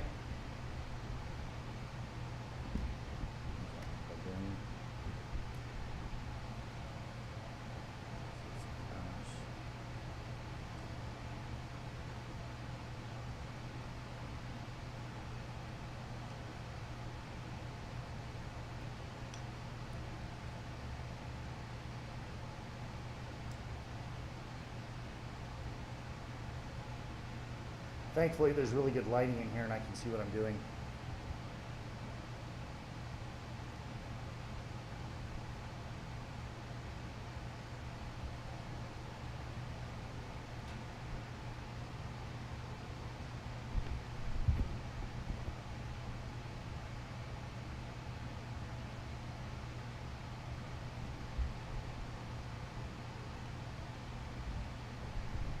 Success.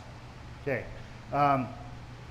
Did this presentation earlier at Black Hat, and anytime I tried to connect up 2 units at the same time, it would lock everything up. I think it's probably because there's some different grounds going on. It doesn't make sense entirely, but I'm not going to take that chance. I'm just going to show on this one and show how there's another one just right here next to it, just because it's the demo gods and they're being kind right now, so I don't want to tempt fate.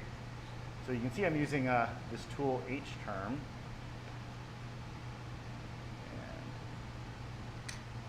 And right now it looks like garbage because it's all in actual hex. So we don't want to see ASCII. Now I happen to know that it's a 21-byte message. Now if you hook up a logic analyzer, it's not working.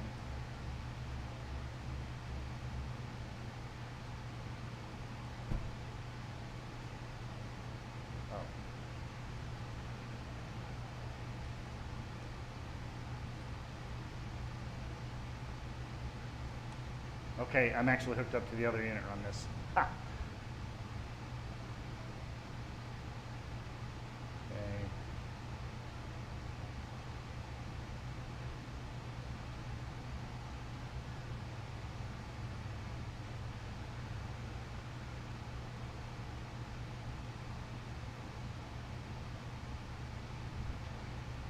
Okay, I'm going to reset.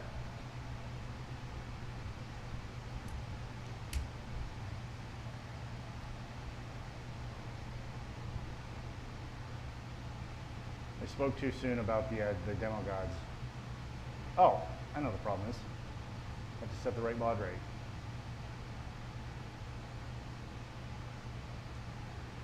Ah, there we go.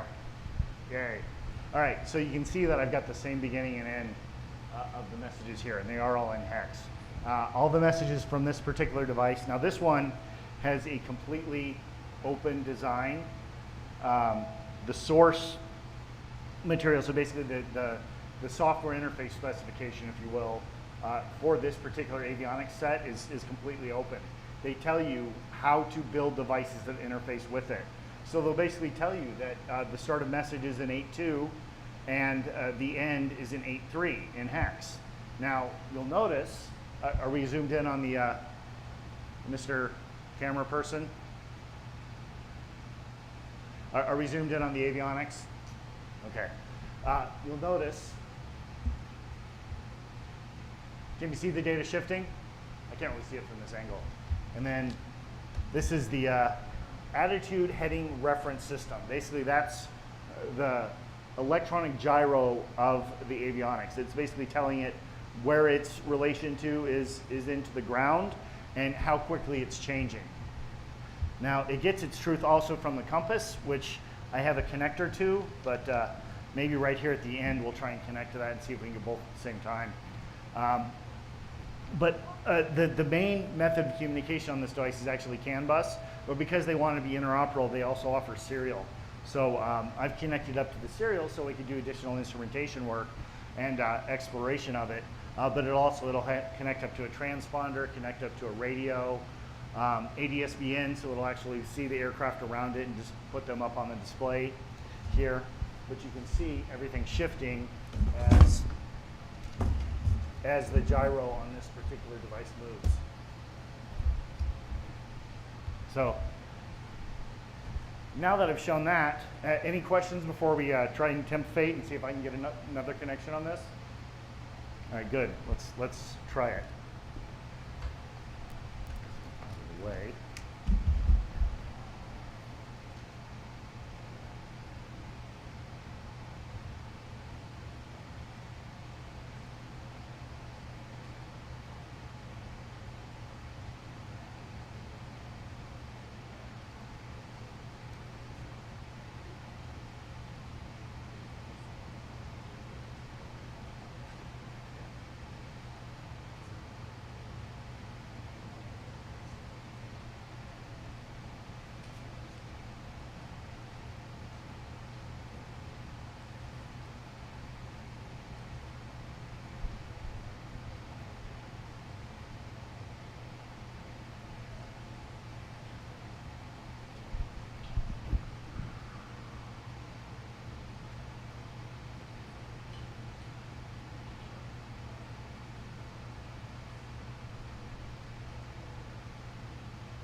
look at that.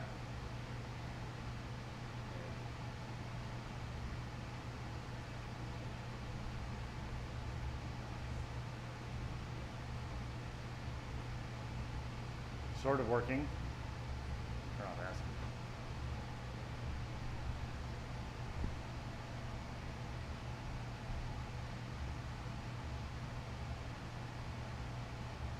You can see it's a little unstable of a connection here. Now this is just connected up to the compass. Now the compass has one position. Basically, it doesn't care about attitude. It just basically cares about direction of travel in relation to magnetic north. I'm going to disconnect the other one just in case that's what's causing the issues. And it's not.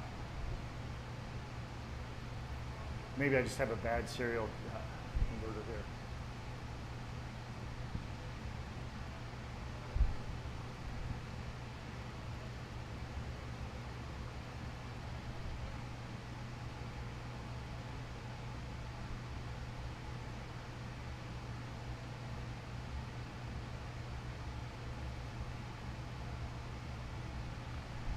This one, yeah, well, it's acting up a little bit. Now, we need to get in and actually troubleshoot that one. You can see it's coming in, but it's a little bursty and it's a little bit unstable. But it works. We can actually connect to multiple ones at the same time. Now, does anyone know why I actually have to use these converters? What's the difference between UART and RS-232?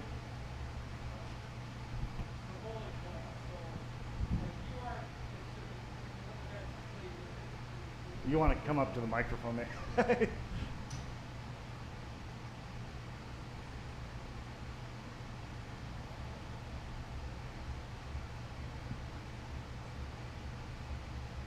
Were you in the cell class? Huh? Were you in the cell class?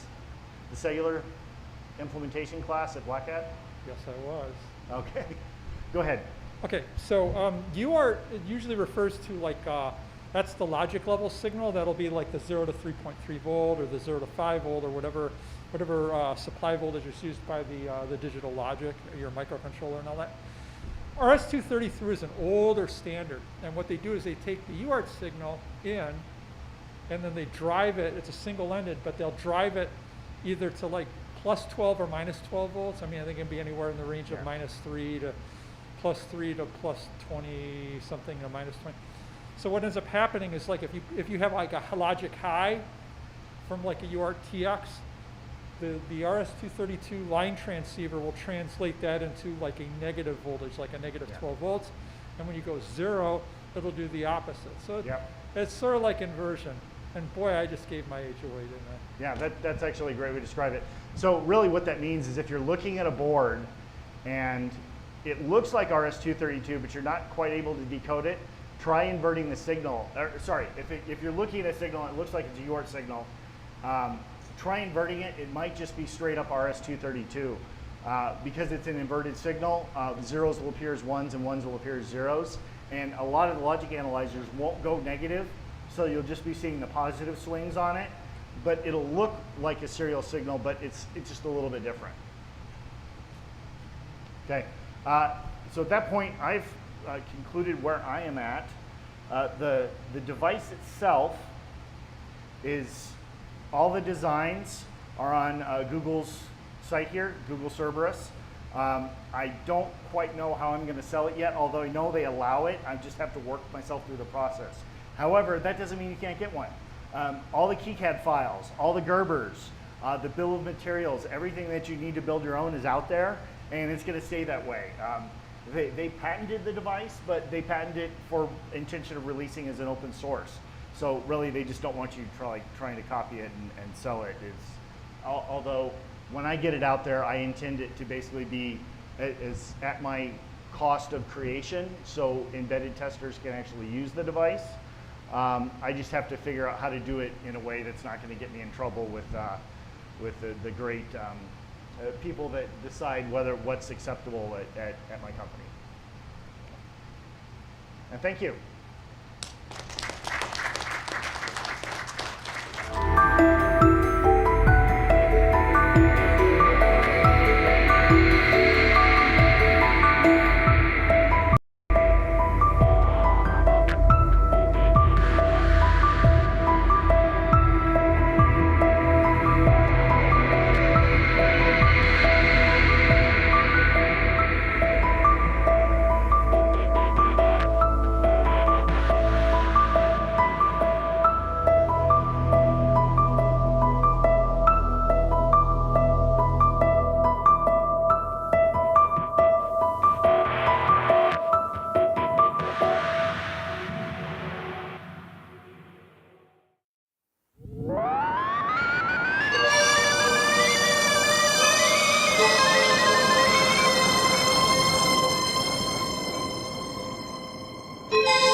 Back to the track.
Good evening and welcome to the Breaking Ground, part of the BSides Las Vegas talking conference.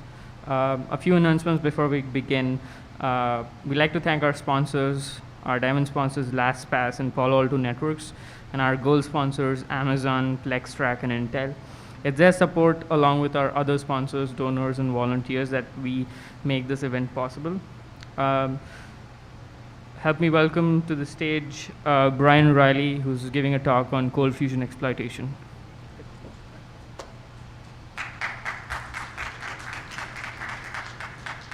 Good evening, everyone. Thanks for sticking around. It is 2024, and this is a talk on cold fusion at BSides. To jump right in, just a little bit about myself. I've been doing security work for a bunch of years now. Long-term focus on application security for about the past 15 years or so, working with product teams to build secure products, a lot of web app testing, a lot of mobile testing, a little bit of client server, a little bit of hardware, a little bit of legacy stuff. And so early on in my career, I spent a lot of time working in higher ed. After that, I was supporting state and local government for a number of years. So if anyone in the audience has worked in those industries, I know a lot of the challenges, I know a lot of the pain points, and feel free to come chat about it after the talk with me too. More recently, most of my experience has been in financial services and in various tech companies as large as Fortune 10 to as small as under 100 people. I'll also say from the outset, I am far from a cold fusion expert, but it's a technology that I've seen pretty much spanning my entire career, going back to about 97 or so. Again, in lots of those verticals that I've mentioned. Even today, I still see cold fusion applications from time to time. And also, just to get this out of the way too, yes, I've seen the memes too.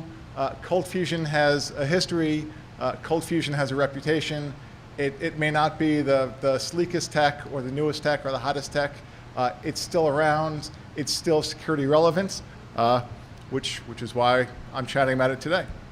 All right, so this talk really kind of came about from 2 to 3 years worth of cold fusion research that I was doing. And during that time, there were a string of critical and high impact cold fusion vulnerabilities, some of which I reported to Adobe, some of which other people reported to Adobe.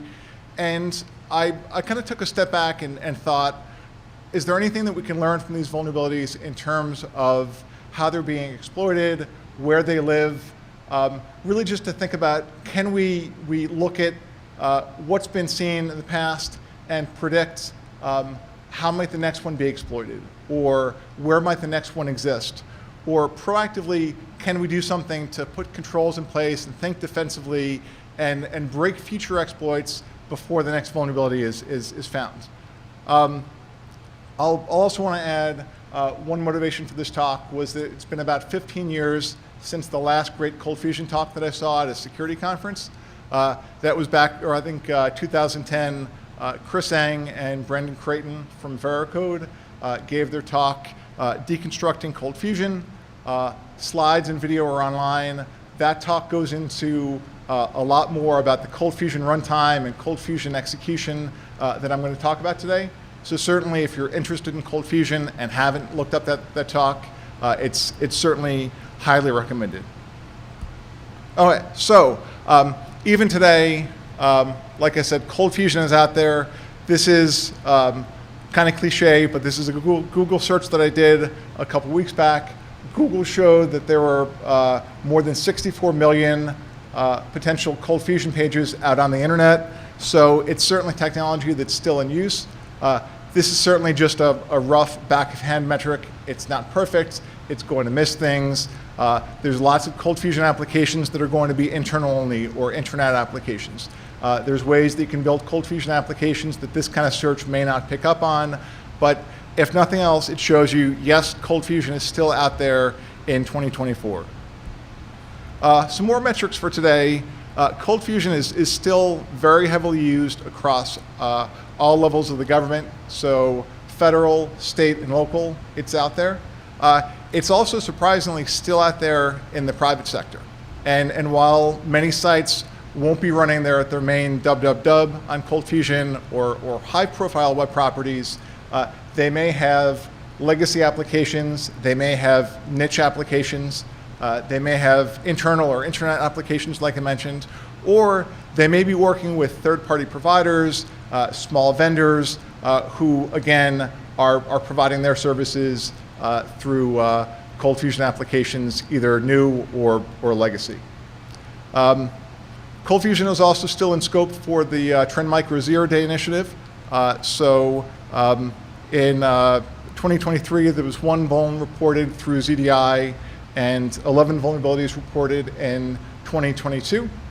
And also in 2023, we saw multiple zero-day vulnerabilities in Cold Fusion detected and fixed in the wild. And so those last 2 metrics show you have security researchers today still actively looking at Cold Fusion, and then you also have attackers who are looking for 0 days and exploiting 0 days in the wild, looking at Cold Fusion as well. Cold Fusion also still continues to make headlines, and a lot of times these headlines are going to be security related, whether it's a recent compromise, an old compromise, vulnerabilities used in ransomware kits. And one thing that's significant was that even now, a lot of Cold Fusion vulnerabilities seem to have very long tails.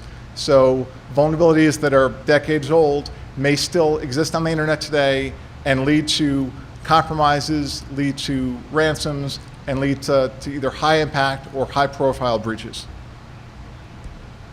Okay, so I mentioned a couple of Cold Fusion 0 days in 2023. March of 23 was busy. This particular Adobe security bulletin had 2 0 days that were both patched. One was a local file include that was actually pretty involved and involved sending in some code that was written to an error file that was then read back and could lead to remote code execution. And then also at the same time, there was a Java deserialization flaw that could lead to remote code execution as well. This was initially patched in March, and then subsequently there were multiple variants that were found, basically bypasses of the patch and then future bypasses of later patches. And I'll be going to some more detail about some of these. But before I talk about the vulnerabilities, just want to really touch on Cold Fusion history in case folks may not be familiar. It's a web development language initially released by Alaire back in 1995. It was rewritten in Java. Initially it was C and C++. Rewritten in Java in 2002 with the release of Cold Fusion 6, and then acquired by Adobe in 2005. Besides the commercial Adobe Cold Fusion, there are alternate CFML engines. So currently today there's the actively maintained Lucy open source engine, and then historically there's been Raylo, OpenBD, which are 2 open source projects that are no longer actively maintained, and then also Blue Dragon, which was a former commercial Cold Fusion engine as well. Okay, so to look at the tech overview quick, Cold Fusion code can be written in 2 different ways. One is the legacy tag-based, which looks almost like HTML, except it's run and evaluated server side. And then also the more modern CF script that'll look like any script-based language, so your JavaScript or anything else. Cold Fusion as a language also has had a lot of backwards compatibility, which is great in terms of letting applications continue to run. But from a security standpoint, there's never been that big uplift from, let's say, like a classic ASP to an ASP.NET, where there were lots of security guardrails, lots of breaking changes, and basically today you can have the latest fully patched Cold Fusion environment, but your old vulnerable custom code from 20 years ago can still run in that environment. So your platform may be secure, but your code can still be insecure. And so just to kind of take a look at those two styles, we can see some tag-based and some script-based. These basically just print hello. And so when this is actually compiled, this is compiled into Java bytecode. When we look at a class file that's compiled, we can, let's say, just do a hex dump and see, yes, this is actually a Java class file. And then being Java means that it's going to be pretty easily to decompile. So we can go from CFML to compile Java back to some approximation of what the original native Java might look like.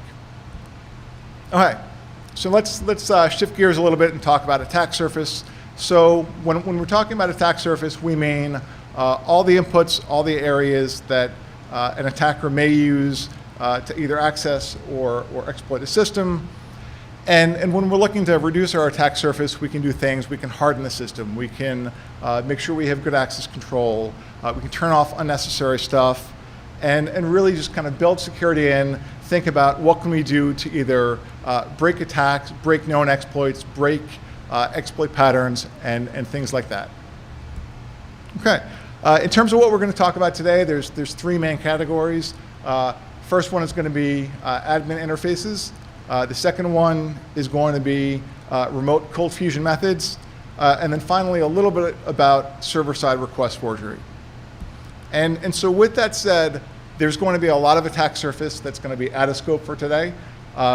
Like any other web language, web application security vulnerabilities can apply to cold fusion. So your custom code, you need to worry about things like the OS Type 10, cross-site scripting, SQL injection, logic flaws, basically anything regardless of whatever language or framework you're using, it would apply to cold fusion as well.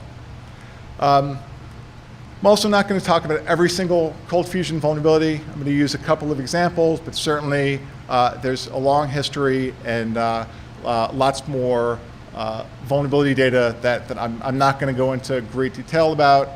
I'm also primarily focused on things that would be vulnerable or exploitable with a default install and something that an external attacker would be able to exploit. So things like internal services or services or configurations that may be turned off by default are going to be out of scope. And then certainly when you look at a whole application environment, you're going to have a lot more than just your custom code and your application engine. So the full attack surface would be platform vulnerabilities, network vulnerabilities, and database, and basically kind of everything that makes your application go. We're pretty much just narrowly focused on cold fusion engine issues. Okay, so let's dive in admin interfaces too. So the cold fusion administrator, just like any admin interface, is going to be sensitive. So whether it's a web interface, whether it's a piece of hardware, you want to protect access to it because it can lead to sensitive functionality if an attacker was able to gain unauthorized access. So for cold fusion, CFadmin is a web interface used to manage the environment. Besides the web interface, there's also an admin API with a number of endpoints. CFadmin comes with a lot of built-in and native code. So if you do a standard install, you're going to get CFadmin. You're going to get a lot of stock code. So since CFadmin has had a history of vulnerabilities, your custom code can be perfect and vulnerability-free, but that default image may come with built-in vulnerabilities or risks that you're going to want to keep in mind. And then finally, like I said, admin interfaces being sensitive, you are going to want to protect them because if they get compromised, an attacker can bootstrap access, they can elevate their privileges, they may be able to live off the land, pivot, or do more things from that privileged vantage point. When we talk about CFadmin, typically it's going to be accessible via URLs that start with CFIDE administrator or CFIDE admin API, and then just kind of bottom line, it's something that you're going to want to access, restrict. Okay, so if folks have done cold fusion pen tests in the past or looked at cold fusion, this may look familiar.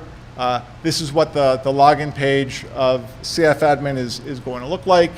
And so oftentimes, if you can get here, that means you're going to have accessible vulnerabilities. If nothing else, you can try and brute force usernames and passwords, which may get you in. But beyond that, being able to see this page means you're going to be able to interact with API endpoints and components and things that again, may be useful in a high impact exploit chain. Okay, so let's talk a little bit about how cold fusion may typically be set up. This is definitely one of the more common deployments, but not the only way to deploy it. Cold Fusion being a huge Java application could be deployed basically any way that you're going to deploy Java servlets. But a lot of times you're going to have an external web server connected to Cold Fusion via a connector, so something like an IIS, ISAPI filter, or a Tomcat connector. And so that on the back end will talk to an internal Cold Fusion server that will typically run on port 8500. That usually isn't exposed to the internet, shouldn't be exposed to the internet. Shodan, prove me right or prove me wrong. But typically when you're interacting with a Cold Fusion environment, you're going to be talking to the external web server, and that connector is going to be configured to basically pass some requests onto the Cold Fusion environment and handle some requests locally. So if you request an image, your external web server is going to handle that. If you request Cold Fusion code, the Cold Fusion server is going to get that through the connector, and those pieces are going to be accessed. Beyond that, you can also configure trusted IP addresses, and there's some built-in functions that will basically do access control checks for those trusted IP addresses. And from like a typical point of view, between the connector configurations and between those IP address restrictions, this is how it's supposed to work. So if you're on the outside and you request Cold Fusion Administrator, you're going to get some kind of error. So it's either going to be not found, it's going to be forbidden, or just somehow isn't going to be accessible. In reality, it's typically going to look more like something like this. So there have been a history of bypasses, there have been a history of ways. Again, access control is really, really tough to get right 100% of the time. CFadmin is no different, and often being able to access vulnerable components or vulnerable functionality starts with something as simple as an access control bypass. Okay, so looking at some potential access control bypasses, these have all been fixed at this point, but recently, so like on a Windows environment, just being able to suffix your CFIDE path with a trailing dot on Windows would bypass a lot of the built-in access control, but because of how an external web server and the connector and the Cold Fusion server would process that, that would be a way to bypass some of that initial access control. And so while you still wouldn't be authenticated, you from the internet might be able to get in. And then from here, you can modify that different ways, so things like mixed case and other variations there. And then finally, so the top ones are all mine and things that I'd reported and have gotten fixed. These are all fixed as of a fairly recent Cold Fusion update. And then the bottom one, again, we can see a directory traversal pattern.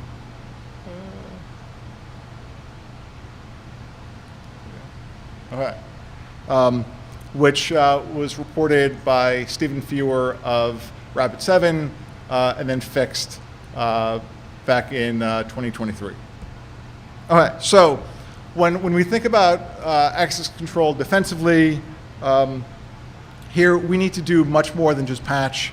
A lot of times to lock down an environment, you're going to need to update your Cold Fusion components, update your connectors.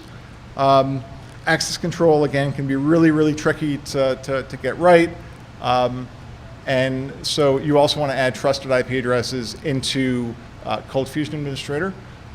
If you're looking at this offensively, think about all the ways that you commonly bypass access control or a WAF rule. So URL obfuscation and URL modification. Simple modifications can often bypass access controls that may be out there.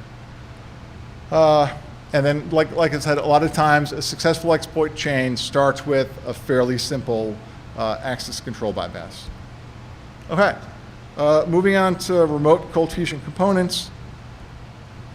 Cold Fusion components are files with a CFC extension that contain cold fusion data and functions.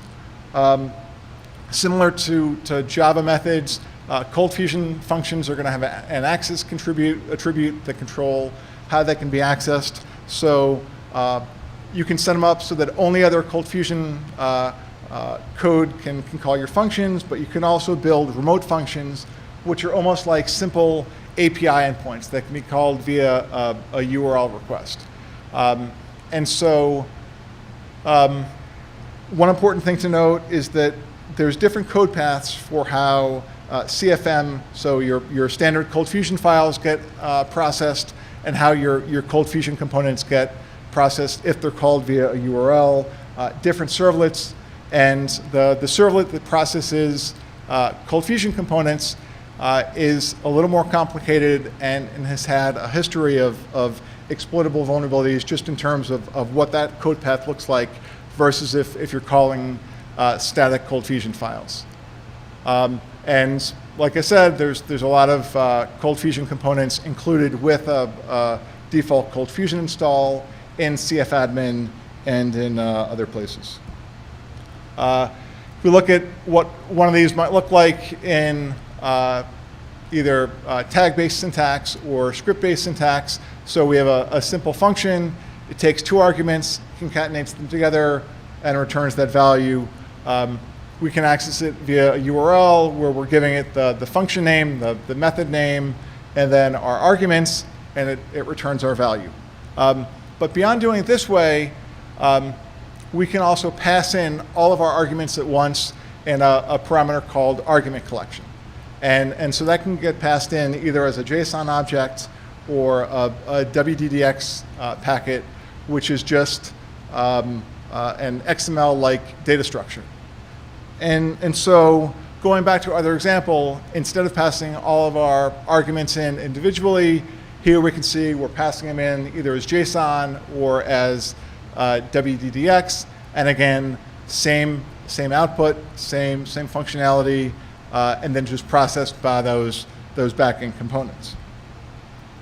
The downside, though, is that remote CFCs can lead to some dangerous places. So looking at past vulnerabilities, it's led to XML external entities attack, it's led to Java deserialization attacks, and it's also led to mass assignments. And so we're going to dive into some of these, but really the biggest takeaway is that defensively, if you're not actively using remote components, you may want to just block remote access to CFC files, because that'll take a whole class of vulnerabilities off the table for your environment and may protect you for a future vulnerability that isn't known, isn't patched yet, but you'll proactively have some level of defense.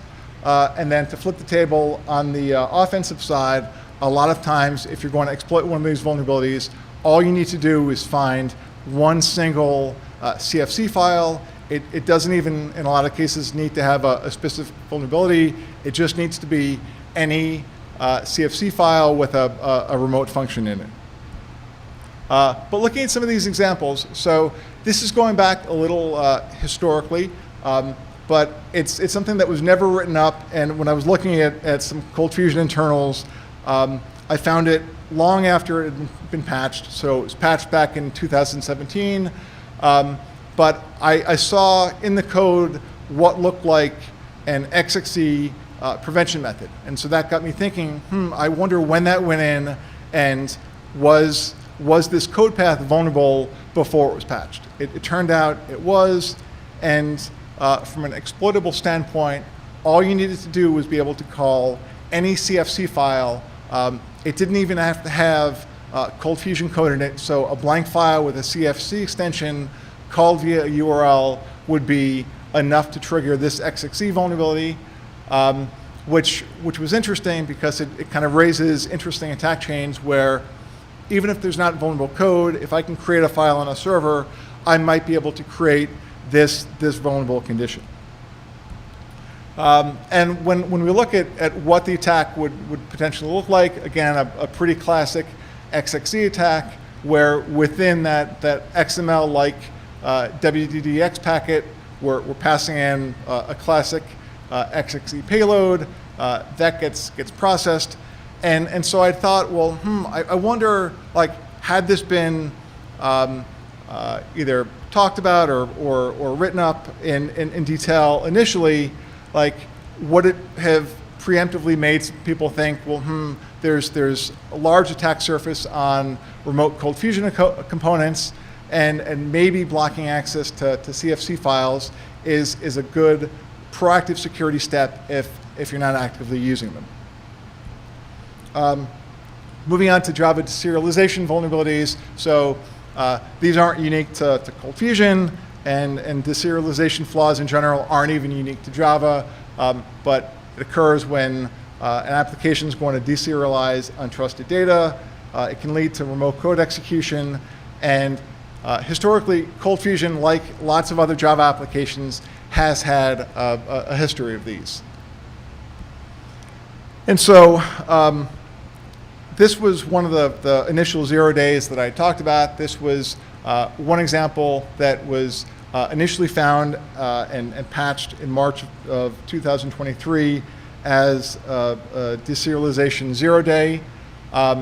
And over time was patched, bypasses were found, patched again, more bypasses were found.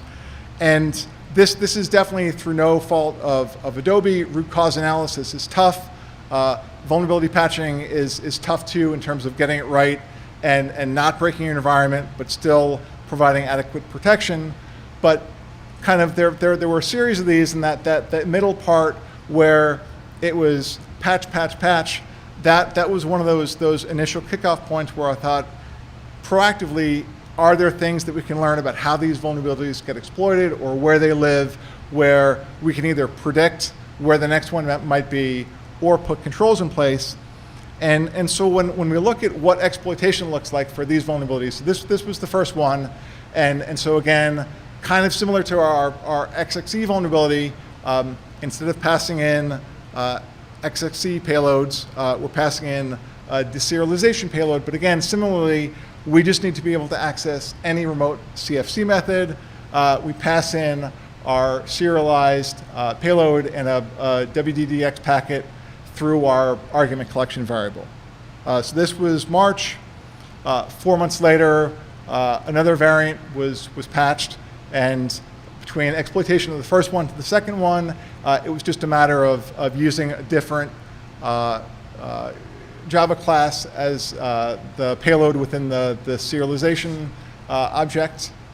After that, there was another bypass, and this primarily, this again, same kind of thing, find another class that we're able to pass in the payload. After this one, there was another variant where the way that the payloads were being validated, that block list was able to be bypassed. But through all these variants, it had the commonality of I'm interacting with a Cold Fusion component with a remote method and passing in some kind of data through argument collection. And then finally, 4 months after the last one was patched, yet another bypass was found. And again, it was just a matter of finding more Java classes that could be used for the serialized payload. But across all these vulnerabilities, there was a lot of commonality where I thought if you're able to block CFC files, for example, proactively, or block requests that had the argument collection proactively, if you're not actively using that, that would have blocked the vulnerability +1 or +2 or +3. All right, so again, to recap, in all those examples, we saw that exploitable functionality would be reached just through any remote CFC method, similar to other vulnerabilities that we saw. There was a lot of overlap, and so again, a defensive approach like blocking these would have prevented future exploitation of vulnerabilities before they were disclosed, before they were patched, and would be something for environments to give themselves a little bit of extra protection. All right, moving on to the third category for vulnerabilities we're talking about, Cold Fusion components. mass assignment. So mass assignment is going to occur when an attacker is able to control values or objects that they shouldn't be able to control. If you think about it, if this is a variable or an object that is security relevant or used in a sensitive operation, it may be the kind of thing that an attacker can break program flow or break assumptions if they're able to control sensitive data. Mass assignment is not unique to Cold Fusion. There have been mass assignment vulnerabilities in Ruby, in ASP, in Node, and other languages as well. But this particular Cold Fusion vulnerability was fixed last November. For the most part, there's some small edge cases that I'll talk about. But before I talk about the mass assignment vulnerability, I want to talk a little bit about Cold Fusion variables and variable scopes. So Cold Fusion stores its variables in scopes, which is basically just the context that they exist. And so there's a bunch of predefined built-in scopes in Cold Fusion. So your application scope contains a bunch of variables about your application. Your session scope may contain variables about a logged in user or basically anything about the user's session state. You have variable scopes like URL and form that contain all of your URL parameters or all of your form data. And beyond that, beyond the built-in scopes, you can create custom scopes as well. So custom code can create scopes and store variables in there. By design, it's well known that the user can control a lot of these scopes. Things like the URL scope and the form scope are documented sources of untrusted inputs. So before you use them, developers know you need to check these, and these are unsafe, these are tainted. But mass assignment would give an attacker control over any scope, even the ones that they shouldn't be able to directly control. Okay, so let's look at our example for a possible mass assignment vulnerability. And so again, we have a remote Cold Fusion component, and in here we're doing some kind of security check based on one of our variables in a protected scope. So in this case, we're checking to see what is the application environment. If it's production, we're going to do something else. If it's dev, maybe we'll take a different path. So we'll show debug output or something else will happen. And so the mass assignment vulnerability here was that in our argument collection, we could pass any scope and any value and then control that particular variable. There were some limitations. It only applied to code within remote Cold Fusion functions. So if you were using this kind of logic elsewhere in static CFML pages or outside of remote components, it wouldn't be exploitable.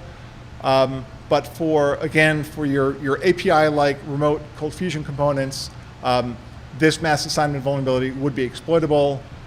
The Adobe patch protects all of the built-in scopes. So things like your session scope and your application scope are all protected. But if you do have code like this where you're using custom scopes in remote Cold Fusion components, an attacker could still potentially control those. And in that case, you're going to want to validate what's coming in through the parameters and arguments and make sure that an attacker isn't able to control them. Again, takeaways here, pretty similar. If we can avoid remote Cold Fusion components, that's going to give us a lot of protection right off the bat. And from an exploitation standpoint, a lot of times you just need access to one single CFC file to carry out a lot of these attacks. Finally, the last attack surface category I want to talk about is server-side request forgery. So again, common web application flaw lets an attacker make web requests from the context of the web application environment, basically turns the application server into the attacker's web browser, and it's caused by failing to validate input that flows into vulnerable functions or functions that are making outbound web requests or outbound network requests.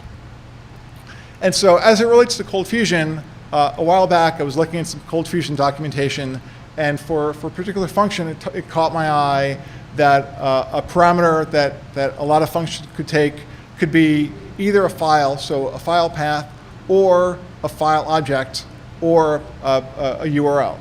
And so for something like this, for this kind of function, there was no switch, there was no check to see, am I consuming a file object or am I consuming a file path? And so this made me think it could be a common pitfall for developers if they're calling one of these functions that do take file paths and file objects, they may set themselves up. And so for this example here, if we pass in a URL in our file parameter instead of a file object, that function is going to go out and fetch that URL. And so the root cause here is that a lot of these functions use the Apache virtual file system to consume and process their arguments. And there's lots of Cold Fusion tags and lots of Cold Fusion functions that work this way. And compared to some other languages, so like PHP, I know has an allow URL fopen parameter that lets developers globally turn this kind of functionality off and on. Cold Fusion, at least as of the time that I had reported this, didn't really have an easy way. There was some manually intensive ways where you could unzip a jar file and modify an XML file and kind of put it all back together and hope that it would work. But there was no like easy toggle switch to turn this functionality off or on. And so when I found the first example of this, I went through and wrote a bunch of fuzzing test cases for a bunch of tags and a bunch of functions, passed in URLs, listened for callbacks, and identified a bunch of tags and a bunch of functions that could be potentially vulnerable here. I will call out that some of these are marked with an asterisk. Those are tags or functions that are only vulnerable in the open source Lucy CFML engine and not Adobe Cold Fusion, but there is some overlap between the two in terms of tags and functions that are vulnerable. And then I have more detail and full list and additional information at the URL there. And so again, the takeaway here is that these tags and functions specifically should make sure that there's something that during your code review process or your static analysis, you're looking for these, you're checking for these, you're saying, is tainted data flowing into them? And then beyond that, from a proactive way, network egress filtering can be a huge help here, because if you had exploitable code, but the attacker isn't able to call out, you may detect or prevent or otherwise become aware of that vulnerability before any damage is done. On the offensive side, it's really no different than any other kind of server-side request forgery scanning. So you use something like Burp Collaborator, throw out a bunch of URLs in parameters, listen for callbacks, and whether it's Cold Fusion, whether it's because of these tags or functions, or whether it's something else, you'll find your server-side request forgery vulnerabilities that way, and then from there take that simple callback into something more high impact. So yeah, as we kind of wrap it up, these vulnerabilities a lot of times can fit together and get chained together into high impact vulnerabilities. So we may be able to take a server-side request vulnerability, use it to access Cold Fusion administrator, and then do something bad from there. Or we may find one of these Cold Fusion administrator access control bypass vulnerabilities, and then chain that with a way to reach and then exploit one of those more serious critical vulnerabilities that relied on remote CFCs and remote methods. If you're in a position where you need to protect Cold Fusion, just a couple of handy things to do. Patch is probably the most important. Having looked at a lot of Cold Fusion systems, it's very, very hard to fully secure them if they're not up to date. Cold Fusion has a lockdown tool and lockdown settings that will do a lot of hardening right off the bat. Highly recommended. Cold Fusion has a sandbox tool that is built on the Java Security Sandbox and can do things like restrict network access, restrict file access, enable and disable specific tags and functions. Can certainly lock things down too. And again, we've talked about access control. We've talked about WAF rules and things like that. And then finally, kind of sometimes if everything else fails, endpoint detection, host detection may also give you some level of alerting if something is actually compromised, either as a secondary or tertiary indicator before things get even worse. A couple of final closing thoughts. I also want to add that as a researcher, Adobe has been a great company to report things to. They've been easy to work with. They've been timely, so highly recommended there.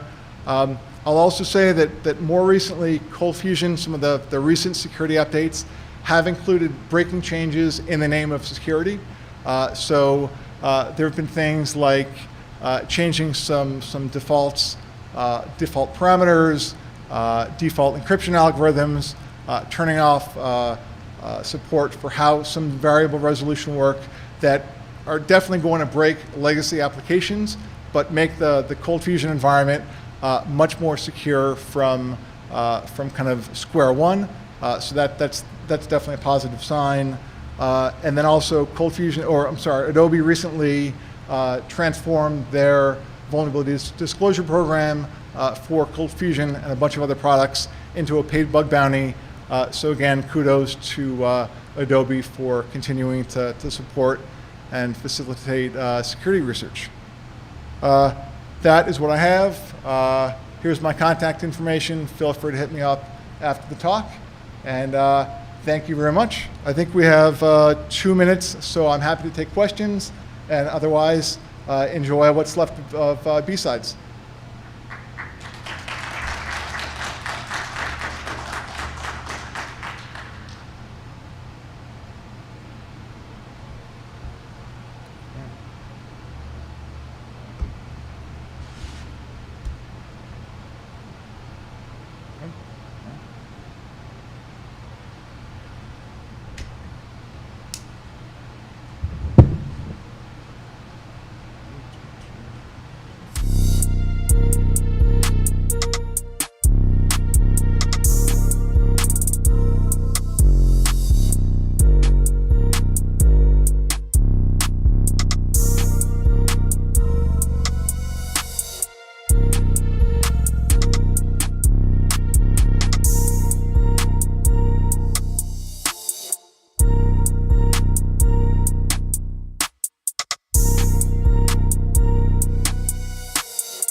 Good.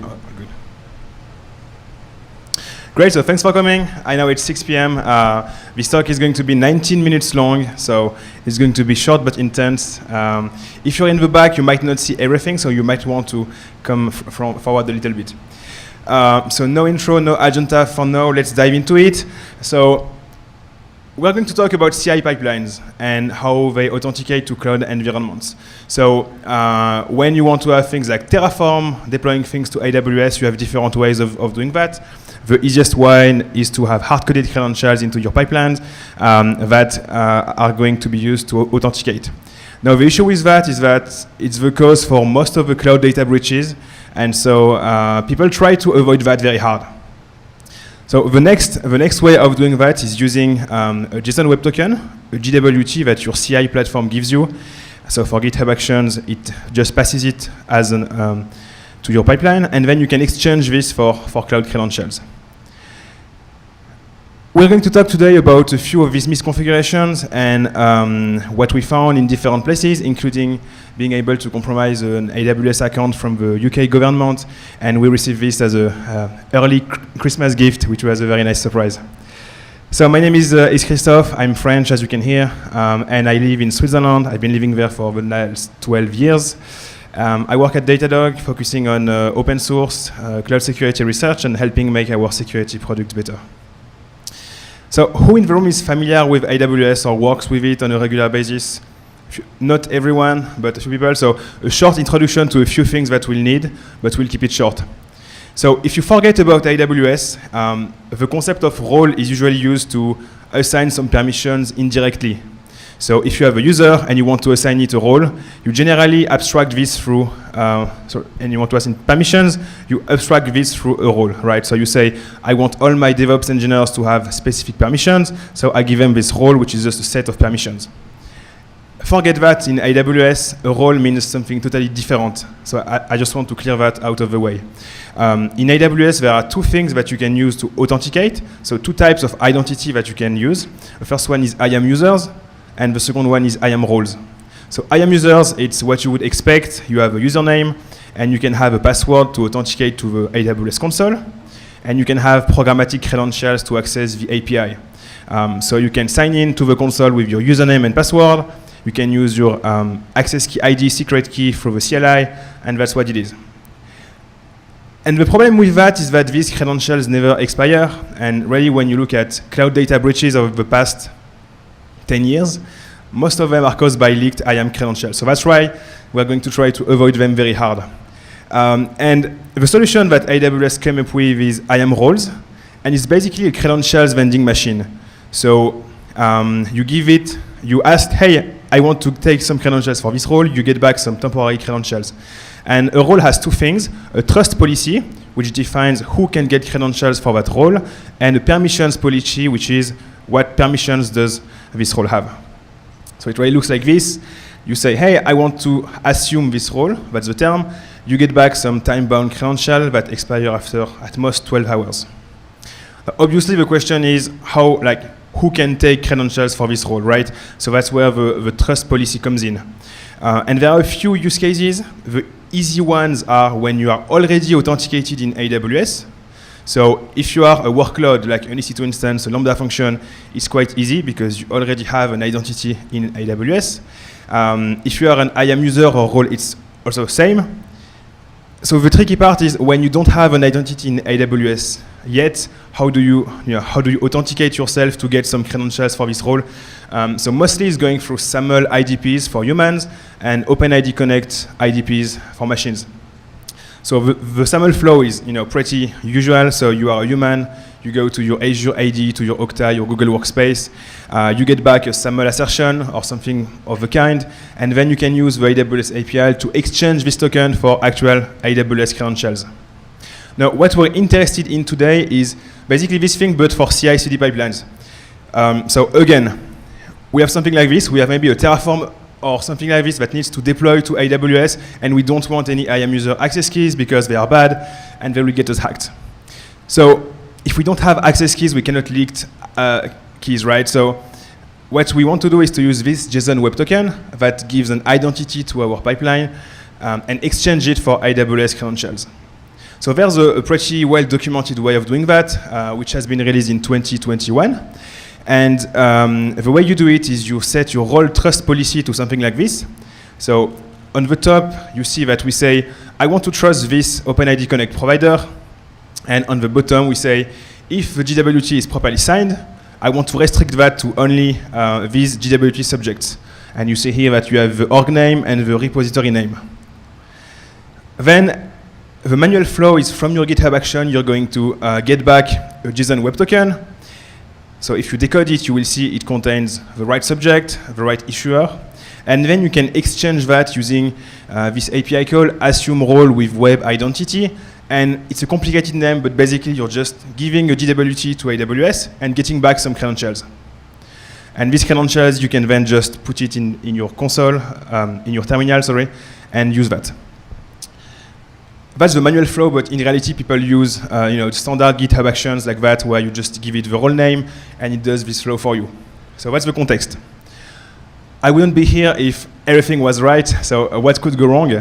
A few things. So that's the normal trust policy. Again, you just have a condition on the subject that says, I want to allow only CI pipelines from this organization, this repo, this branch. So first thing that can be suboptimal is allowing all the branches. Because maybe your main branch is doing a production deployment and you don't want all your feature branches to be able to get these credentials. That's probably fine in most cases. Maybe you have a wildcard like that says any repo in my organization can take credentials for that role, which starts to be not great, but maybe it's fine. And then if you just remove this /, it starts to be bad because I can just create an organization called Datadog Hello, and then I can assume this role. And then, again, if you just put a wildcard, any CI pipeline can do it. If you just remove it, similarly. So again, if you have a vulnerable trust policy, it means that any GitHub action in the world can assume your role. And typically, I think we all know that CI/CD roles tend to be privileged, at least mine are, and they have some access to the environment. So if I'm able to assume this role, I get the credentials, and I can directly access the AWS environment. Now that's the theoretical misconfiguration. What do we do? Like, how do we prove that this is actually an issue? Because that's on us. So the first thing is we need the role ARNS. So ARNS is the Amazon resource name, which is just the role name and the account ID. So it's quite easy. We can just use the GitHub search or services like SourceGraph. And we see here that if I give it a regex and the path, it will give me 1.6K results. There are a few duplicates, but still it's a few hundreds. As a second step, you can create your own GitHub action. So I just created a private GitHub repo with a GitHub action in it. I run this curl in it to get back the JSON web token. You can then extract it and take it on your laptop or on anywhere you want. And then you can just loop and you do, for any of these roles, can you use STS assume role with web identity? Do you get credentials back? Yes, no. So we automated this collection. We run that for a few hundreds of roles, and we found quite a lot that was vulnerable, which gave us back some AWS credentials, as you can see in this case. We did report that responsibly. Sometimes it's quite hard because you are looking at a GitHub org that doesn't have any name, or like not any named individual, not any email. So sometimes it's very hard, sometimes it's very easy. Now, I want to stop on a pretty interesting case that we found, which is interesting in terms of impact, but also in terms of root cause. So we compromised the credentials for one role. We put that in our environment variables, and we see that it's called GitHub Action Mirror Repos role. And if you Google this role, you see that it belongs to a gov.uk repo that says it's the Terraform automation for Kubernetes clusters that host gov.uk. Obviously, that looks quite interesting. So if you dive a bit into it, you will see in the pipeline that it's using code commit, and it's mirroring all the private repositories from the gov.uk org back to code commit. So even though we don't know the names of these repos, there are some references in the README. So this is the public README that talks about this private repo, gov.uk AWS data, which sounds interesting. So what we did is just we went to the AWS docs, we basically say, okay, how do I use code commit to clone a repo? We did that, and well, it did work. So we were able to clone that repo and to access what was in there, which obviously is supposed to be private and not be public. Interestingly enough, so since the pipeline had git pull and git push access, it means that an attacker would have been able to push some Terraform files to this repo as well and to backdoor it. So we did report it to the UK government. The response was quite impressive, 26 hours from report to fix. So it was a great relationship. They were very easy to work with. So if you do find something, feel free to report it to them. Now, I want to stop a bit on the root cause, because this one is interesting. So that's the actual vulnerable trust policy that was defined with Terraform. Does anyone see something in there that looks wrong? To me, this looks fine, and I took like half an hour to figure out what was wrong. So I'll give it away. There are actually duplicated JSON keys in there. And if you look at the JSON spec, that's not valid JSON. So how the parser is going to handle that is undefined, basically. And what Terraform does is just says, well, I'm going to just take the last value that you defined, which means that this policy is, with Terraform, equivalent to this one, which is insecure, because it doesn't have any condition on the GWT subject. So after we reported that, HashiCorp released a security bulletin saying basically, well, we knew about that, but there are some security implications that maybe we didn't think through, but it's not something that can be easily modified. At least we're aware. They did release some improvements to the Terraform AWS provider. So the AWS IAM policy resource now checks if you have duplicated JSON keys in the string before parsing it. And if you do, it will tell you that it doesn't want to create it, which is a pretty good one. They also sent an email, AWS also sent an email to customers that who had vulnerable roles. They implemented a warning in the AWS console if you had like an insecure condition. And they changed the API for create role and update role policy to say if there is a vulnerable policy, we just block the request. So that's great. It doesn't work all the time. For instance, if you use repo:**, it doesn't block it. So it's good. It's going to help, but things are still going to be vulnerable to some extent. And the previously created roles are, nobody has nuked them automatically, so they might still be there. Now, a few tips more first on the defensive side and then for pen testers. This is a talk about misconfigurations in OIDC authentication, but it's still highly worth it. I don't want to give a message that because it can be misconfigured, we shouldn't use it. So if you are using CI/CD pipelines, use OIDC authentication. It's going to be much better than IAM users. It's easier to configure, more secure, etc. It's quite easy to check in your account if you have any role that is used by GitHub Actions. So there's a one-liner with AWS CLI, and from there you can just either manually look at the trust policies, either there is a tool that Resonate released that looks at these trust policies and tells you if something is insecure. If you have a chance of using GitHub Enterprise Cloud, you can also turn on something to get a custom OIDC provider for your org. So in which case you see that the URL is different, the signing key is going to be different, which means that even if you mess up your IAM trust policy, a pipeline outside of your org won't be able to get credentials for this role. So it's a good guardrail, but it's only for GitHub Enterprise Cloud customers. It's actually quite easy also to detect exploitation or exploitation attempts using CloudTrail.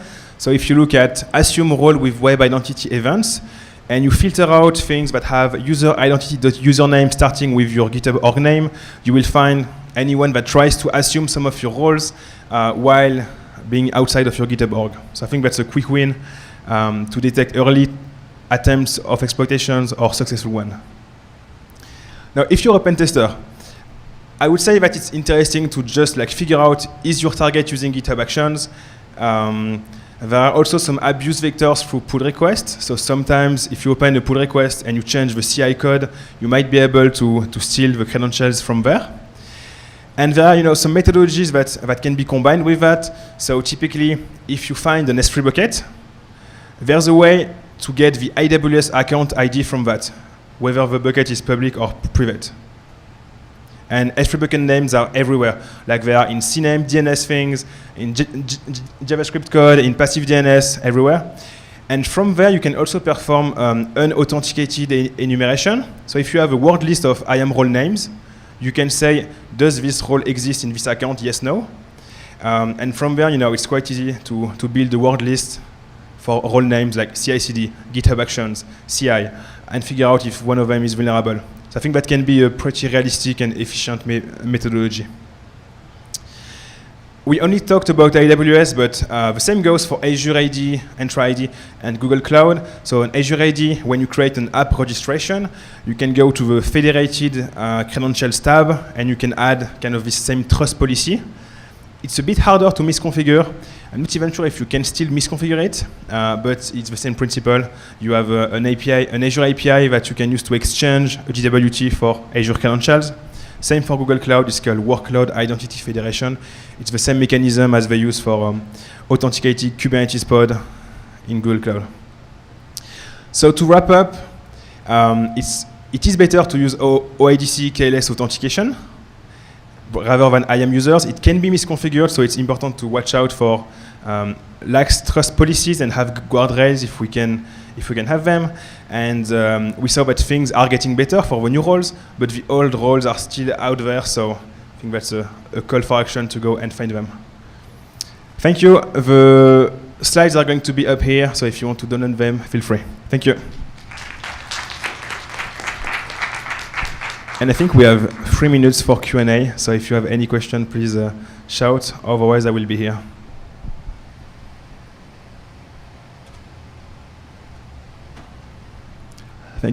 Thank you.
6:30.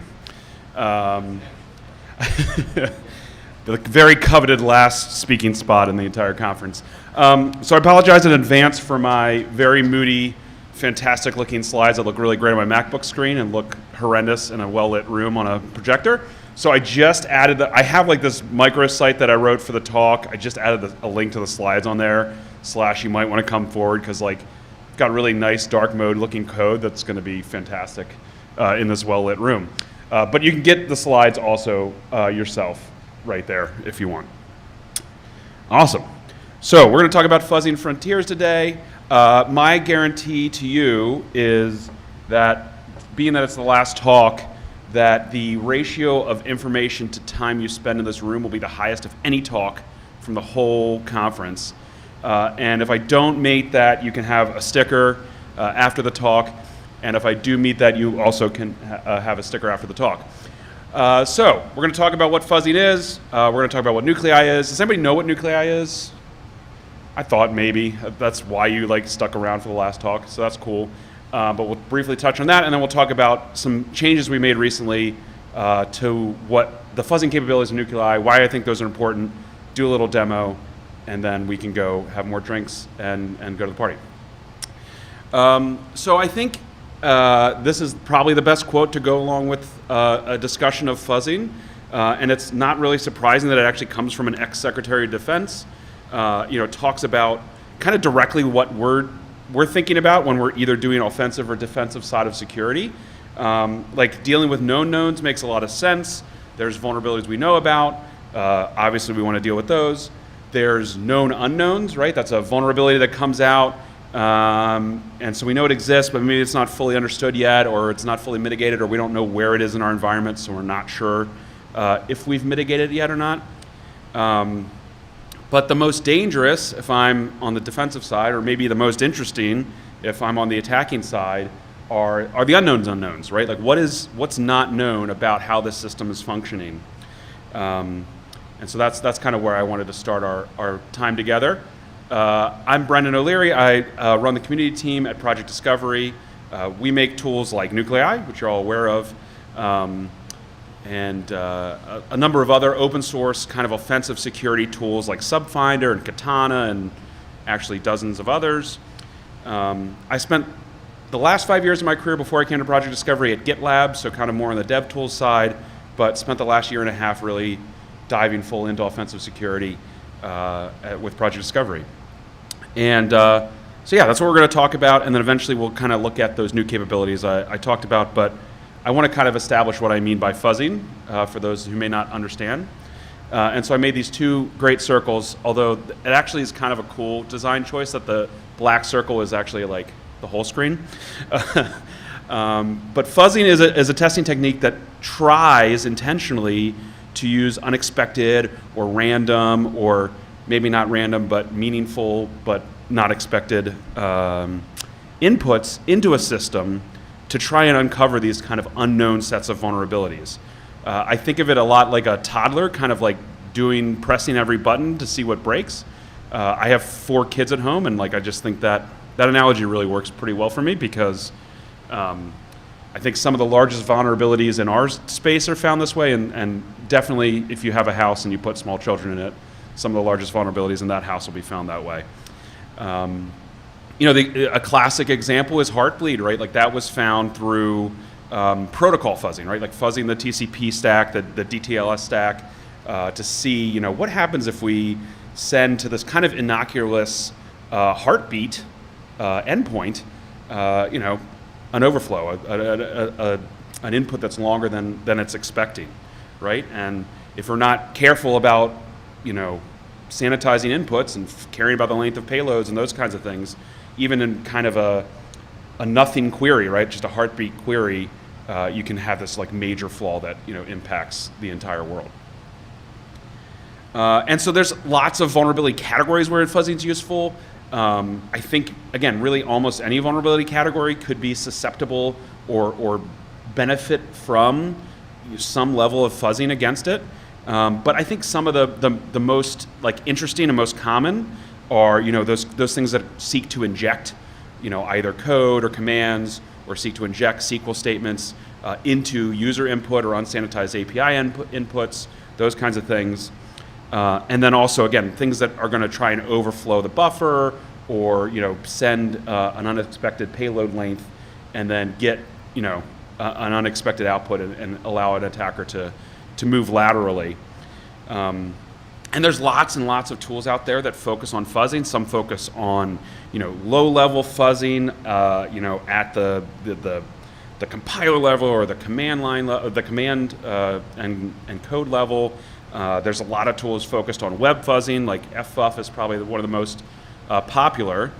And I'm obviously very, very biased, but I'm excited to talk about what we've been adding to Nuclei as open source around fuzzing. And so again, most folks in the room knew what Nuclei is, but just briefly, there's a really cool globe there you can just imagine if you can't see it. It's a flexible engine that can run automated scans against a large number of targets and in a large number of protocols. So there's lots of protocols it supports. It supports file-based protocols, DNS, TLS, network protocols. But the most popular and where the most of the kind of time is spent is in HTTP requests. And all of that is leveraging kind of a YAML-based template structure, and it's all open source, right? So we have Nuclei itself is open source. the engine, but then also our community templates, of which there's like over, I think, 8,000 or 9,000 now, are where the community can contribute templates that do these kinds of things and run, one of these requests to verify, is something vulnerable to a given vulnerability. And just, a few months ago, I think 4 months ago, we released Nuclei version 3.2, which really brought a lot of very advanced fuzzing features, and that's what I kind of want to talk about how you can use today. And I think there's kind of 3 capabilities that we thought about as we're building that out, right? So what is critical if we're fuzzing, and in this case, again, let's focus on HTTP fuzzing for a second. I think one is you want to be able to modify or fuzz any or multiple parts of the request, right? So I'm making a request to the application or to an API. I want to be able to be very specific about, what parts of that request do I want to mess with.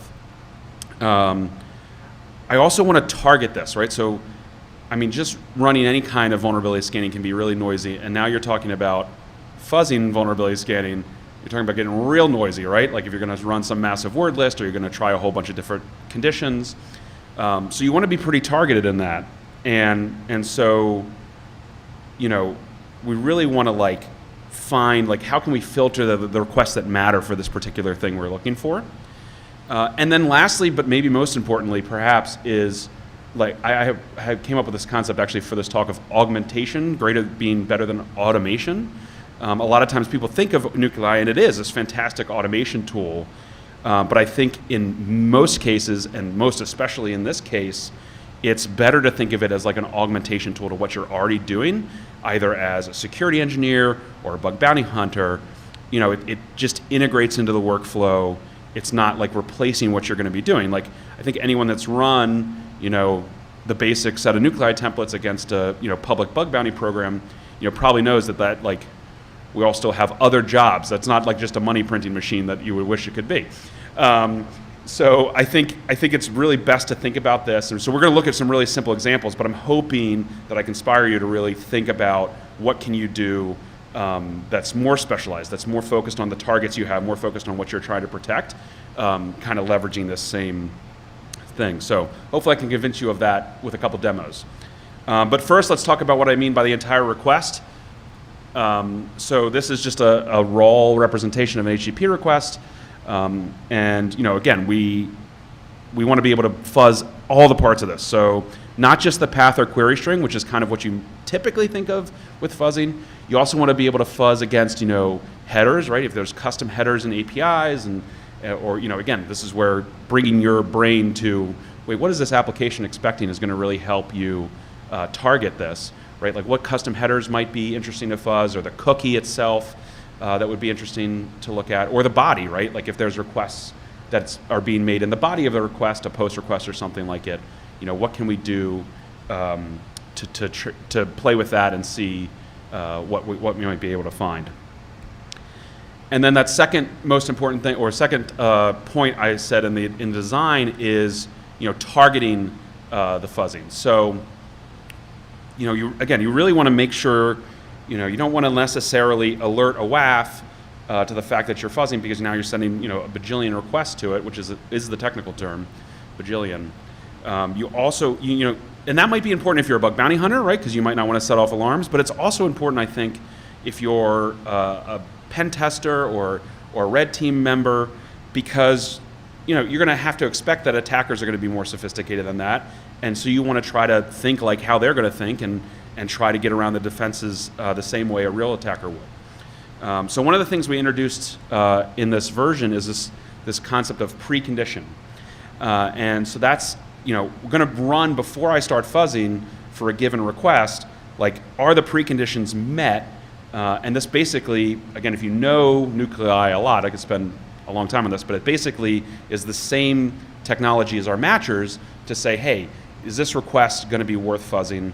And before you start, pounding this endpoint, make sure we really want to, right? So here in this simple example, we can see, okay, we want to only do it for post methods if the body is greater than 0, right? So this is obviously looking at something that has a body in the request, and so if we don't have that, we don't want to just overload our target with that. And again, that can help with this risk of getting banned. And then this is going to be the best looking slide. So this is putting all those things together into an entire template. And again, on that website, there's all these examples are there. But we can see the preconditions, the same ones we saw before. And then we can see this payload section, right? So this is what we're going to inject as our fuzzing payloads, right? And you can have multiple ones here. Injection is actually like the variable name I'm going to be using later on to do it. And here we can see we're trying to do some pretty basic kind of SQL injection stuff, right? Like what happens if I send it a semicolon, right? And then the fuzzing section is where we define, okay, where and how are we going to fuzz this request, right? And so here we can see the part is the body, right? So again, we talked about the different parts that we can do. And then this text, which is literally impossible for you to read, is about where are we going to fuzz it. So here we can see it says type postfix, but the other types, since you can't read them, are prefix, postfix, replace, infix, or replace with a regex. So this is like, how are we going to do it? Are we putting it at the end of the query or at the end of the body? Are we replacing the entire body? Or are we inserting it into the middle? So in this case, we're saying postfix, like after the body, put this injected thing. And then are we replacing one thing at a time or multiple? That's this mode.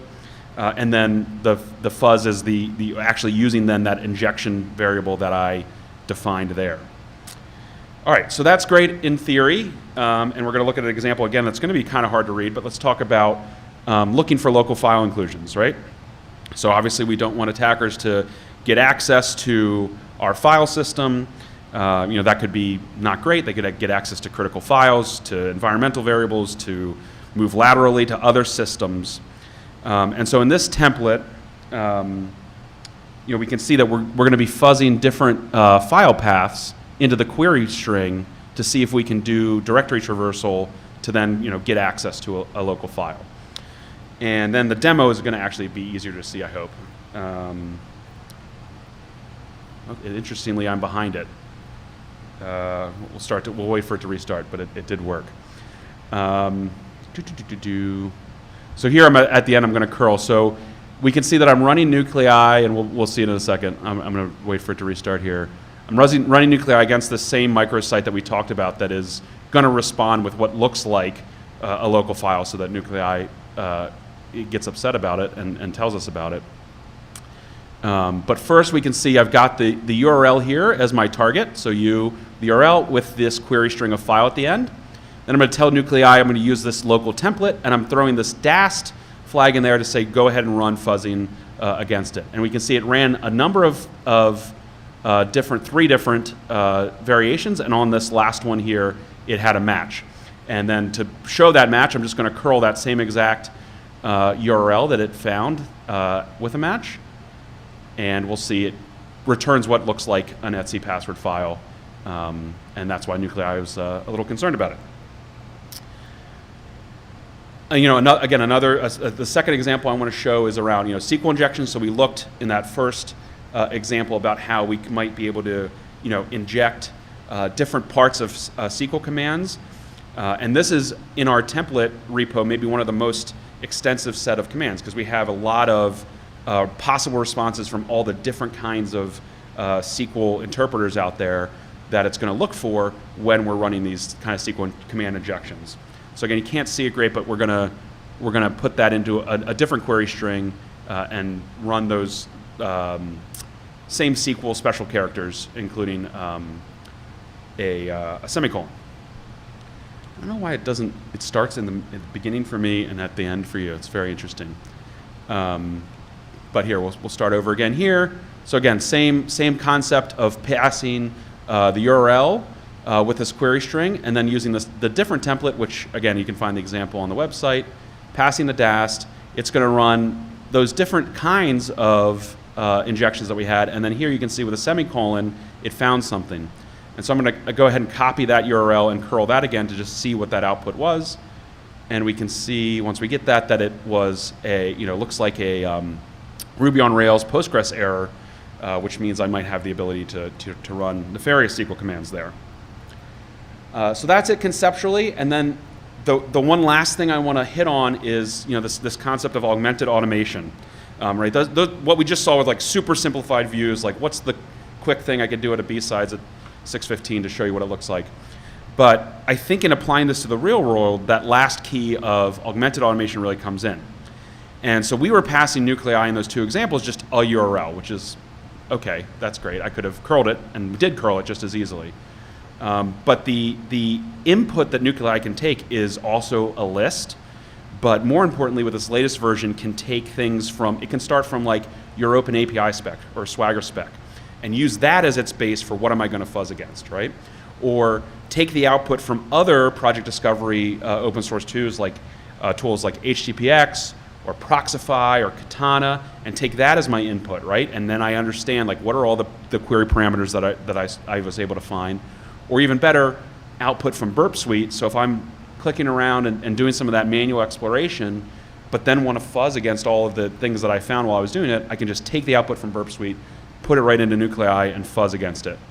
So again, I think that's where the real power is going to come when folks are able to do that. Again, you can see lots of examples of this on our repository, but I think using these kind of tools to augment what you're already doing, either in penetration testing or in defending, is where this really becomes powerful.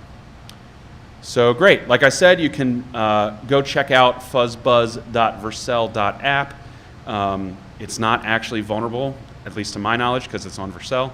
But it responds with some vulnerable queries and walks you through kind of the two examples that we saw in the presentation. And it also has links to these slides, to our documentation on fuzzing, to a blog that our engineering team wrote when we released it, and also to our Discord server if you have any questions afterwards. So yeah, and I think we have a couple minutes for questions if anyone has. Thanks so much.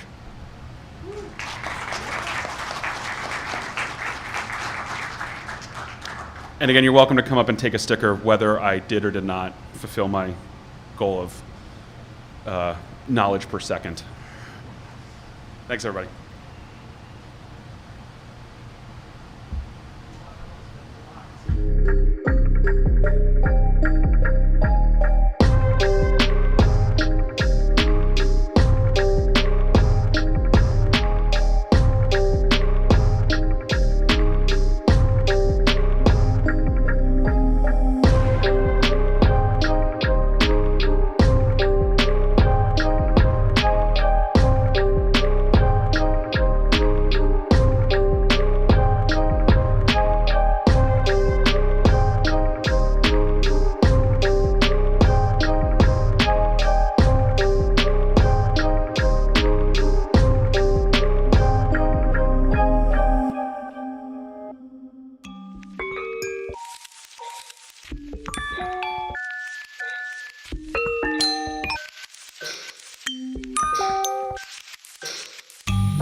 You only wait 10 minutes, 15 minutes for a full professor, so I think we're just going to go ahead and go.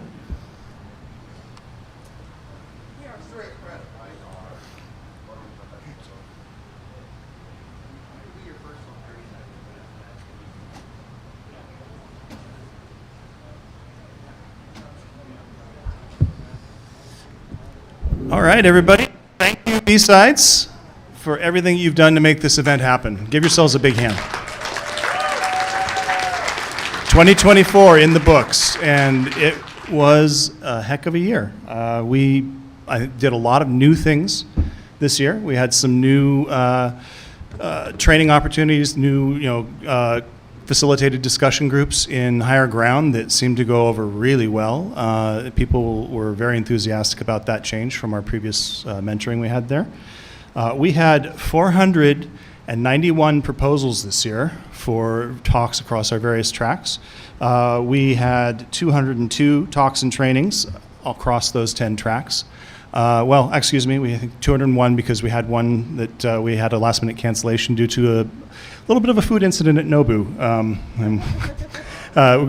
with 45 minutes before the talk, and we couldn't get a speaker in time. But at any rate, I was really pleased with the quality and the caliber of the talks this year. Our keynotes were both fascinating.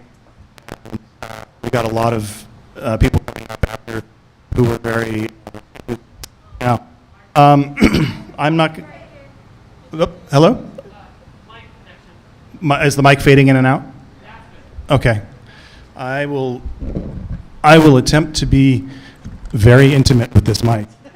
So forgive me if I get a little carried away. But at any rate, so what I was saying was, not knowing where that cut out exactly, we had a lot of good feedback on the 2 keynotes that we had. The people coming up afterwards really engaged. We had a difficult time actually getting one of the keynote speakers to her next talk, which was directly afterwards. So that's a lesson for us not to try and schedule that next year. At any rate, one of the biggest things, of course, this year was our new partnership with SkyTalks, which we've always been big fans of. We've always...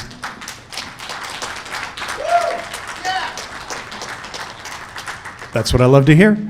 We've always had a strong commitment to this kind of community and this kind of discovery and sort of unfettered discussion of ideas through our own underground track. But having the full focus of the SkyTalks folks able to just be doing that and that alone was amazing for us to have here. We're very honored to have them as part of the team. We do have I think we got a little better with the lines as time went on, but we already have some ideas for how to do that better next year. Again, big hand for SkyTalks, and long may it continue to fill the airwaves.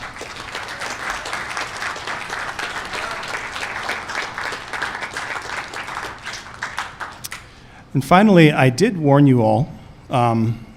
There will be. I'm gonna let Dichotomy here talk about some of his contest stuff. But first off, we had in one of our trainings, we had our own little mini CTF, and I'm going to have our instructor there come up and talk about his CTF and introduce some of the winners.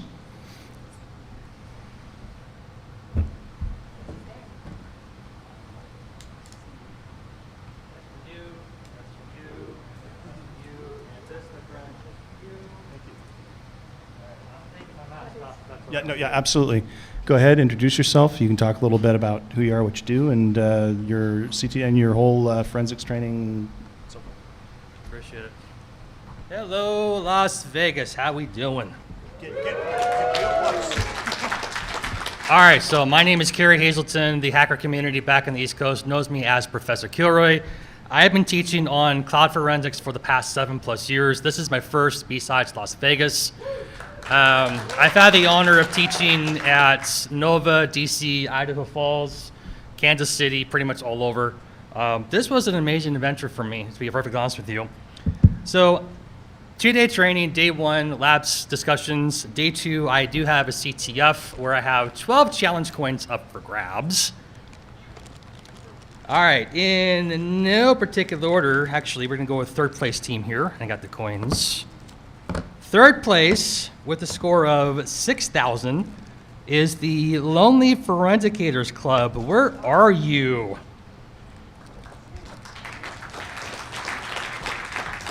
Come on up. All members from Lonely Forensicators Club, come on up, get your coins.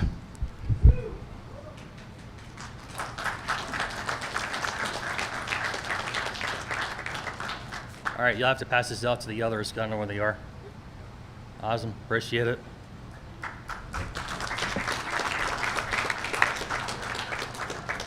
All right, second place with a score of 6,250 points, Desert Heat. Where are you? Come on up.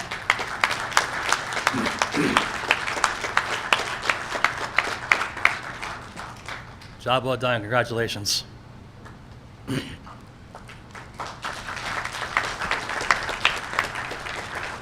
And the winners of the Gold Challenge coins with a score of 8,800 points, CH Mod, where are you? Come on up. Las Vegas, your champions of the Cloud Forensics CTF for this year's event. Congratulations. Congratulations. Congratulations. Congratulations. One more. I also have up for grabs a 30-day subscription to try Hack Me for the person who turned in the highest individual score. And with a score of 4,500 points, that would be Ren, where are you? One of your volunteers, give it up.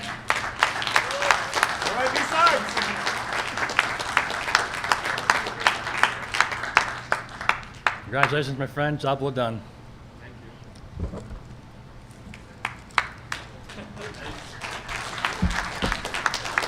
It's been an honor. I'll see y'all down the road.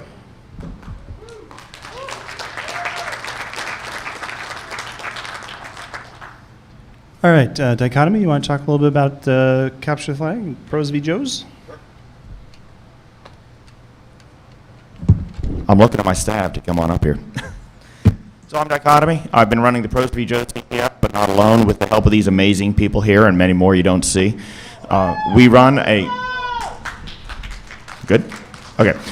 We run an offensive, defensive CTF where we put out calls for a bunch of people to come and play in our game as defenders, the Joes. And we have here, you can see in the red shirts, the offensive team that get weeks of advanced access into the environments that we build laboriously through the year. Very much like enterprise networks, Active Directory, and our web desktop servers, all those wonderful things.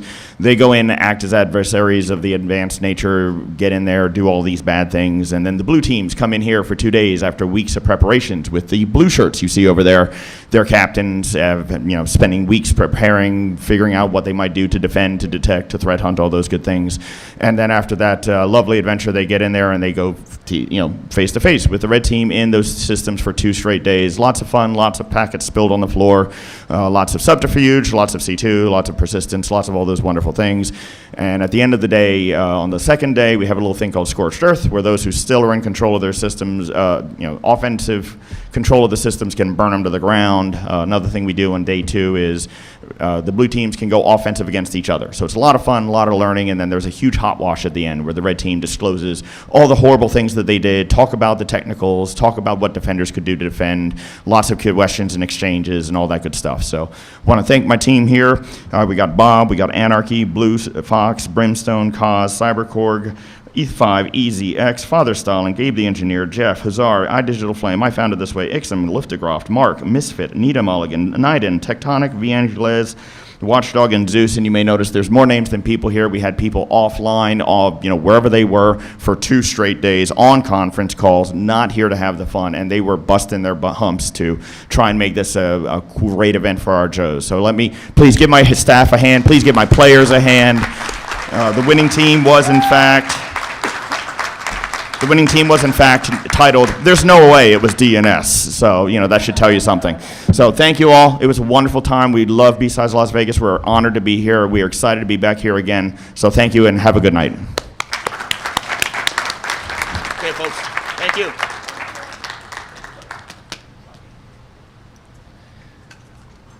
All right, this still remains one of my favorite things about B-Sides. This is just my idea of like the perfect CTF for our mission, and I'm thrilled and honored that they keep coming back year after year. I'm just stalling because, of course, the next thing is our auction, and there's far more important things than me talking to be done here. So.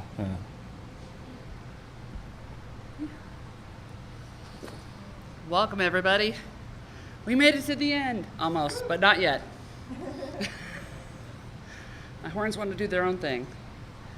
So this year, we have EFF and Velocity. Valid. Sorry, I have a tongue twister. Is our two supported charities for this year. We had 18 different donors donate up to 37, sorry, actually it was 57 items. I wrote that wrong. And we were able to bring in a grand total before this of $9,927.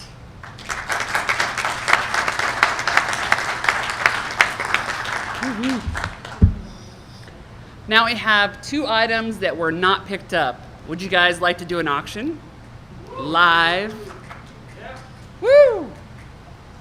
All right, up for bids is a get out of jail free card. Two of them. You can bring a friend. These totally work, trust me. And if you do, please record it and post it so we can see it. Let's start at the bid at $5. And I am not your lawyer. 63. Anybody else? Going once. He's got plans. Going twice. Sold. What? There's a. What? 100 in the back. Woo! I hear 100 all the way in the back. I hear 100. Going once. 105. 120. Do I hear any 130? 130. 200. How much more can we raise? Come on, we got 200. Going once. Going twice. Sold for 200. Come on down.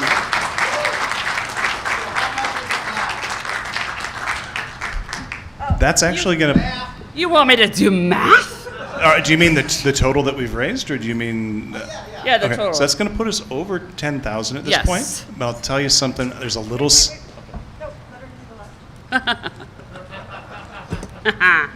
This one is 4 SAOs. I'm assuming we all know what an SAO is. We have an FRID field detector, a tricorder SAO, a summer camp SAO, and an interactive SAO that were donated by Make It Hackin'. Let's go ahead and start the bid at 45. 45. 100. 200. 250. Philly in the house. 250. Going once. Going twice. Sold. Have you two come back down here and we'll get you paid.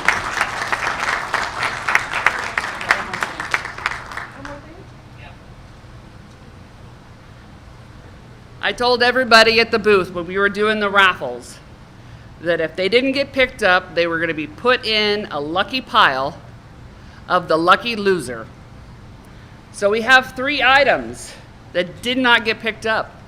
So if you have your raffle tickets, go ahead and get them out real quick. We have the declassified coffee from, NSA. Unfortunately, it is decaf, but still tastes good, I guess. And a sticker that goes with it. We have a lovely badge. Trying to remember what this, ThoughtCon 2023, ThoughtCon Infinity. The batteries work. He made sure everything's there. You don't have to go to the store and get batteries. And then we have DEF CON 27 DC 801 badge. Same thing. They have been taken care of. Their batteries in here and they properly work. So, are we ready to pick out the lucky loser? Ready? All right. 3739883.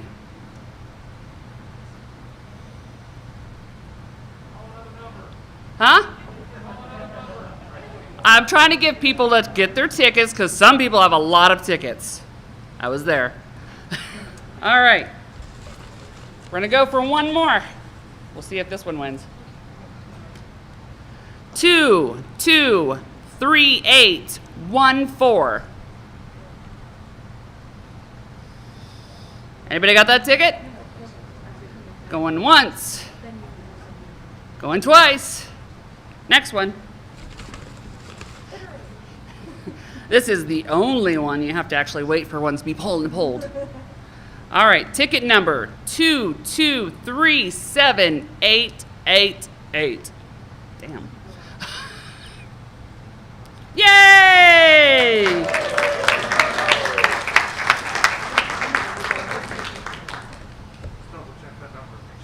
Yeah, let's check. We're not double checking anything. It's yours. It is a winner. It is a match. This is close enough. Woo! There you go. Thank you all. It's been a wonderful year, and next year we've already had lots of people saying, I'm bringing more stuff. So next year we're probably going to have to have a bigger table because I've already had about 10 to 15 people saying they're bringing tons of their stuff to donate. So bring your spending money, and I'll bring the wonderful items. Have a good night.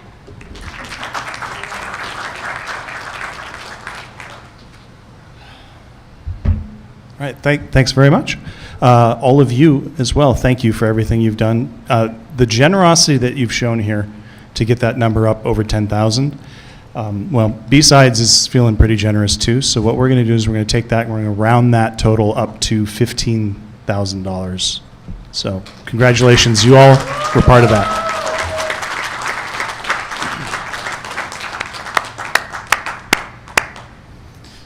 All right, so we don't have anything else to cover in terms of things that we've already done, but I would like to call back to the thing I warned you about at the beginning of this conference, which was that we were going to check up on you and how you did with that whole crack business. So I want to see a show of hands, folks here, who met somebody new at this conference? Wow. Wow, that was unanimous. I don't think that's amazing. I'm so happy. All right, who learned something new at this conference? Okay, I like where this is going. Who is going to go out and do something new after this conference as a result of something that you did here today? Oh man, this is I'm getting chills. This is why we do this. This is why I spend 14 days in the desert. Wandering like a lost prophet, but okay. Well, folks, that is the most amazing thing. That's the best reward I could have possibly hoped for from that. Go forth, be excellent to each other, and remember the things that you're doing. All those things you're raising your hand for. That is literally what is changing the world, one life at a time, and that's what BSides is all about. So. Give yourselves a hand. And come back next year. If you're the winner, please come up to the front and pay for your items.